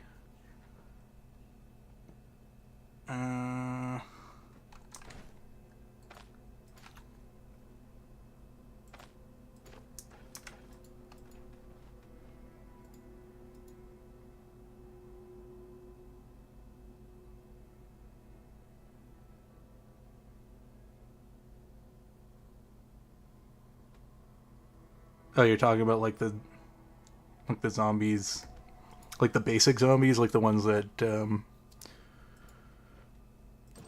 you just smash and then they occasionally will like drop their weapons because they can't hold them anymore. Like, they're easy. But I'm talking about like if you're just like walking around in the overworld, right, as like the dwarf, and you're in the mid-ish late game, and you got like your full, you got like a full dual wield build with like maybe not full axe because that's a lot of points to be spending, and then you run into like a decent mid-game ambush. You're gonna get ambushed by like 4 or 5 guys, and you choose to not play it tactically, and you're just gonna do the like barbarian, run in, try to, you know, like destroy them just with your skills alone, without like pulling out a crossbow and being tactical and like trying to put in some damage early. Even with like whirlwind and stuff that you get in the tree, like I've had times where I'm like, oh, I'm confident I have like tier 3 armor, I should be able to take this on no problem, and then I die and I'm like like it is really difficult to take on like more than 3 enemies in this game. I'm not saying that's a bad thing. I'm just saying that like with the fact that he's made these dungeons much more open, you have to be much more tactical while traversing them, not to over aggro guys.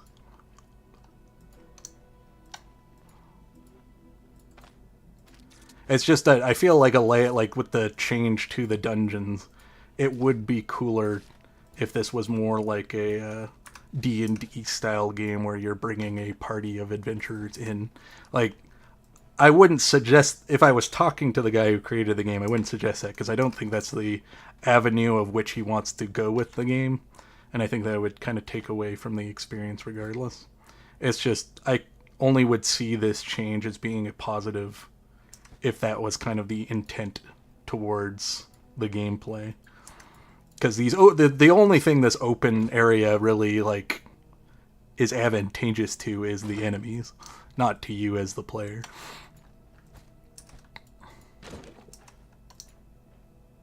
Because even like if you're trying to be more tactical, the linear hallways are much better because you can use like traps such as the caltrops, the bear traps, like nets. Can even like slow down enemies. You throw a net at one guy and then the guys behind them are all stuck behind him. Yeah. I think that this open, even if they weren't very good, like they were just very basic, they acted like an enemy, it would be cool to have some hirelings, especially for certain builds, because you would kind of want fodder in front of you to, like if you're playing some kind of caster or like an archer. Because even with my archer build, it did pump out a lot of damage, but if I was fighting, like, if I aggroed 3 guys, they would almost all get to me before I take them out.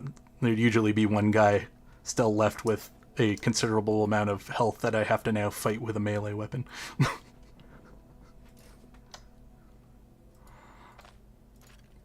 So even if you just got, you know, some basic guys that were like the equivalent of the bandits in this dungeon, like an early game dungeon, just to, you know, wander around with you. Maybe they die easily, you know, that you can somewhat, you know, command, like have a little like some kind of like little tab down here where you can like give them commands or something.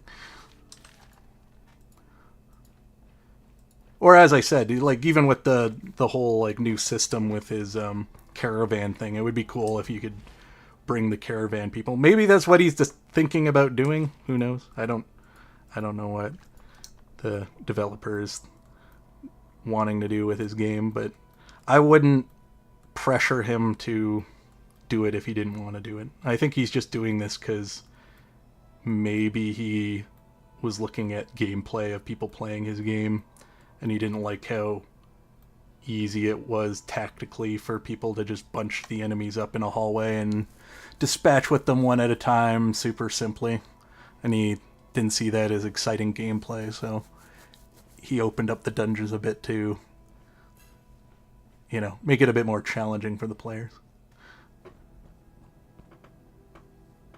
Oh yeah, even like summon creatures. Yeah, that would be kind of cool if there was like some kind of summoning build.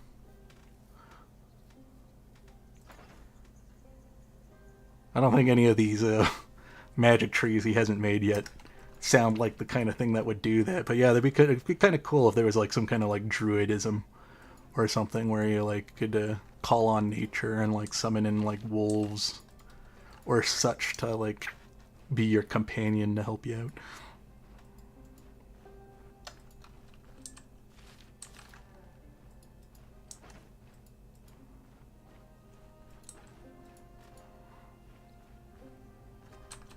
I didn't really check if I cleared that whole dungeon, but I don't really care.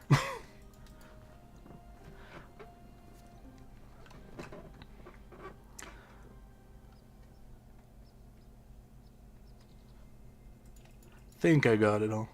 The dungeons seem smaller now, even though they're more open.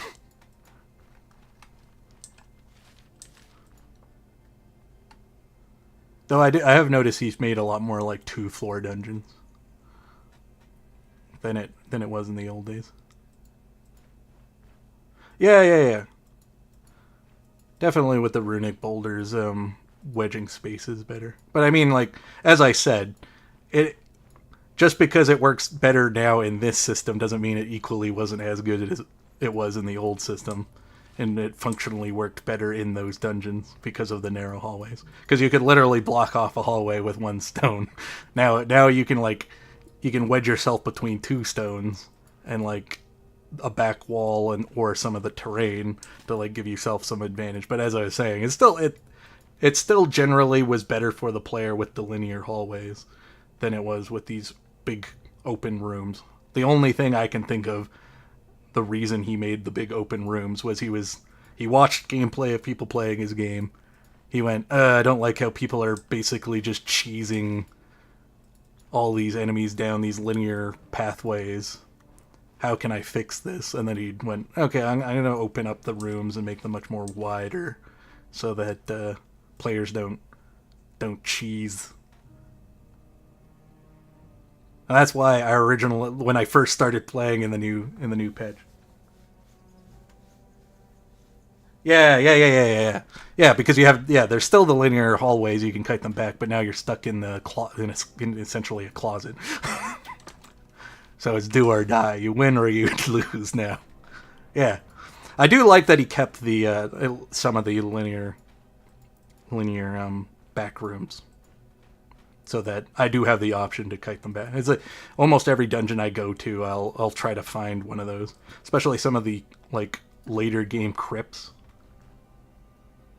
Yeah, like I don't blame him for doing it. It was pretty cheesy because the best strategy was in the old dungeons was always fight them in a doorway. Always fight enemies in a doorway. That was pretty much the most optimal thing. But I did find that I think he tuned down the enemies just slightly. I have noticed their damage output on some of their attacks and stuff is just slightly worse than it was. And I think he tiered some of the creatures a bit different because I've noticed some of the low-level enemies don't have some of the skills that they had previously, and then the next tier up has the skills now instead.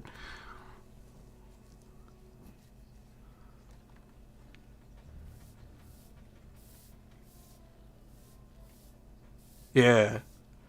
No, I definitely noticed that the low level bandits, minus a lot of the ones with the two-handers, the best ones are the two-handed axe is definitely the hardest early game bandit to deal with, followed by either a pitchfork or a godag, the like little spear.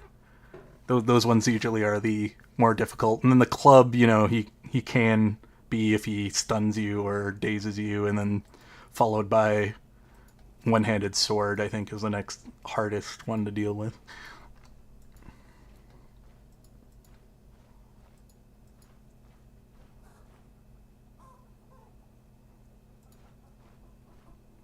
Yeah.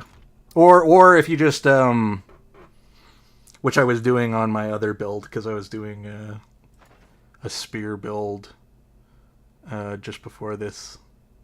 If you get the kick, that literally, if you just get an early game kick on the club guys, they do their little thing for one turn, and then you just kick them back, and then they walk back forward, and then they do the thing to do it again, and then you kick them back again, or use some other skill to knock them back.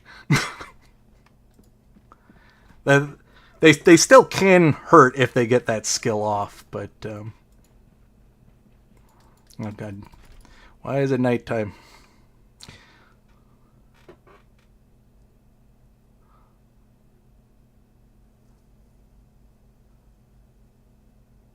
Yeah, I don't know if you noticed. I had this happen. I don't know if this is because of the new character thing. But these, have you seen this before? I haven't seen this since playing the Rag to Riches. But I had these guys come to town. They have like their own little. They take up all the stalls, and they have their own like food stall and like a trades good that it looks like it changes every day instead of a week. And then these two are like performing on stage. I've never seen that. I was surprised like a couple days ago they were in the town.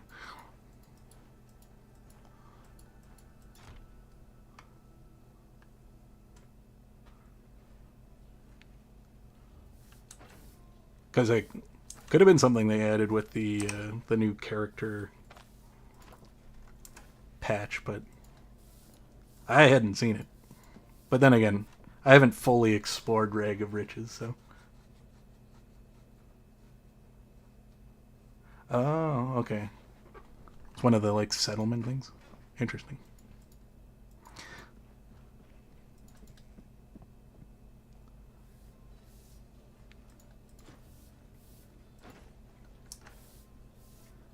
So much harder to concentrate when I'm trying to talk to someone. Keep like, oh, I'm gonna go to the inn. Oh wait, I haven't paid for the inn. Go back downstairs. Why am I downstairs? Go back upstairs.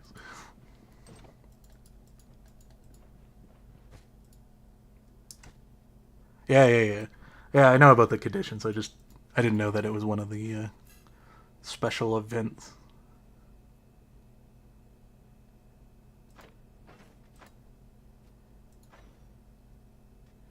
Neat.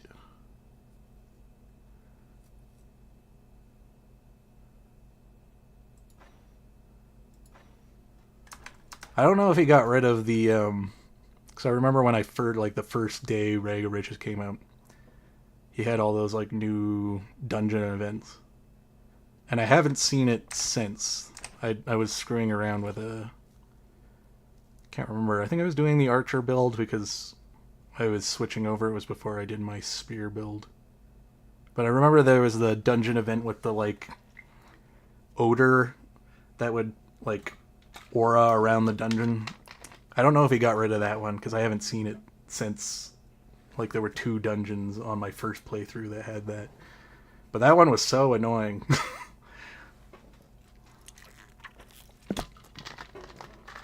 I do know that like the they still have like the plague inside of the dungeon. That one is quite annoying because I was doing that one on my spear playthrough. I had to like get a bunch of the antitoxin stuff to even clear the dungeon, and even then the like final boss was super hard. Yeah, like I spent so much time on this on my one file when I was dealing with one of those dungeons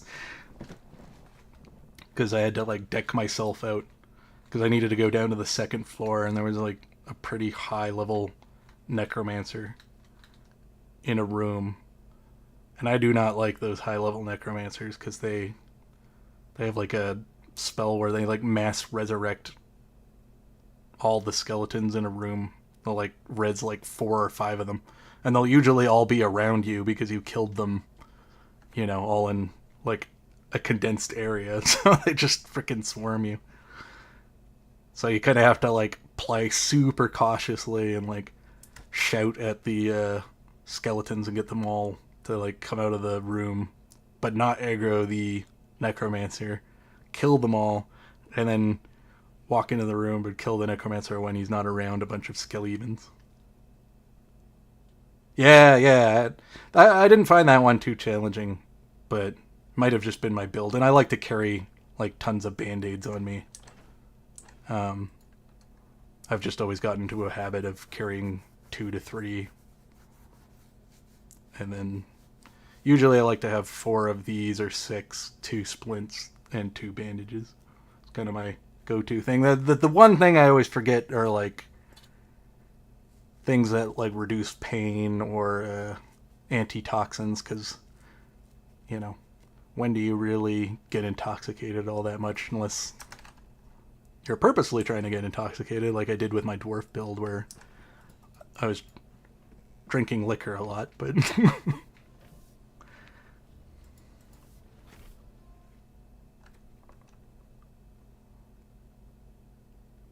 yeah, I did notice they added a bunch of stuff to the survival tree. When I was doing my archer build before Rag of Riches, it was much smaller than it is now, because I remember it only had the 3 down the side, and then I think it had 3 here, and then it had like 1 that went into 2 before. But yeah, I think the reason why survival is so much better now is the one, getting the early game pelts is really good for early game money, and 2, you know, butchering to get animals. I wish he'd had a. I wish they would add a, like, I know that there's skills in the tree like in daggers that make your. Yeah. I wish that there were like there was like a throwing weapon talent, because there is throwing for daggers where you get additional damage when you throw daggers, and I did do a dagger throwing build like way back when he first added this text to the throwing dagger to the daggers. But I was the last build I was doing was a full spear build, and the reason I was doing that was I was reading the wiki, and it was talking about how spears can be with pointed ends, could be good throwing weapons, and I was I just wish there was some skills for it, because every time I chucked them at anything that was small, like a bird, like when I was trying to get ducks or something, it always miss. I never hit the birds once, and I could do decent damage with it. Like some of the early game spears, like the hunting spear, were doing like 9-10ish damage average, which isn't too bad if you can throw 2 spears from your inventory. And I also just wish that there was like mainly I just wish there was like a button hotkey that you could put on your bar, because it's really annoying having to go in your inventory, right click, throw, and then if the enemy is behind your inventory, you have to close this so that you can actually see them so you can throw it at them. And it would just be nice to have some like passives that would like boost up its damage output, or like make it have a chance to like stagger or something, just so that you could like partially specialize in throwing as just another range option. Because pretty much if you're playing this game, you should be, that's why I have an early game crossbow, is that you should always be aware, or you should always have a range option available to you, because getting that extra like 20, 30-ish damage before the enemy gets to you, especially if you're pulling more than one enemy at a time, definitely helps turn the fight in your favor.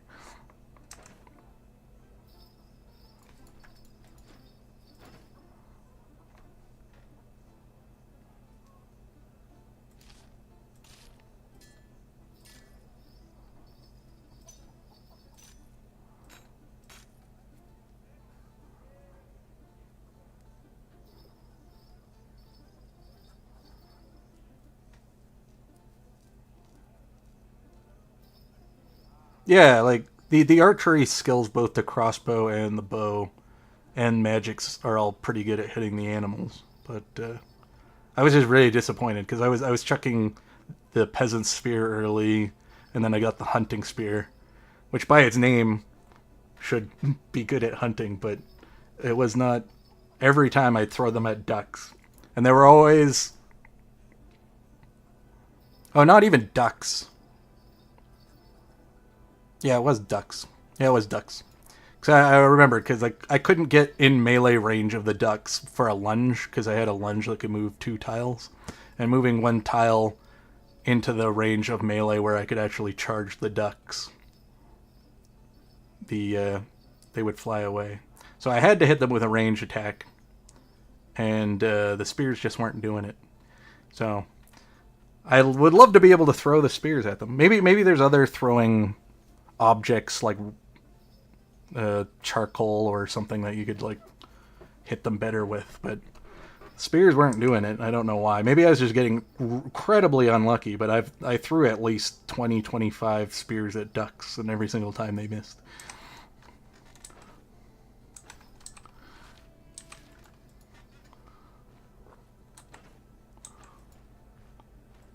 And like ducks are a good way to get meat if you're doing hunting. So,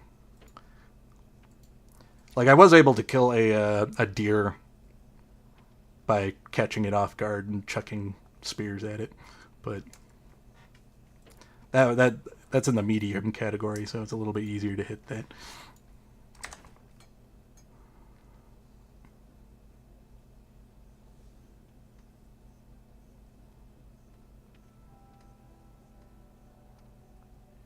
Yeah. I tried a full dagger build where I had like 1, 2, 3, 4, 5, like 5 or 6 daggers in my inventory, and then I just throw daggers at enemies until they got to me, and then I think I had a dagger in my offhand, and I had a sword or something in my main hand.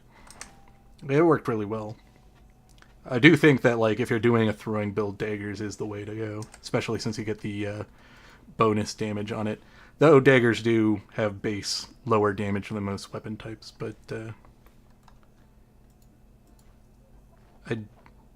I think that they get all of the passives from the.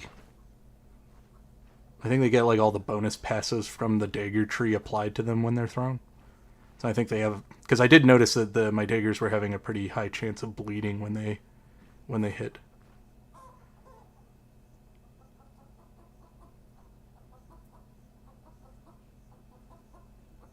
Well, there's just this talent that it increases the damage of daggers thrown by 50%. I'm not entirely sure if like some of the passives for daggers apply. I did notice, weirdly enough, when I was screwing around with the throwing spears, your main hand enchantment is applied to whatever spear you're throwing, because I was life stealing from throwing my spears, because I had just happened to find a spear early on in the dungeon that had life steal on it. So while I had my spear in my main hand and I threw one of the spears in my inventory, I was life stealing. So it was equating the enchantment on, not on the spear itself, because later on I switched that one in my inventory after I got a new spear that was better, and was using the lifesteal spear as one of my throwing spears, but it wasn't applying the lifesteal when thrown, which I think is kind of a bug, but where like he just didn't think it through when he was mechanically making it. Yeah, I think it's just a programming error, and it's not something he thought about when he designed it. I think that if he knew about it and he had a quick fix to it, he'd fix it so that it would apply whatever enchantment is on the actual equipment itself that's being thrown rather than the main hand.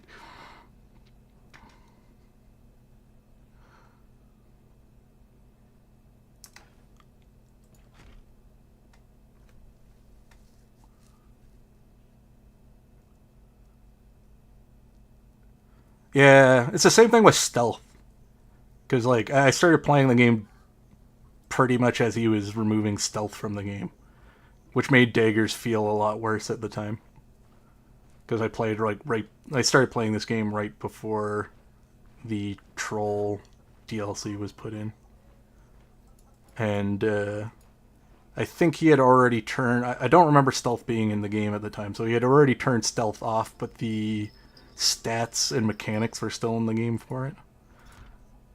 Like he's fully removed it now. Like you used to be able to get stats to lower your noise on your equipment.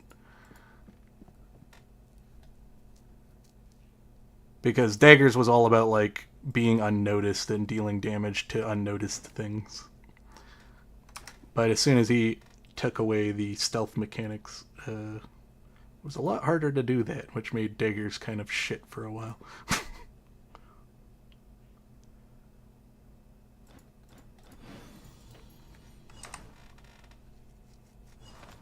But then he put some of the power of dagger back in by, you know, making it so that you can switch to daggers from a different weapon without an action required, and some extra little boosts. I have a feeling he won't add it back. He talks about adding it back. It might be in his plan, but I think he's going to get around to it, and he's going to look at it, and he's going to go, nah. Because when it comes to game development for me, at least when I see stealth in games, you kind of have to plan your game around stealth. And if you don't, it just doesn't feel that. It just doesn't feel right. And this doesn't... I don't think he's designing this game around stealth being a core mechanic. So it's just going to... Even if he somehow shoehorns it into the game, I feel like it just won't be... It just won't feel good. And something that just doesn't feel good doesn't always... Because if you've ever played a game that, like, stealth isn't the main mechanic and they just kind of shoehorn it in. I find it the same way of playing, like, tabletop Dungeons and Dragons. You try to do stealth with your DM. And they're not quite sure how to, like, make it feel fun and engaging, and then it just ends up being, like, stagnant dice rolls that, you know, just don't feel good. Because it doesn't really have the feel of being like you don't really feel like, you know, you're being cunning and walking around in stealth. Because you play a game like Hitman, which the whole mechanic of the game is around stealth. Stealth gameplay feels really good in a game like that. If you just kind of shoehorn it into a game.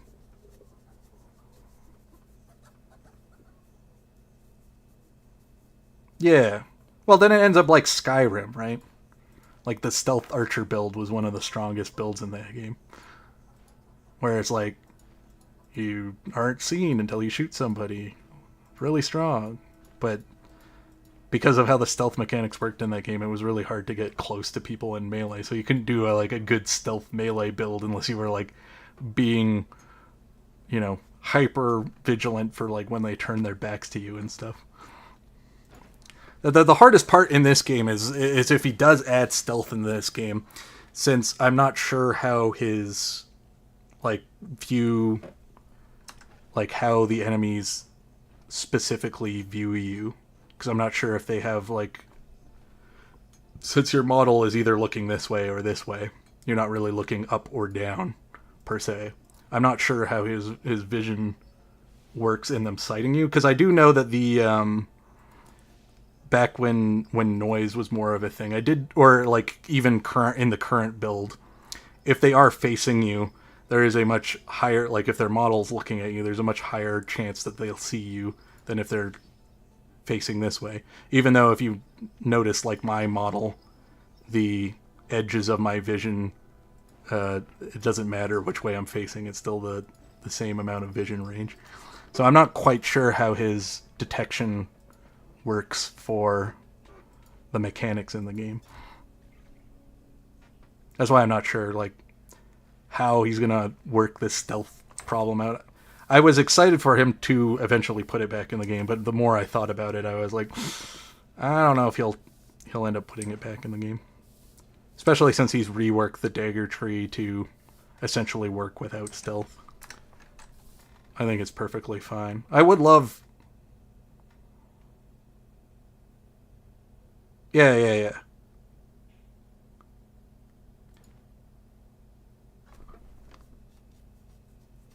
Yeah. Early on, I think with Rag to Riches, it's definitely a lot better. Even the thing before Rag of Riches, I think I had a hard time recommending it to anyone before Rag of Riches, but I think after Rag of Riches, I think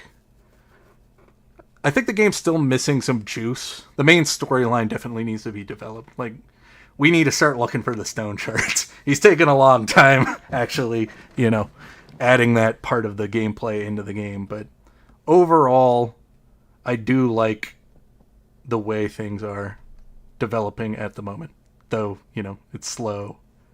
There's enough meat in the game for someone to enjoy the experience. Definitely now. Like, I had a really hard time recommending this game, like, around the Troll expansion. Because there just was, like, there was the map exploration. I think that was, like, the main... Yeah. Like, that was the main thing, like, back when he widened the map. Because it used to be much smaller in the early development before he added the big city and Bran. So before Bran was added into the map, there was this Manshire and the other town, and they were like on the opposite sides of the map, and it was a decent distance away from each other.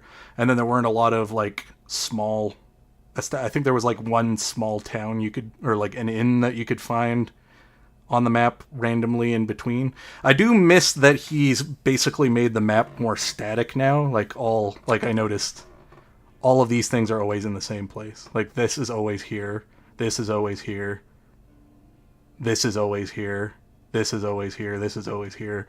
This dungeon's always here. This dungeon's always here. But the random ones are still different, because in my last playthrough there was one in the corner here. So I do like that. I do miss that the things are more static. But I think that is a design choice that had to be made when he added in the caravan. I have a feeling that like something mechanically made him make this decision to keep these things static because he had to, because of the caravans.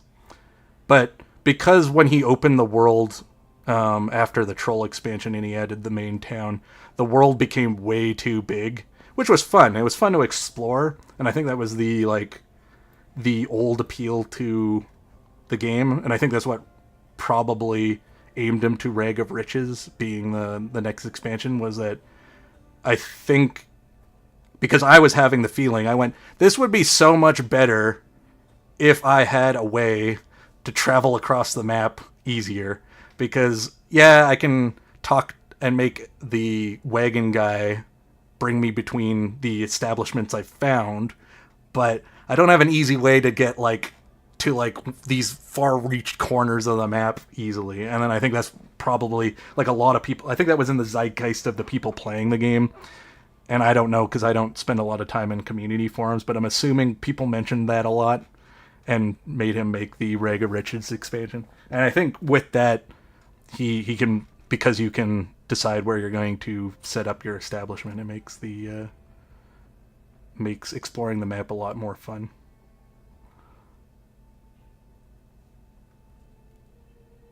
Yeah. Well, he could make these kind of randomize more if he wanted to, but I think that it has something to do with how his engine works with the moving your caravan around. I think that might have, within testing, he probably had problems with something to do with that. So I'm assuming that's why he made these things more static, where they don't move around.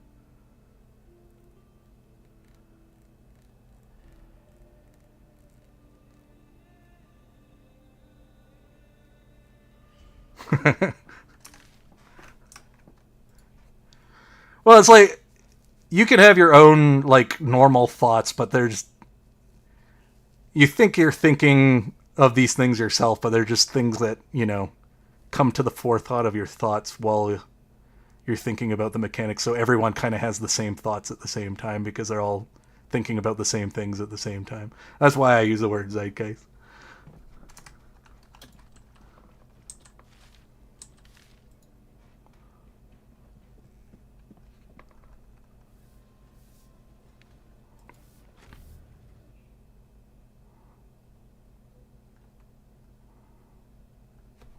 Because I was definitely wanting something like a caravan, and then he did it.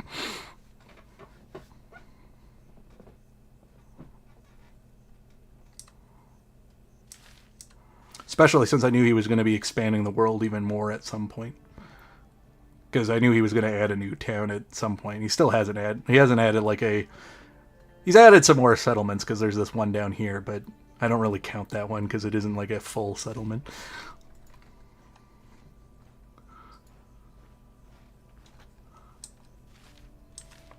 Alright, what level am I? Getting so distracted.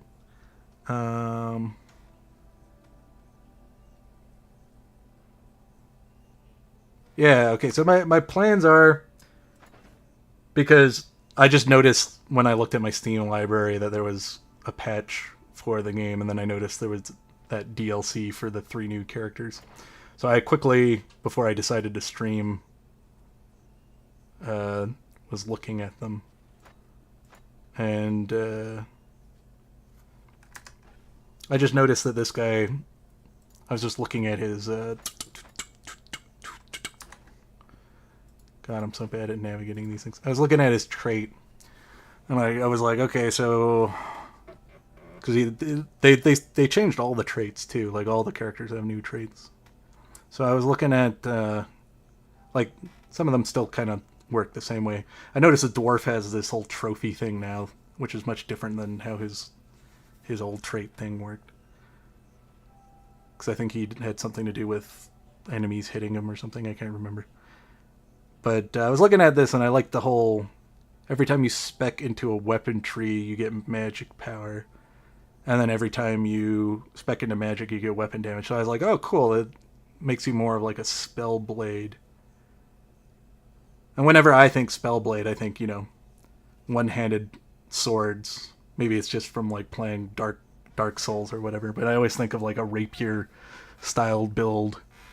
Where you're like casting with your offhand and you're using a main-head sword as your thing. So that was just the first thing that came to thought when I was reading his abilities. And then the more I thought about it while I was playing earlier today, I was like, actually that makes a lot of sense if I go like shield, because shield is part of the weaponry thing. So each one of these skills is going to get me an additional, 1.5 magic power. And then I can also do sword, and each one of these skills is going to give me the 1.5 magic power. And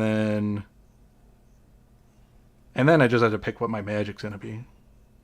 Because I think I'm going to pick this up eventually. Because I think I might just stay with light armor. Because I haven't played around pretty much since he added all in the new magic equipment, which I haven't played around with much because I've been doing mostly heavy armor equipment so far. This will definitely, I think, be necessary for doing a more light armor focused build, just to bolster up some of my resistances. So I think I'll eventually pick this up. I'm just mulling over. I don't think I want to spend the point on it this early in the game, because I think I want to dump all these into pyromancy or electromancy or shields and swords once I got my build kind of coming together.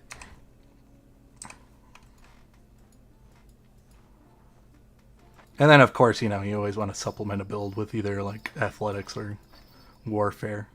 The whole reason I got this skill early was I just felt like I needed. This is always just a useful early game pick if you're planning on using weapons, because this skill's just. It used to always be my go-to first pick. Yeah.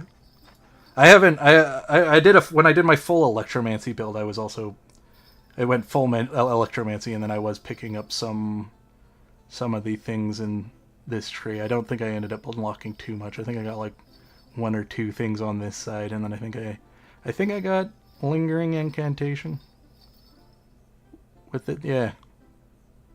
Except the big issue is that this counts as a utility, and honestly, his trait bonus still does give you a bonus, but I honestly think that this bonus isn't as good as the first 2 bonuses. The only reason I picked this up early was I noticed that the utility tree still gave the 2% XP, 2 max health, 2 max energy, and I love this skill when I don't know what I'm doing and I just want to get an early melee thing. And it used to, no matter what I did back in the really old days of this game, I always get this skill first because it was just so good.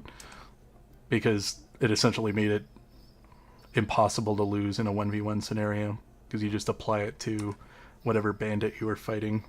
Or like back in the day when you were able to fight wolves in the early game, which I find like you can't fight wolves at all in this game anymore unless, you know, you're in the mid game.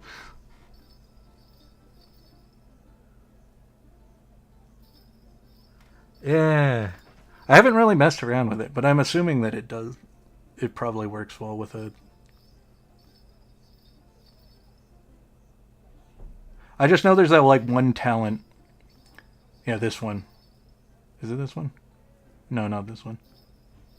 Yeah, it's this one. This is a definitely must pick for like a Spellblade build. Because you get the extra bonuses to weapon damage. If you're in... If you proc the Electromancy or Pyromancy thing. Oh, it does, yeah.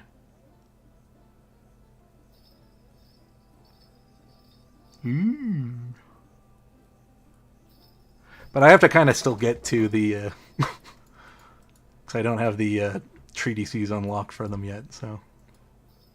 You know if there's a sword trainer in this first town?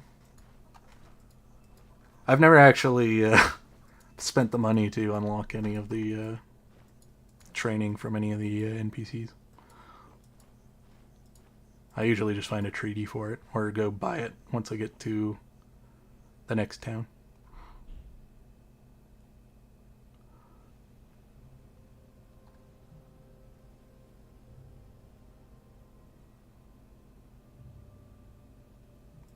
That's what was the second town, which is now technically the third town in this expansion, right?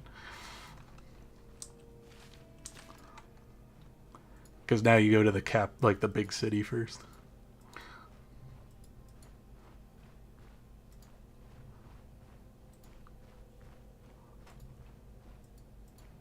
Yeah, because I was thinking it was him. Because I thought I remembered him like swinging a sword around.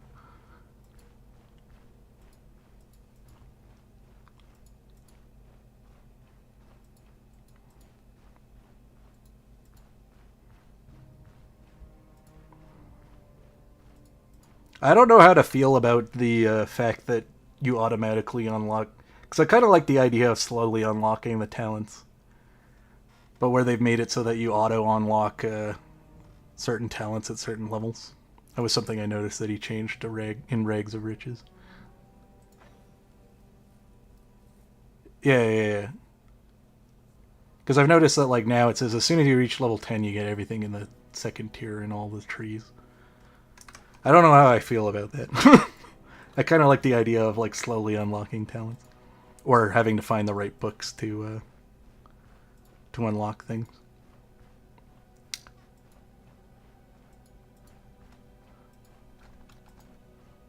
Because like a part of my strategy in the game is to...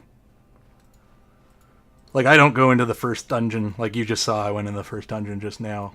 I usually roam around and try to get as much XP and loot as I can over on the overworld map before I go into the first dungeon. So I kind of like cheesing out my levels, because I do remember the time back in the old day where the game was so difficult that you used to have to cheese the first dungeon by resetting it before he changed it, that you couldn't do that anymore.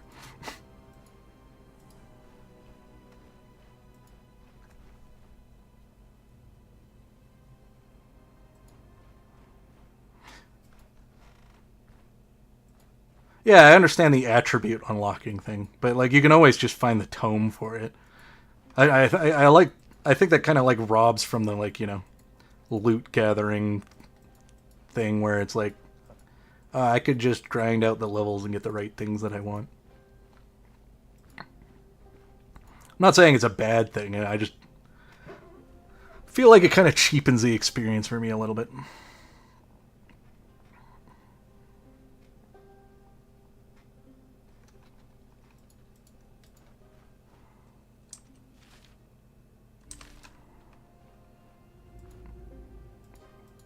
To be careful. I might be able to do this. I usually like doing this at a slightly higher level. There is ways to cheese these guys, but I usually end up cheesing them anyways, even though I'm a higher level. I am not used to there being a forest on this tile, though.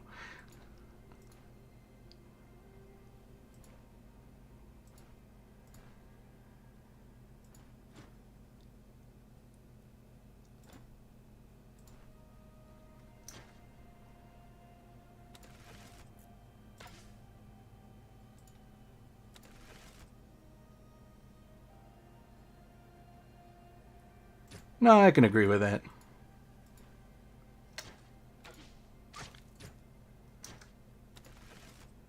I have had some times where I'm like trying to do a specific build and I get really frustrated because I can't find the right treatises in the early game. Especially like way back in the day, because like part of the strategy way back in the day, before he changed the code or whatever to make it so you couldn't reset dungeons, was that you could go zone into the first abandoned dungeon, clear it up until the boss, and then zone out, and then go back to town and rest, and then come back to the dungeon, and it would totally reset the floor. So it would reset all the enemies, it would reset everything. So you could just keep doing that, and then looting all the bookshelves and looking for specific tomes. And that was kind of the like whole strategy of like cheesing the game.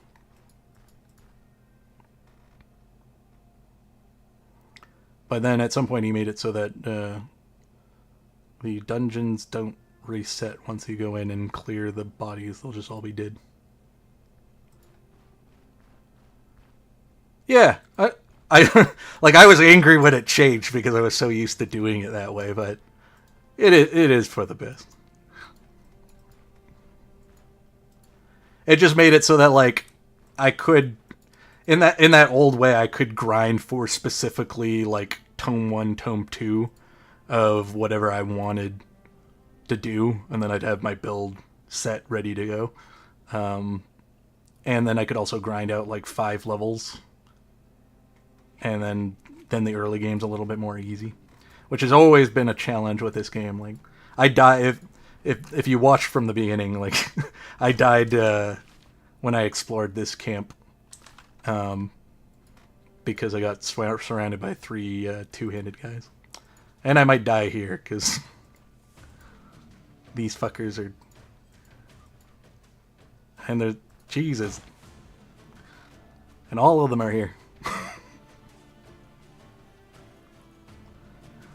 Luckily, you can cheese them, because I don't think I'm pretty sure they don't follow you off map.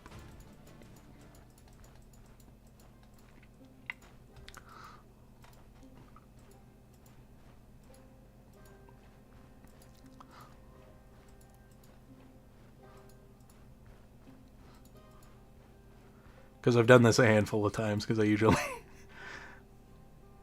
it's usually pretty hard to take them all on.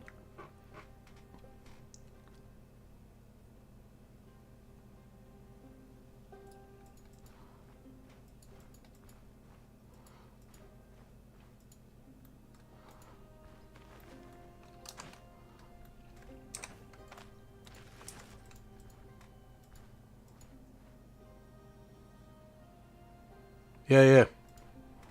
Nice being distracted and not having to talk by myself. And also to just engage with someone else who likes the game. See ya.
Hmm.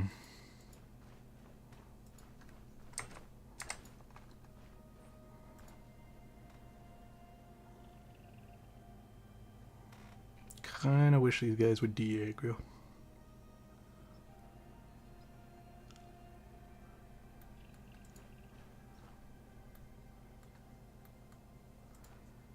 I don't think I could fight them all while they're all bunched up.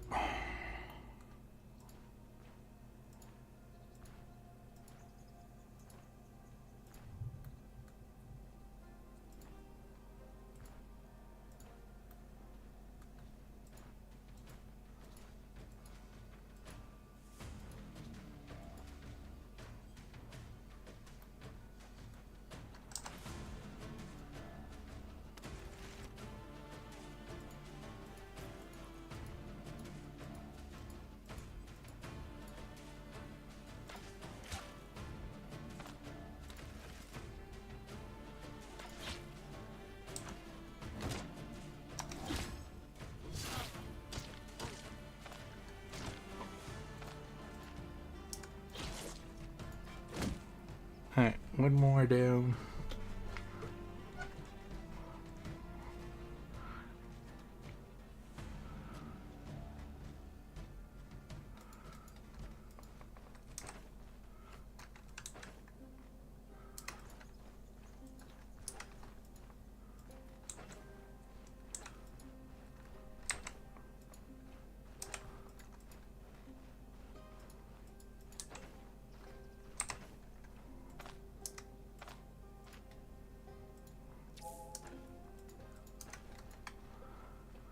Really hate that I have to do this, but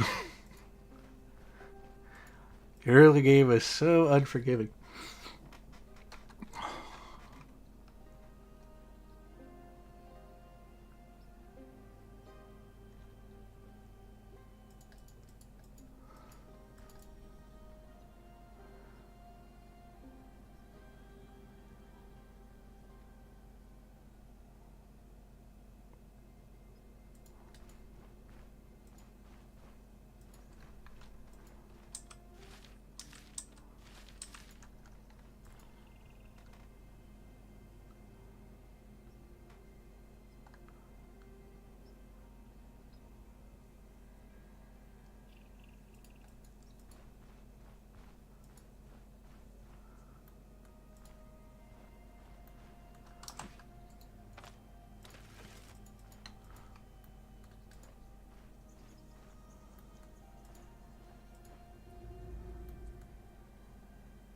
I think there's still 3 of them. Yeah.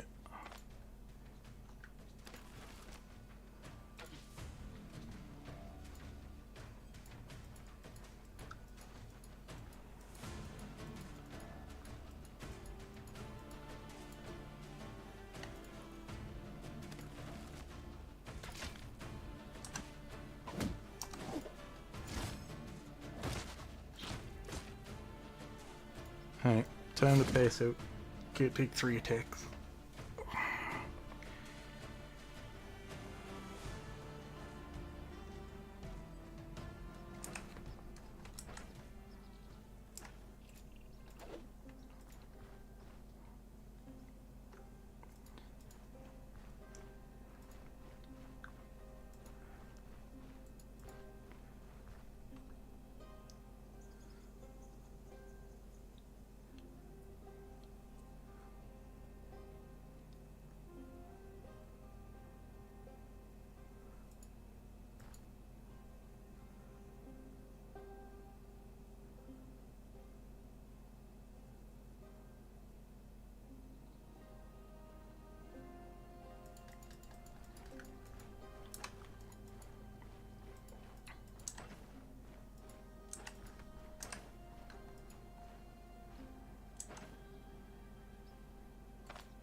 Alright, hopefully this time I can get one less guy.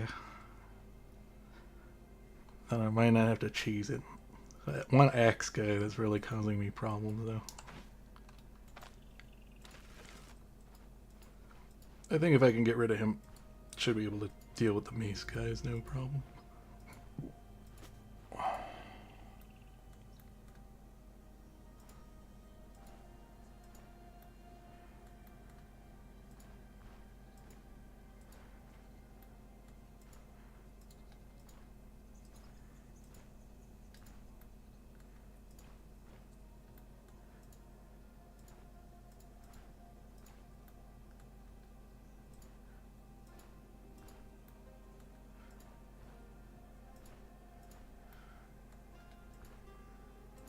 Do they hard reset?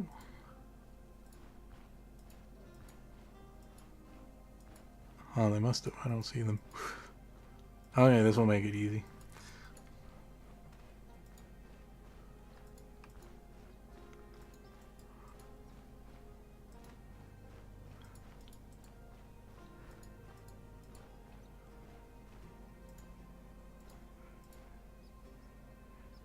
Nice.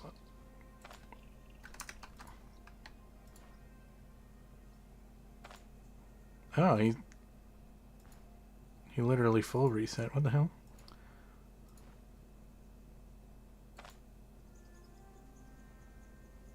This is a bandit. What? Why am I getting... This must be a bug. Yeah, this has to be a bug.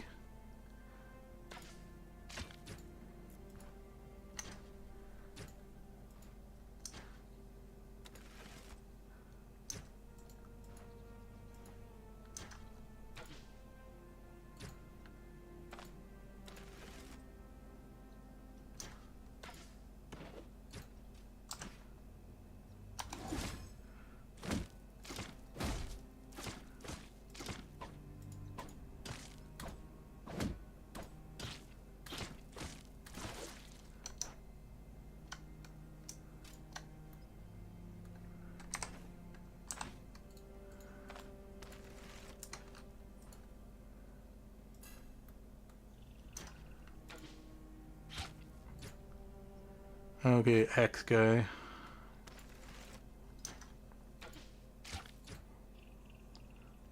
Two hits, that's good.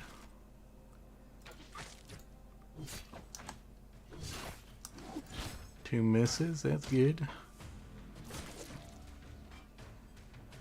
Now, I shouldn't be cocky.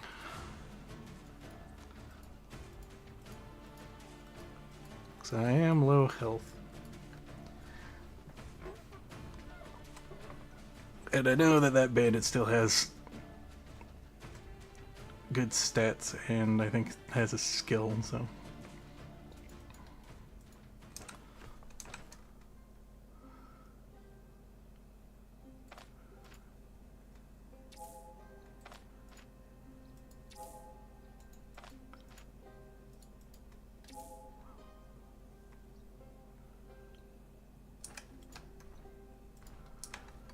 should rest up before I fight him. Especially since I'm not sure... Well, I think I did rest between the dungeon.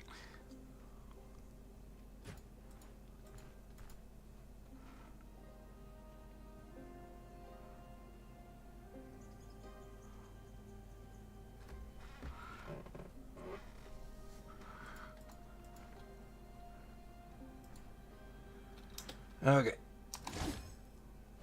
Let's go.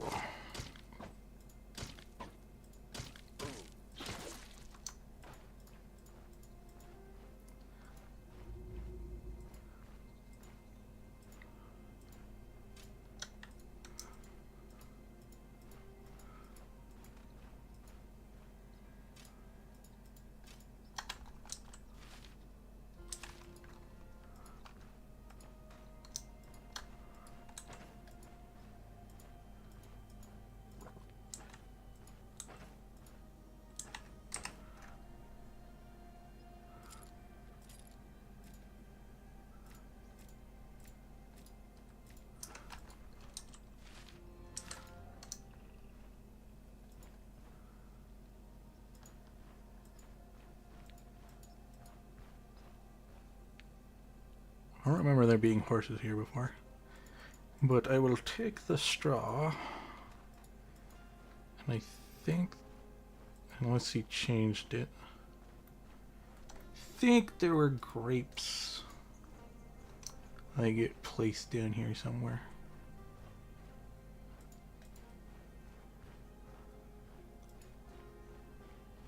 Nope. Maybe in the north.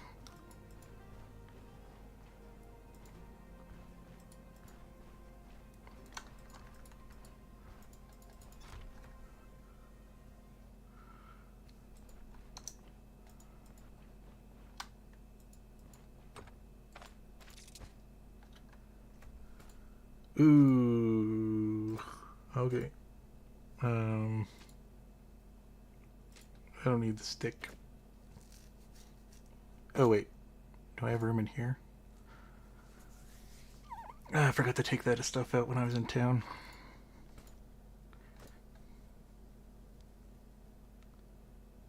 I now have room for the stick, but I do want to go. I don't think there's anything else I can take here. Well, I could actually.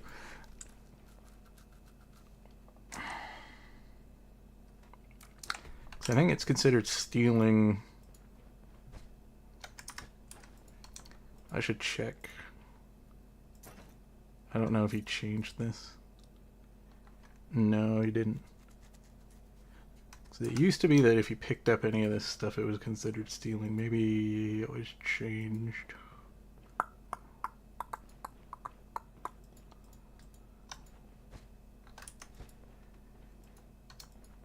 So you do need a bucket.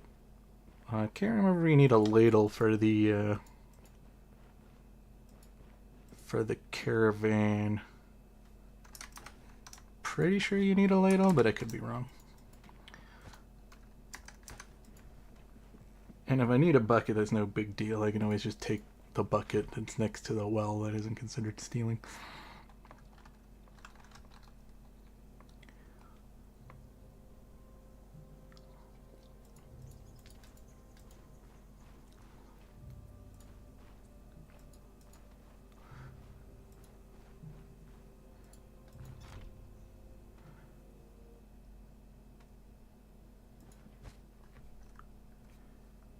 Is this considered stealing? No.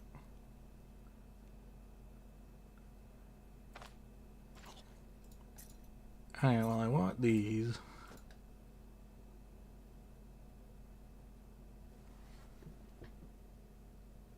And that would be worth a considerable amount of money to sell. So let's make room for it.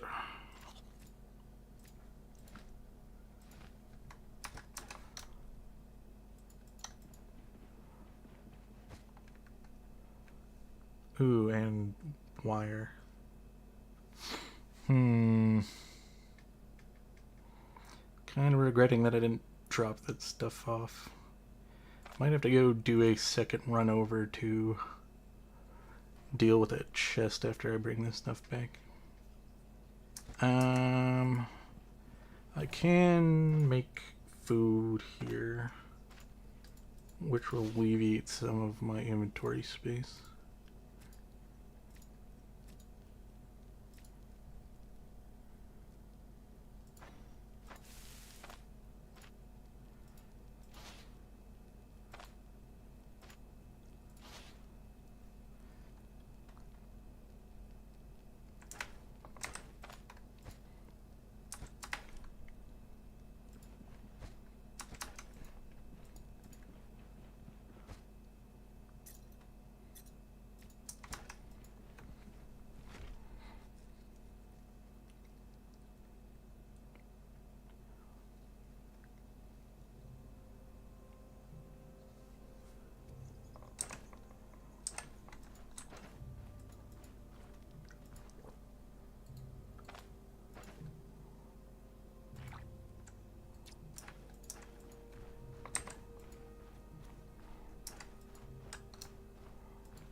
Now, I don't think it's a good idea to go do the caravan thing immediately, because I'm going to need more money.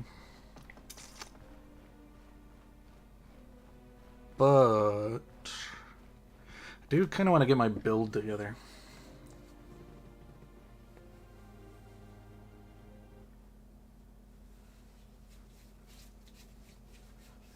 So I do kind of want to go to the other towns, because then they'll have the treaties for me to make my build.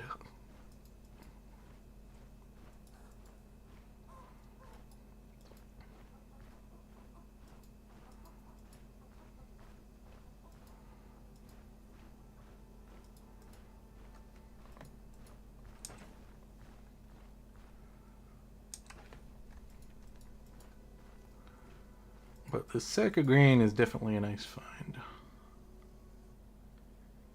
because you do need it for one of the caravan, or at least I think 2 of the caravan upgrades.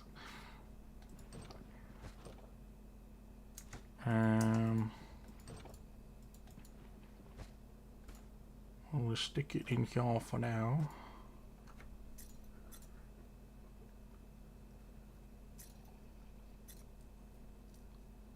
And I do need a pot for one of the caravan upgrades. I am definitely going to want the shield.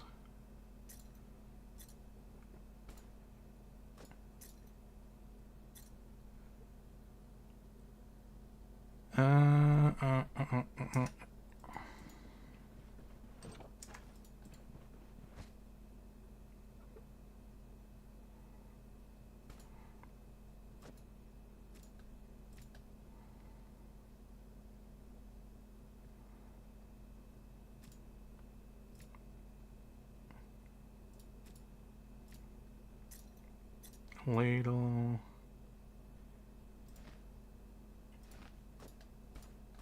Organize this a little bit. Yeah, I'm gonna need more healing cells. For sure. I need a rest. For tomorrow, so the stores are actually open.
I always keep forgetting whether or not I actually paid her.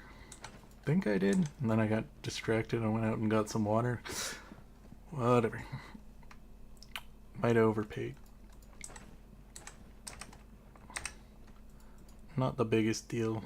15 gold is not a big deal anymore that I've gotten the first couple dungeons done.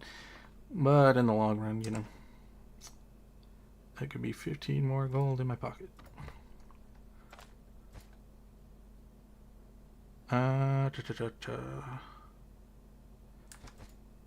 Right. Do need to remember to take this stuff out of my backpack.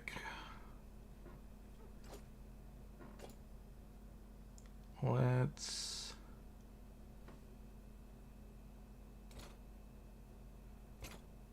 don't know if I'm going to use leather armor. At least not immediately. I don't know if some of the upgrades of the mage armor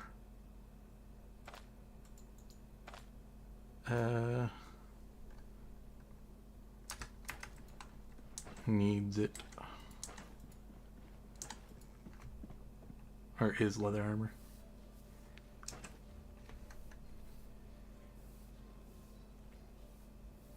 Though I could hold on to it in case I find leather armor in a dungeon so that I can repair it to a point where I can sell it. It is something to consider.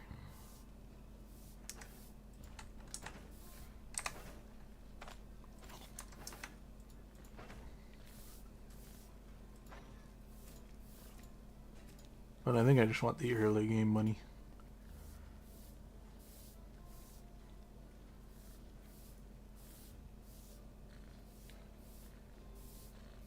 And peasants. Yeah, right, that's why I got the water in the first place.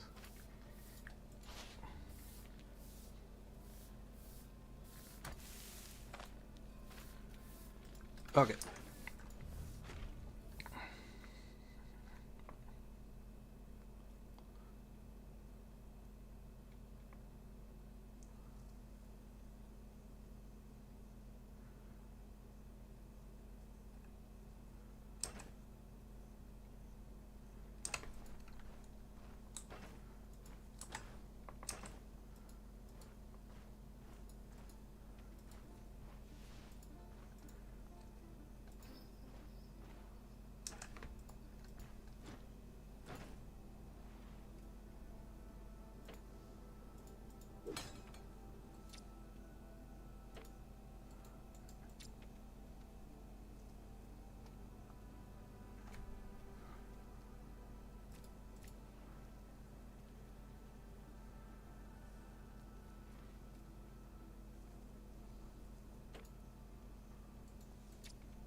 Crowbar. I don't know if I want to spend that much money right now.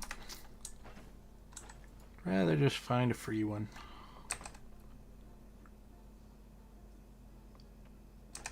Okay, let's turn in the quest for the bandits.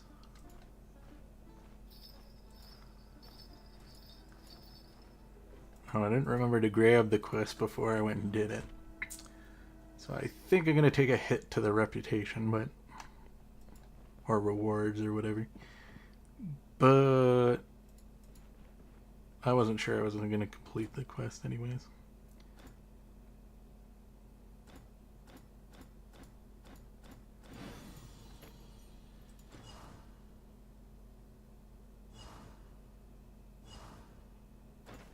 Okay. That's better than this thing. And that allows me to get a quest complete with the drunkard guy in town because he wants that specific bottle of brandy.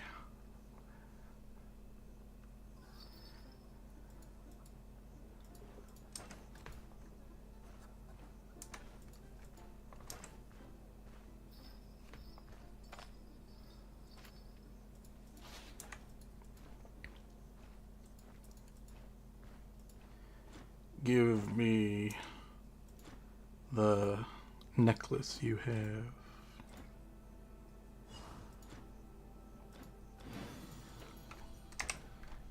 Okay. Pretty sure I have an identification scroll upstairs somewhere.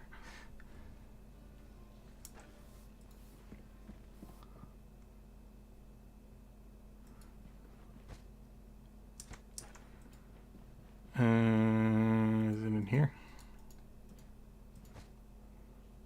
Nope. It's in the chest.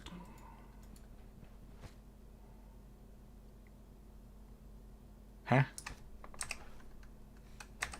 Did I use it already? I must have used it on this. Okay, I guess I'm gonna have to buy one from the vendor then.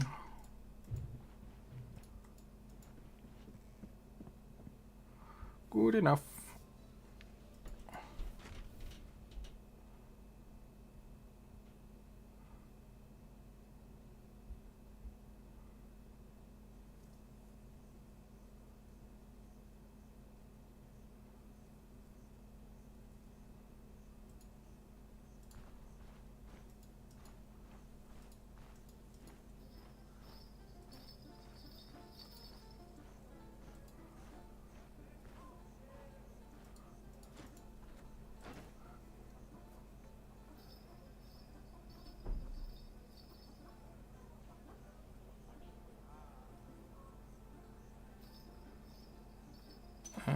You can have that. Identification scroll.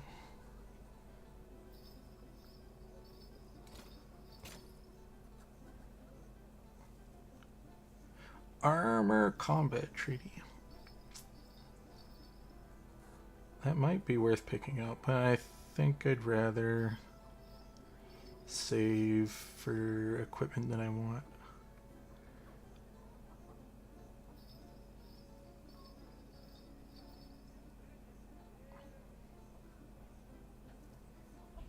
Though that shield would be pretty nice early.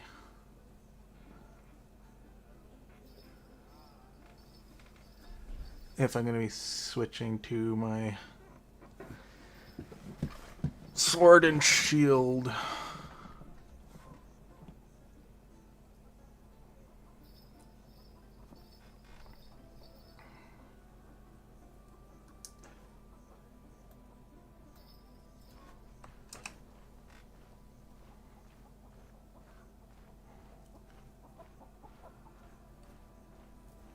I wonder if this counts as cloth. Maybe the tailor guy will buy it.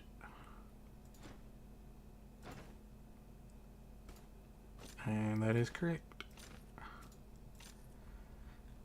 Okay.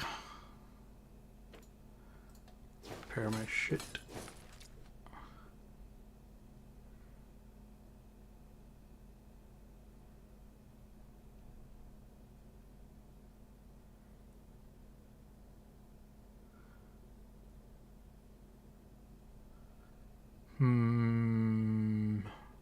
Alright.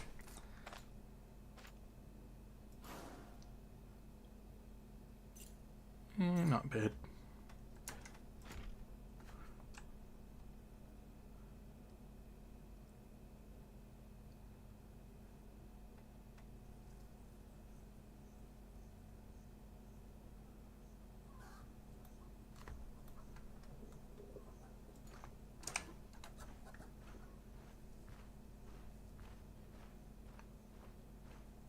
Getting a ton of crushing resistance isn't too bad.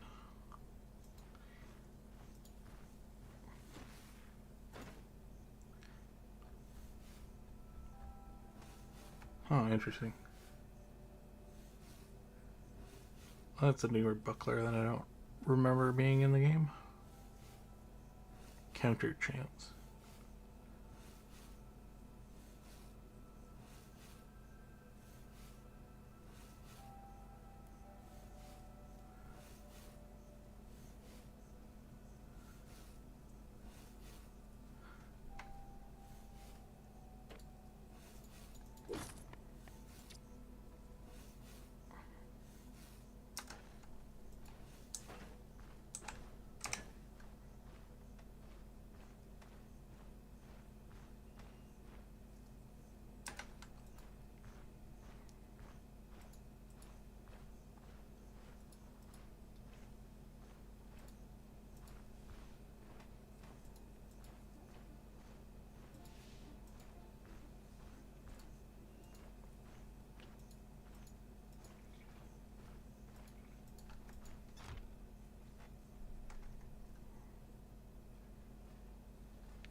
Okay.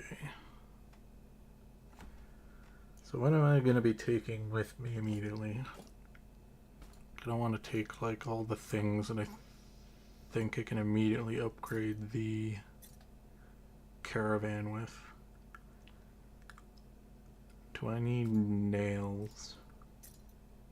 I do know you need charcoal for one of the early upgrades. And I know you don't need horseshoes until one of the later upgrades. I think you need a pot, but I'm not 100% sure that you don't need some other resource, like a special type of pot. I can't remember. Though I do know you need like a ton of charcoal for something. And you need straw for a lot of the things. And the oil you need at some point, but I don't think you need it immediately.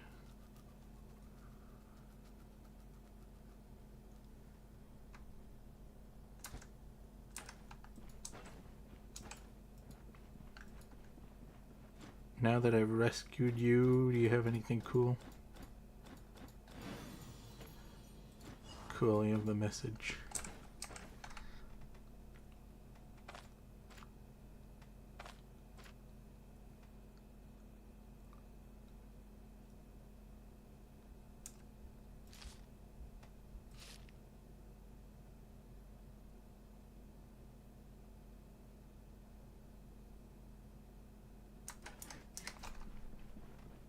I don't know if that...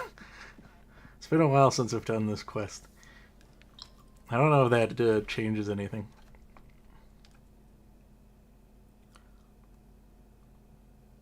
Don't know if I was supposed to not read that.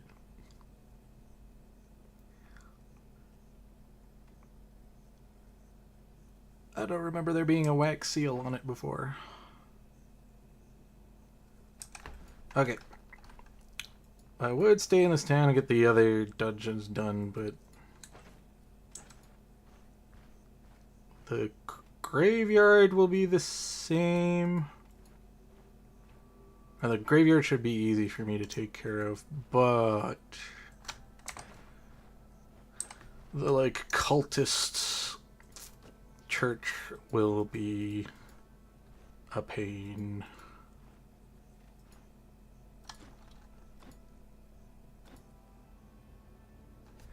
So I think I want to go get my treatises, or at least my skills. If I can just get the sword skill, then it should be good enough.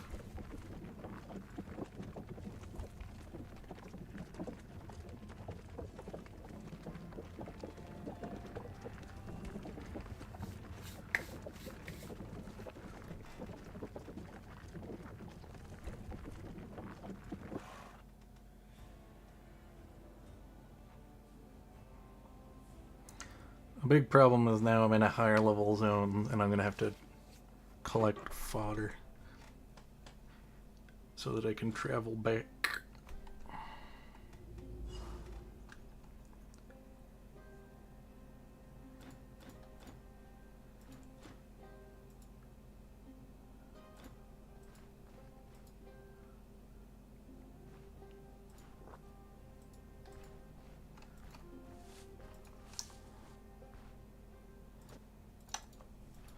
Doop-a-doop-doop-a-doop-a-doop. Taking everybody's straw.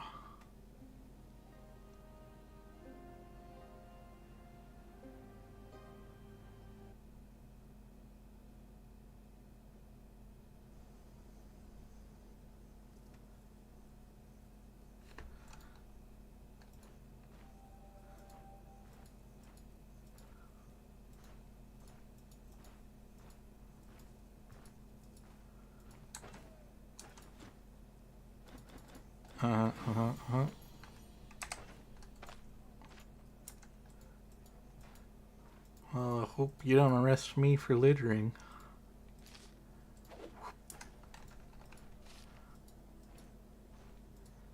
Okay. So, first order of business. And we're gonna look at the treaties. But I'm pretty sure this guy just sells the second tier treaties or higher. So I might have to go to the other town that sells the lower level treaties.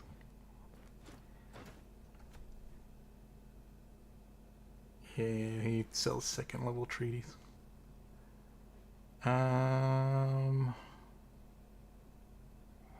Okay.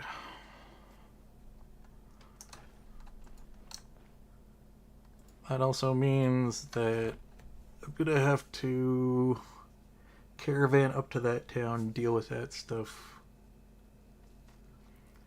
and then caravan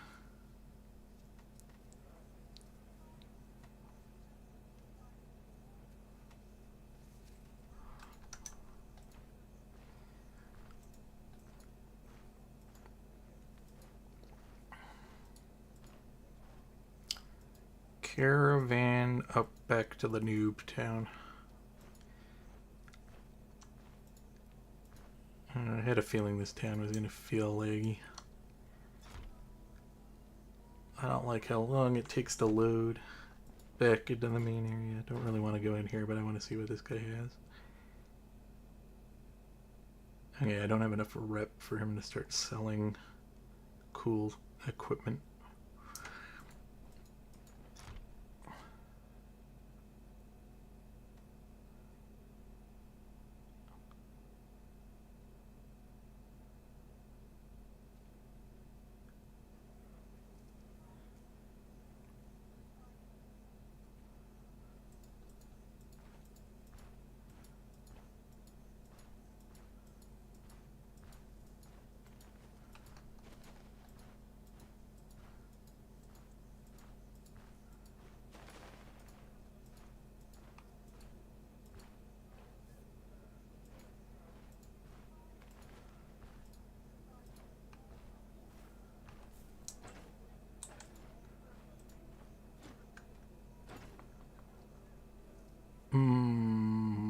Okay.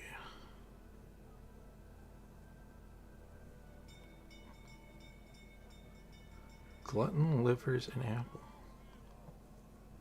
Wait, I don't remember this recipe being in the game either.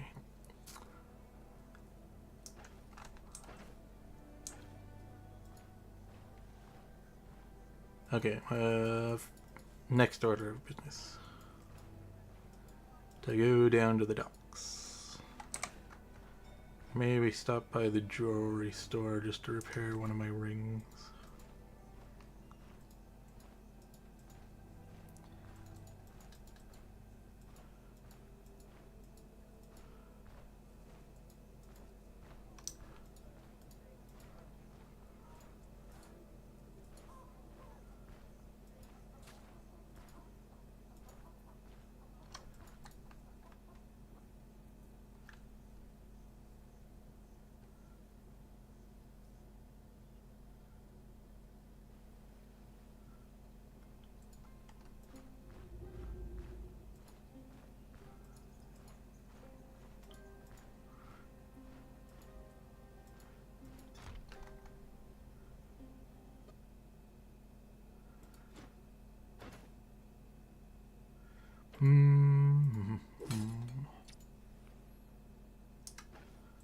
So I could check the magic shop in the dock district just to see what the price tag is on some of the magic equipment.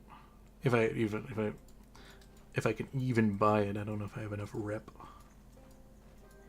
for him to have it in stock. He should have some basic equipment in stock though. So I do remember coming to this town and at least you can get like the belt from him.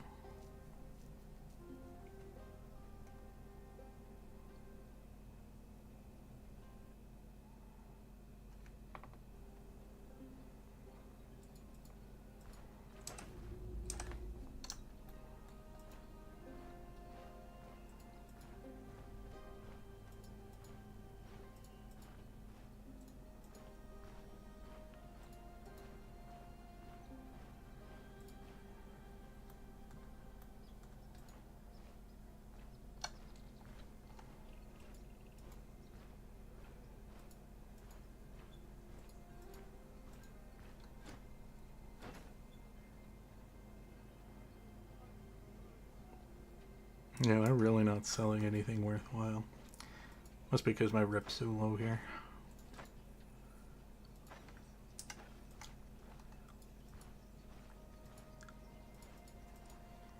Let's see if this guy's selling anything.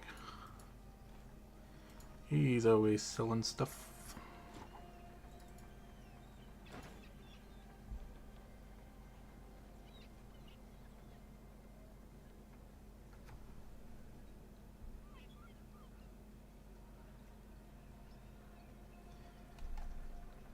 If I wanted to spend my money on that stuff, I would.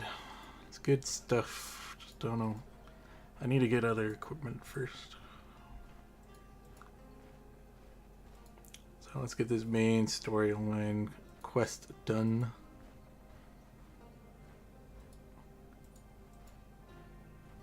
And we can get the caravan going.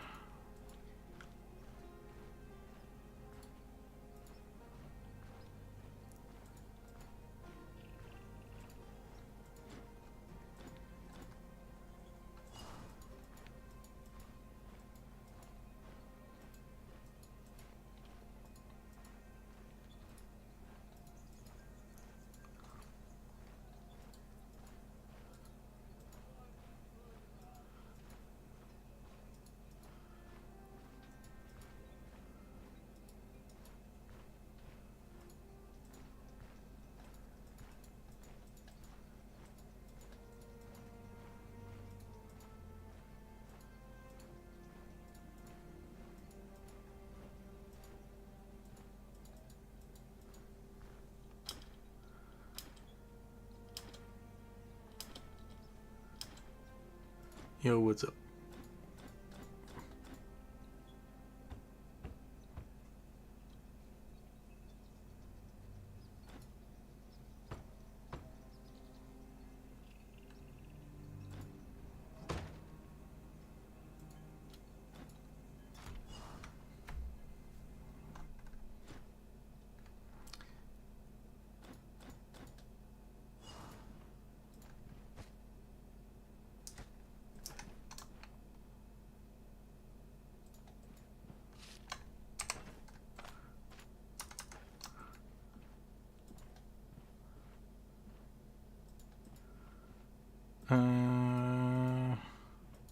Right, you have to like click on these things.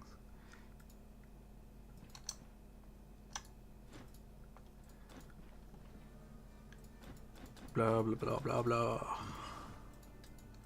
Find the secret book. Open the downstairs.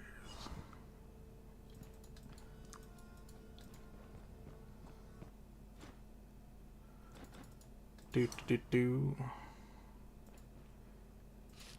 Journal. Check this thing. Don't think there's anything else to interact with. Whoops. Read this.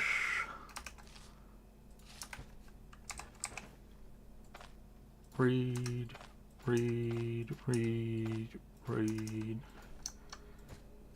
And then I think you just talk to him.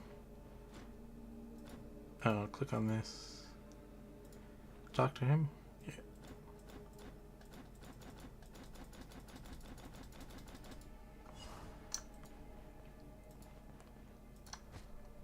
Alright, pages back.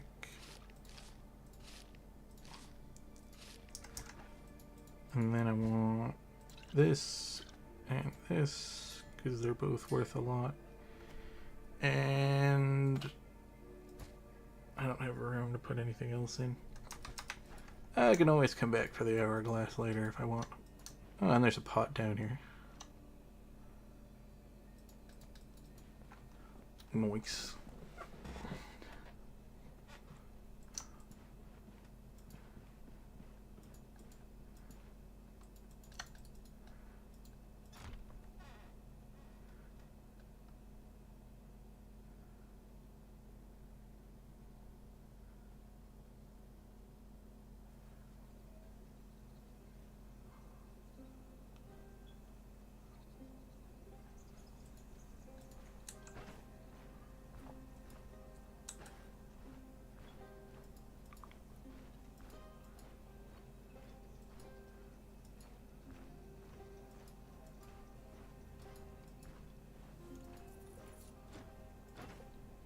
Okay.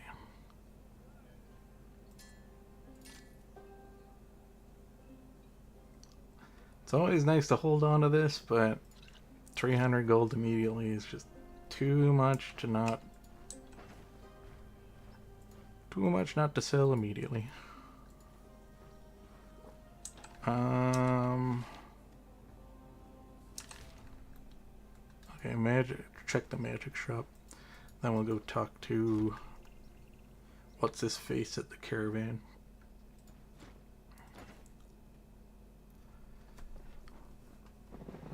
Yeah.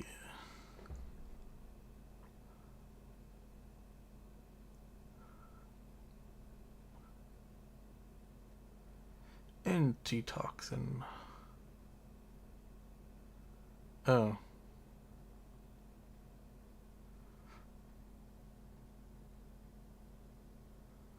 I forgot to buy these at the other shop.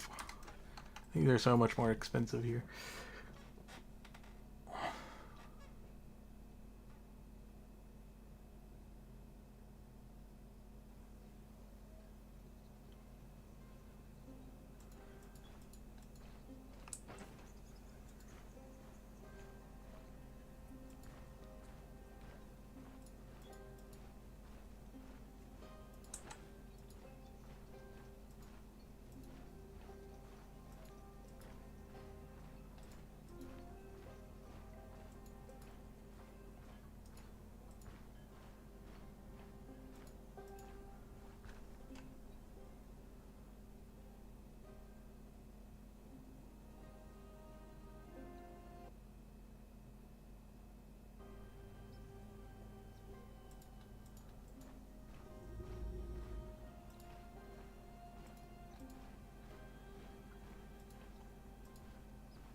Huzzah, caravan.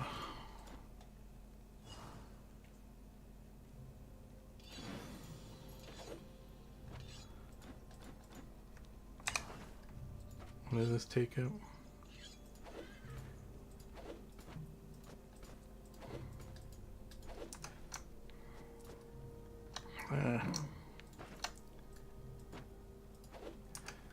Okay. Right, hit the click on this. Flagpole.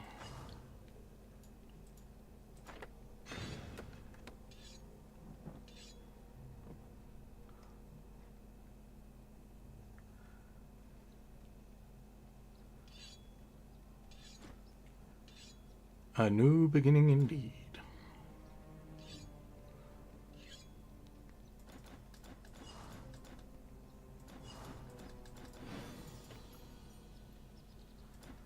Consider it done.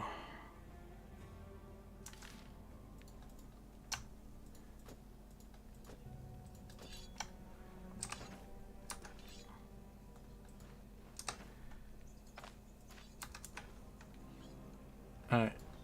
Stick this stuff in the chest.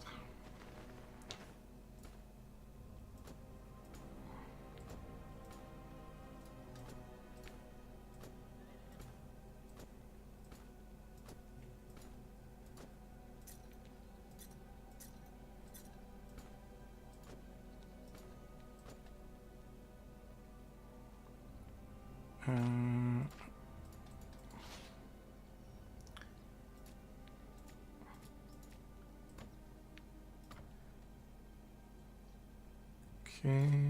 don't need that on me. Don't need this on me. I'll eat that because I can. I pot.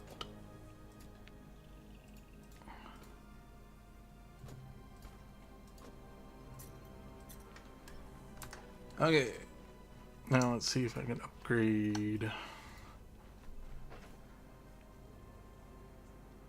Yeah, I figured that was a special pot, not the regular pot. You need a cauldron. Toolbox with nails.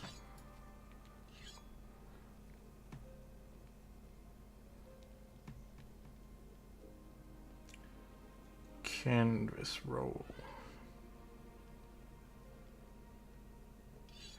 It's not that's the thing you can craft, right? Oh wait, I don't have...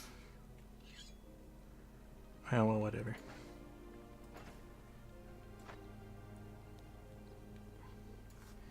Okay, we move.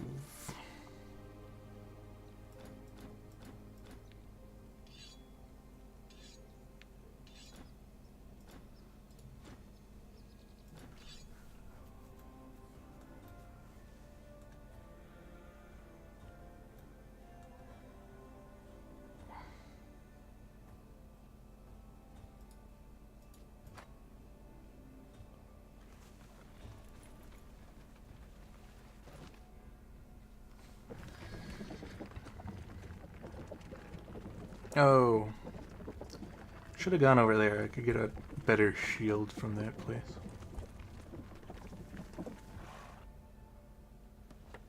Shoot. Oh well.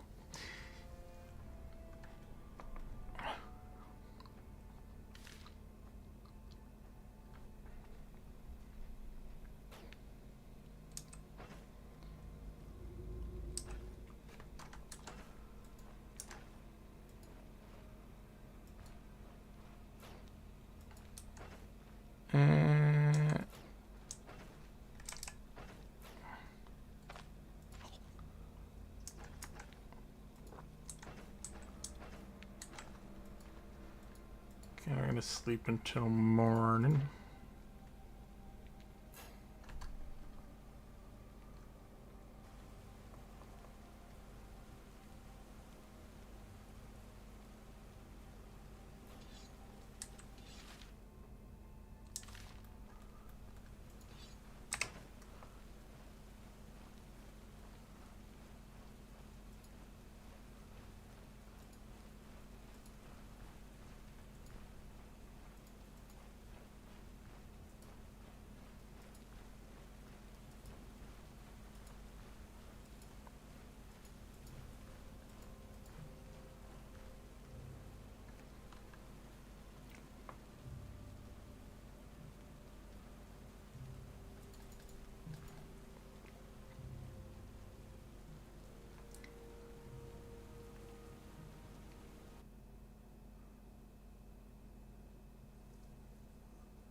There's one of the upgrades.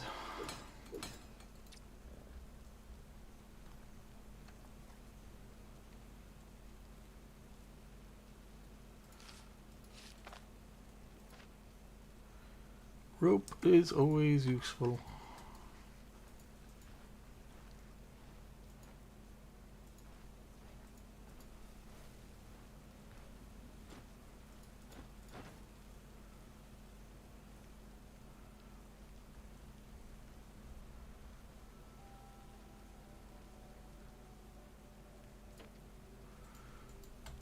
It's always useful to get 2, but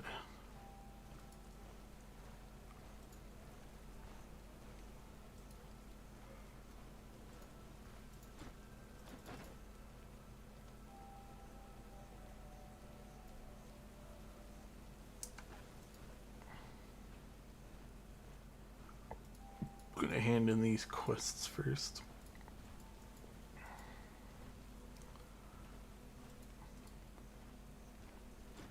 Alright.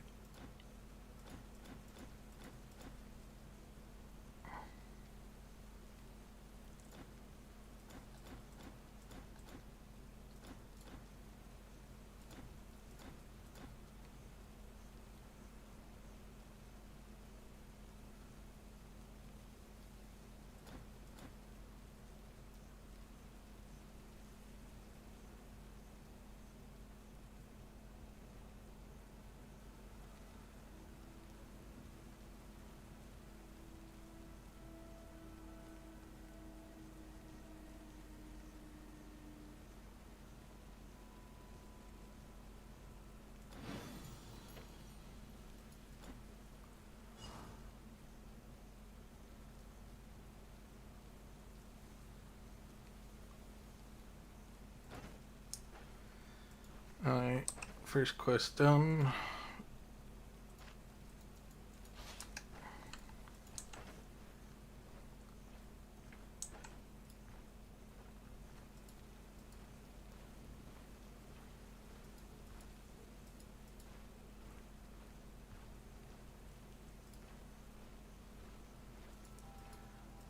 And I think this guy teaches the sword stuff.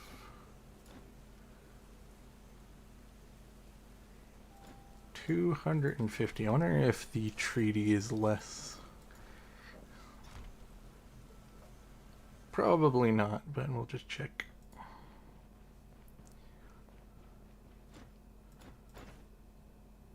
Oh, he doesn't even have a treaty for it. Though he does have the magic ones.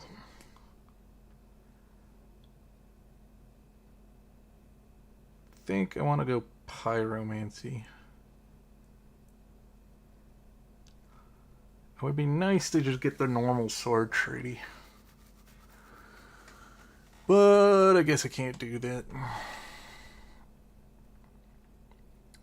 I don't really want to hold out either. So, now that I can kind of think about getting my build online,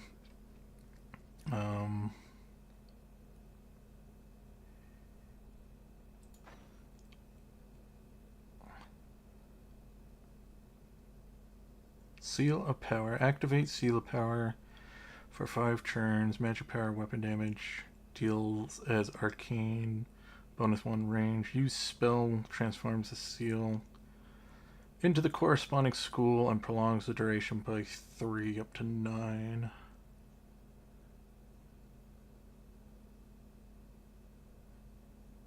Pyromancy. Weapon damage. Dealt is fire. 3 miracle chance. 3 crit chance. Electromancy is 15 power, 20 damage, dealt is shock. Backfire chance reduced and fumble chance.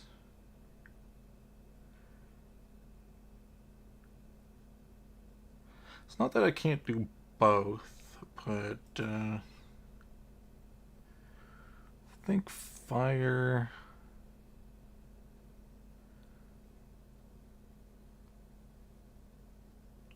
Fire barrage grants ability energy cost for 3 turns each time an enemy with envision is ignited. Dealing repeat fire damage with this ability tree spell more. Grants each tile or enemies within vision. Doubles the bonuses for adjacent burning tiles or enemies.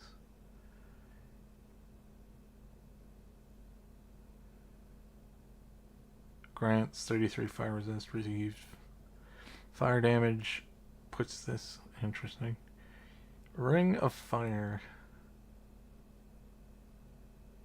Dealing 12 damage to all adjacent tiles. Igniting empty ones. With 41 chance, ignites all affected targets 2 to 3 turns, applies them with neat. Yeah, I think I'm gonna go fire. Not to say that I won't also go electric. And also grab this in Geomancy. But, what's the cooldown on this?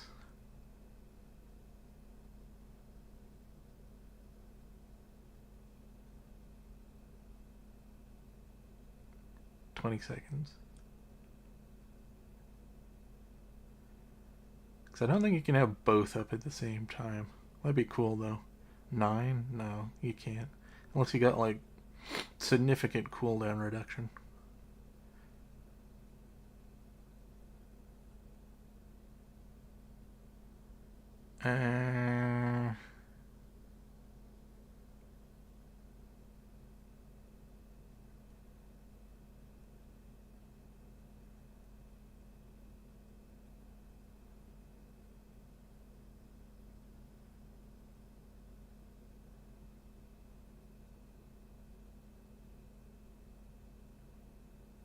Well, that's interesting. I think we're gonna get fire.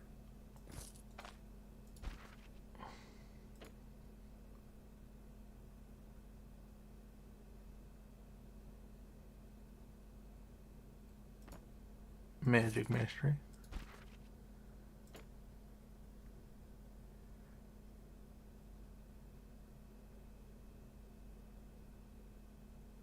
Might be worth grabbing the Armor Combat Treaties as well. I don't know if I'm going to do anything athletics. Though not this time isn't too bad.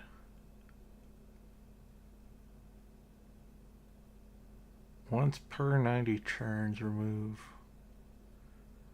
But well, don't really need to lunge because I'm going to be doing like this hybrid caster build.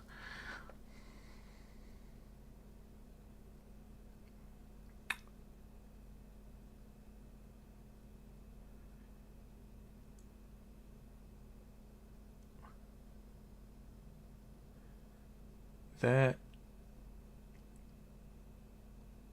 is a decent thing to get.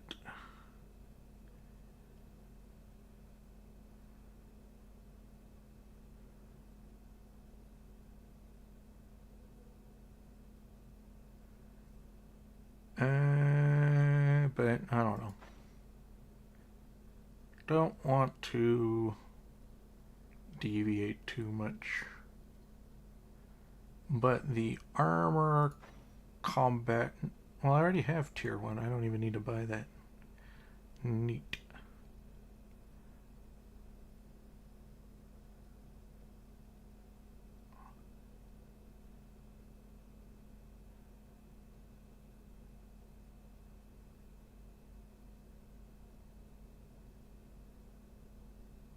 Trying to remember if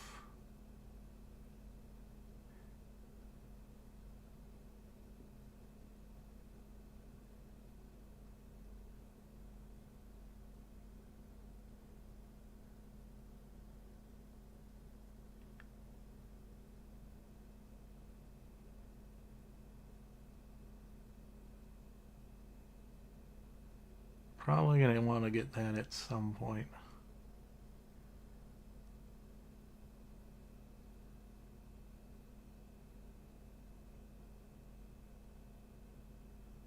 For each equipped a piece of light armor, 15% to the respective body part protection. Probably gonna want to get that at some point.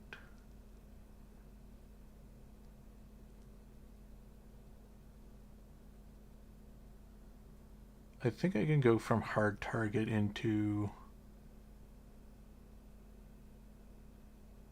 I think you need to get all three, though, to go down, so I'm going to need to go boop, boop. So I think that's going to be a heavy investment. So I think I might only be willing to invest on weapon styles. I do want to get my sword, though, right? We're wanting to go sword, I think, right? One-handed sword. One sword.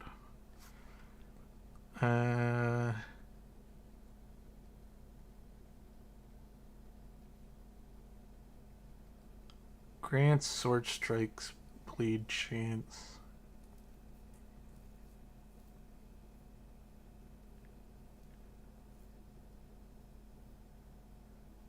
Yeah, it has the crit that's going to interact well with the pyromancy if I do the magic, right?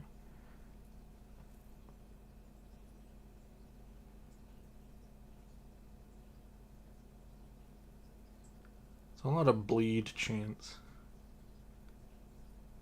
Be really good for the troll boss, though, because I'll be stacking ignite and bleed together. There's some more crit.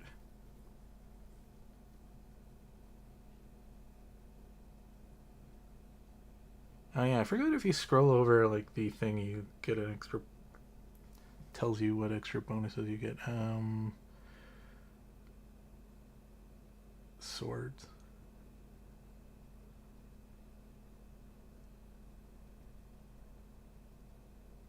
Crits affect bleed chance.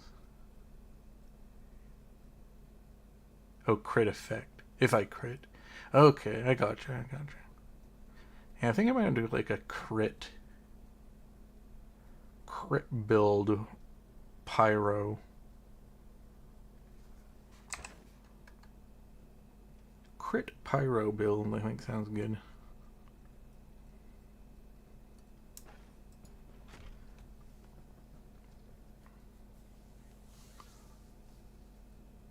I think I can sell these to a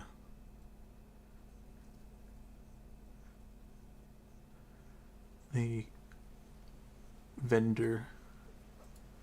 Yo, what's up? Teach me swords.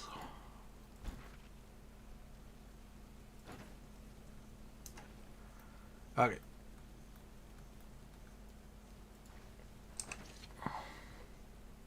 Oh, wait. Should hand this in before I leave. Don't want to forget. Don't think there's much to this quest besides it just being lore of the world, storyline stuff, but...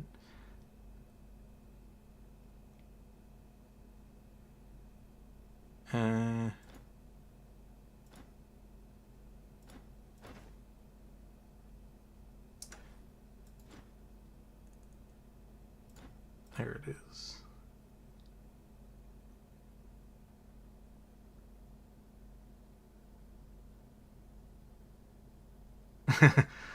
I was right. I knew that there was going to be a problem when I opened it. It wasn't even sealed to begin with.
I can get some of my money back for it.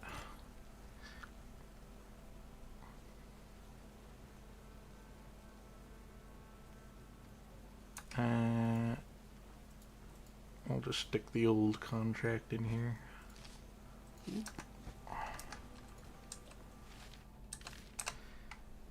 Okay. It's kind of annoying because I could have got that better shield had I went down to that one place. I could trek down there on foot and then trek back.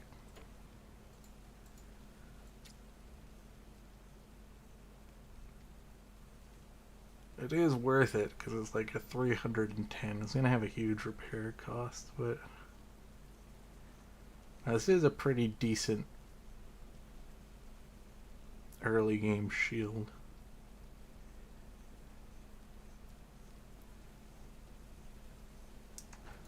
I think that it might be worth it. Let's see what swords they have in town. Do do do do do do.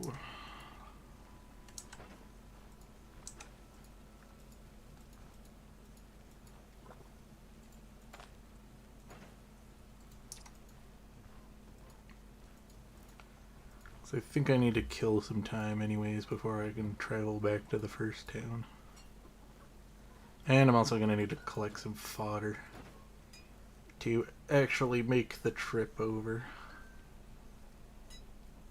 I do want the cooking pot for the caravan though, so I will buy that.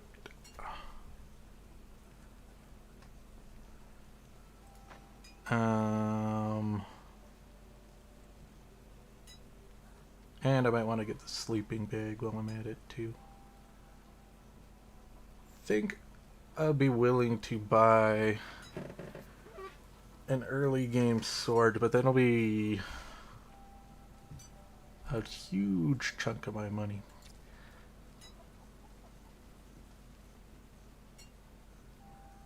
Might be worth it though.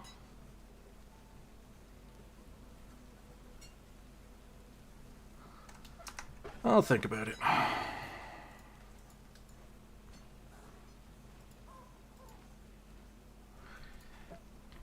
We'll see. I might accidentally run into something on the way over. Though I can now use my spec points and get some magic. And I think I'll definitely be getting Fire Barrage, because that just gives me a decent range option.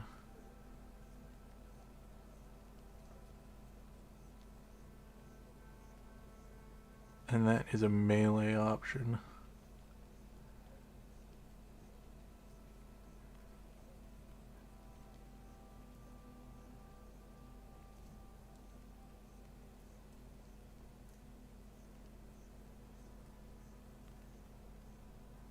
Grants 10% ability energy cost each turn for ignited targets within range.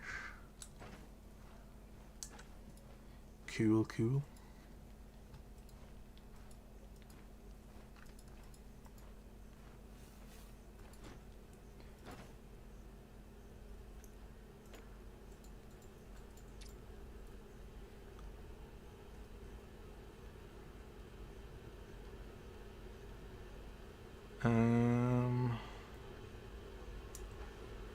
Okay.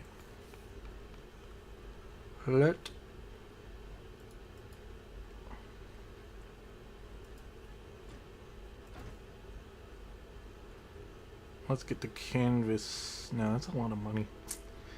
No, I don't want that because it does give me the ability to get my rested bonus. Okay, fine, we're gonna do it. Means I can't get my sword. But who knows, I might find some money on the way that I'm traveling around that I can buy that sword.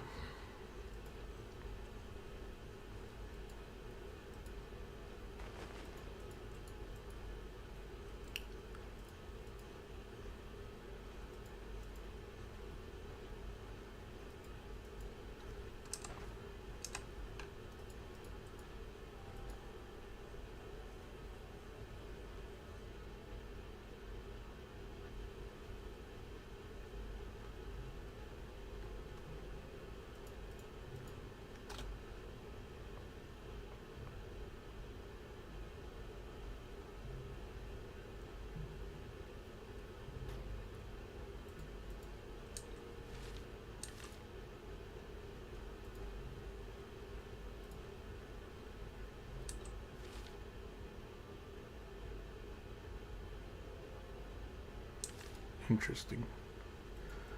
Okay.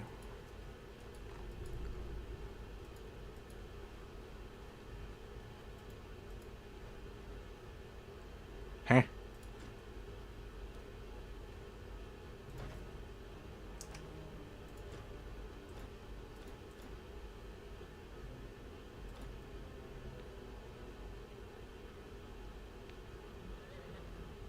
Huh.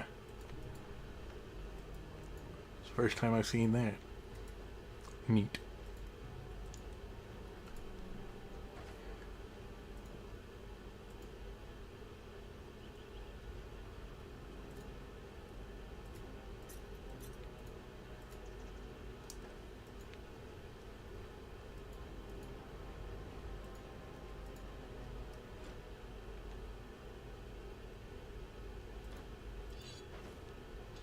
Okay, upgrade cooking pot.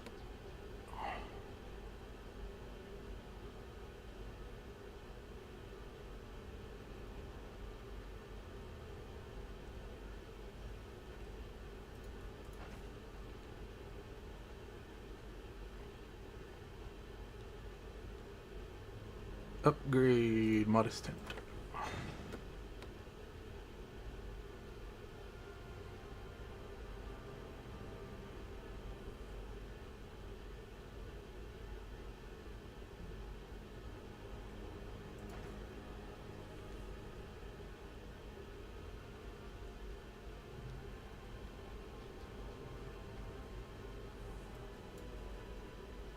Chicken coop. There's the bucket.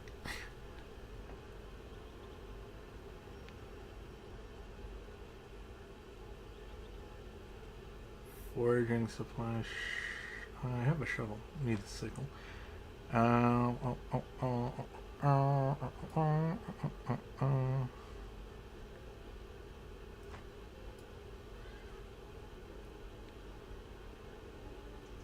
need another bucket for that one too. Okay.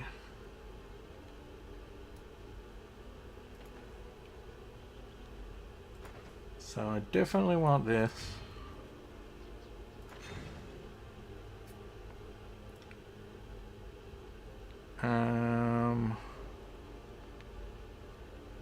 I do want to grab that.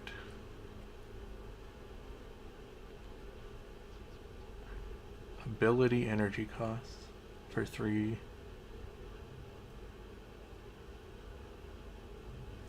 But I don't think that works with, that's ability, not energy, or skill. Because skill is what the weapons are considered. I'm pretty sure these are considered skills.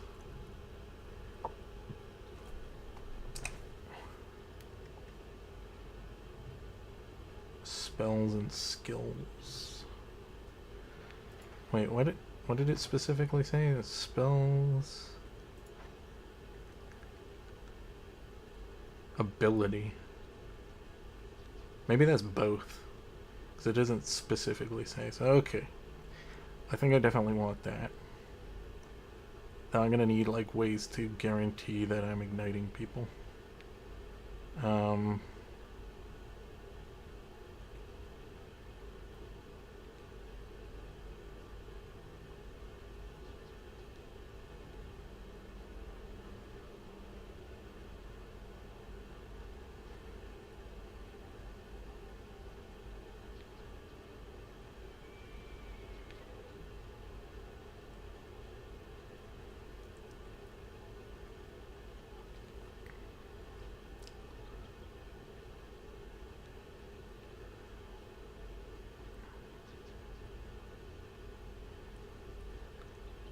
I guess I want this.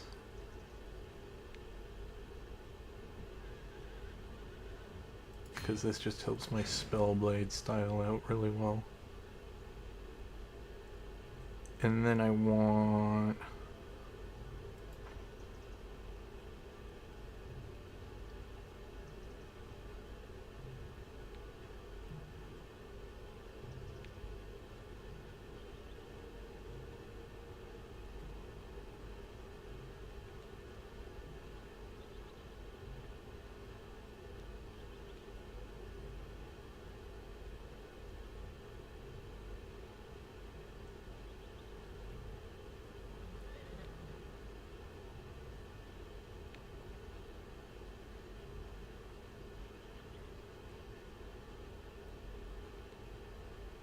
I think that helps ignite. So I want that.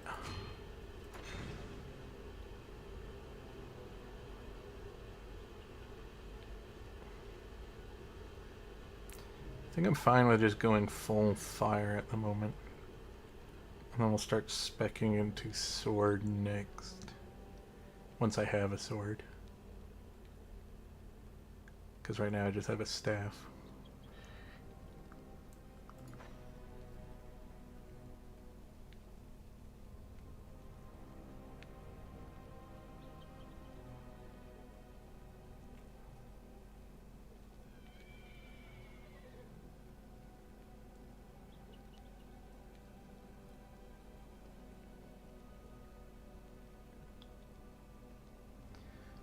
Now that would be nice to keep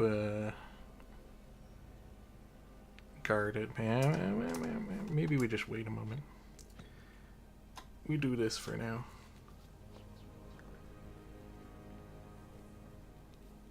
Okay.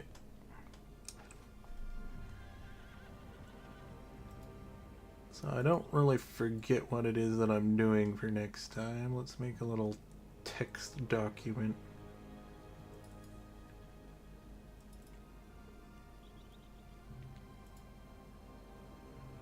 So when I boot this up tomorrow, I don't forget what I need to do. Okay, so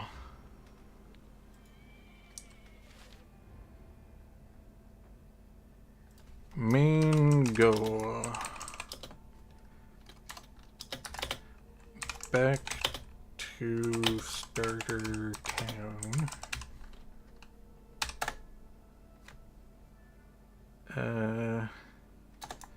Go get the shield at the siege ?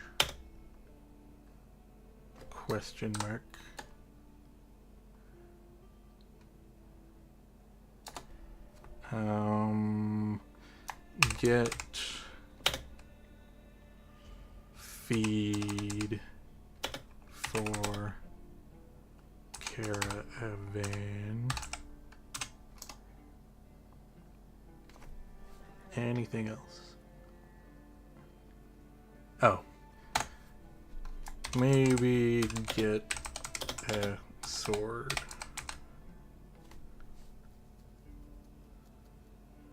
Main goal, get back to the starter town, get the shield, get feed for the caravan, get a sword. Okay. Save.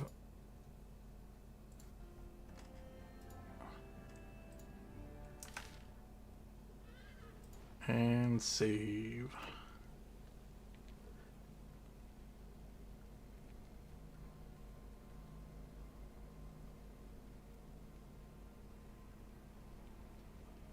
And that's all for the stream today. Thanks for anyone who watches.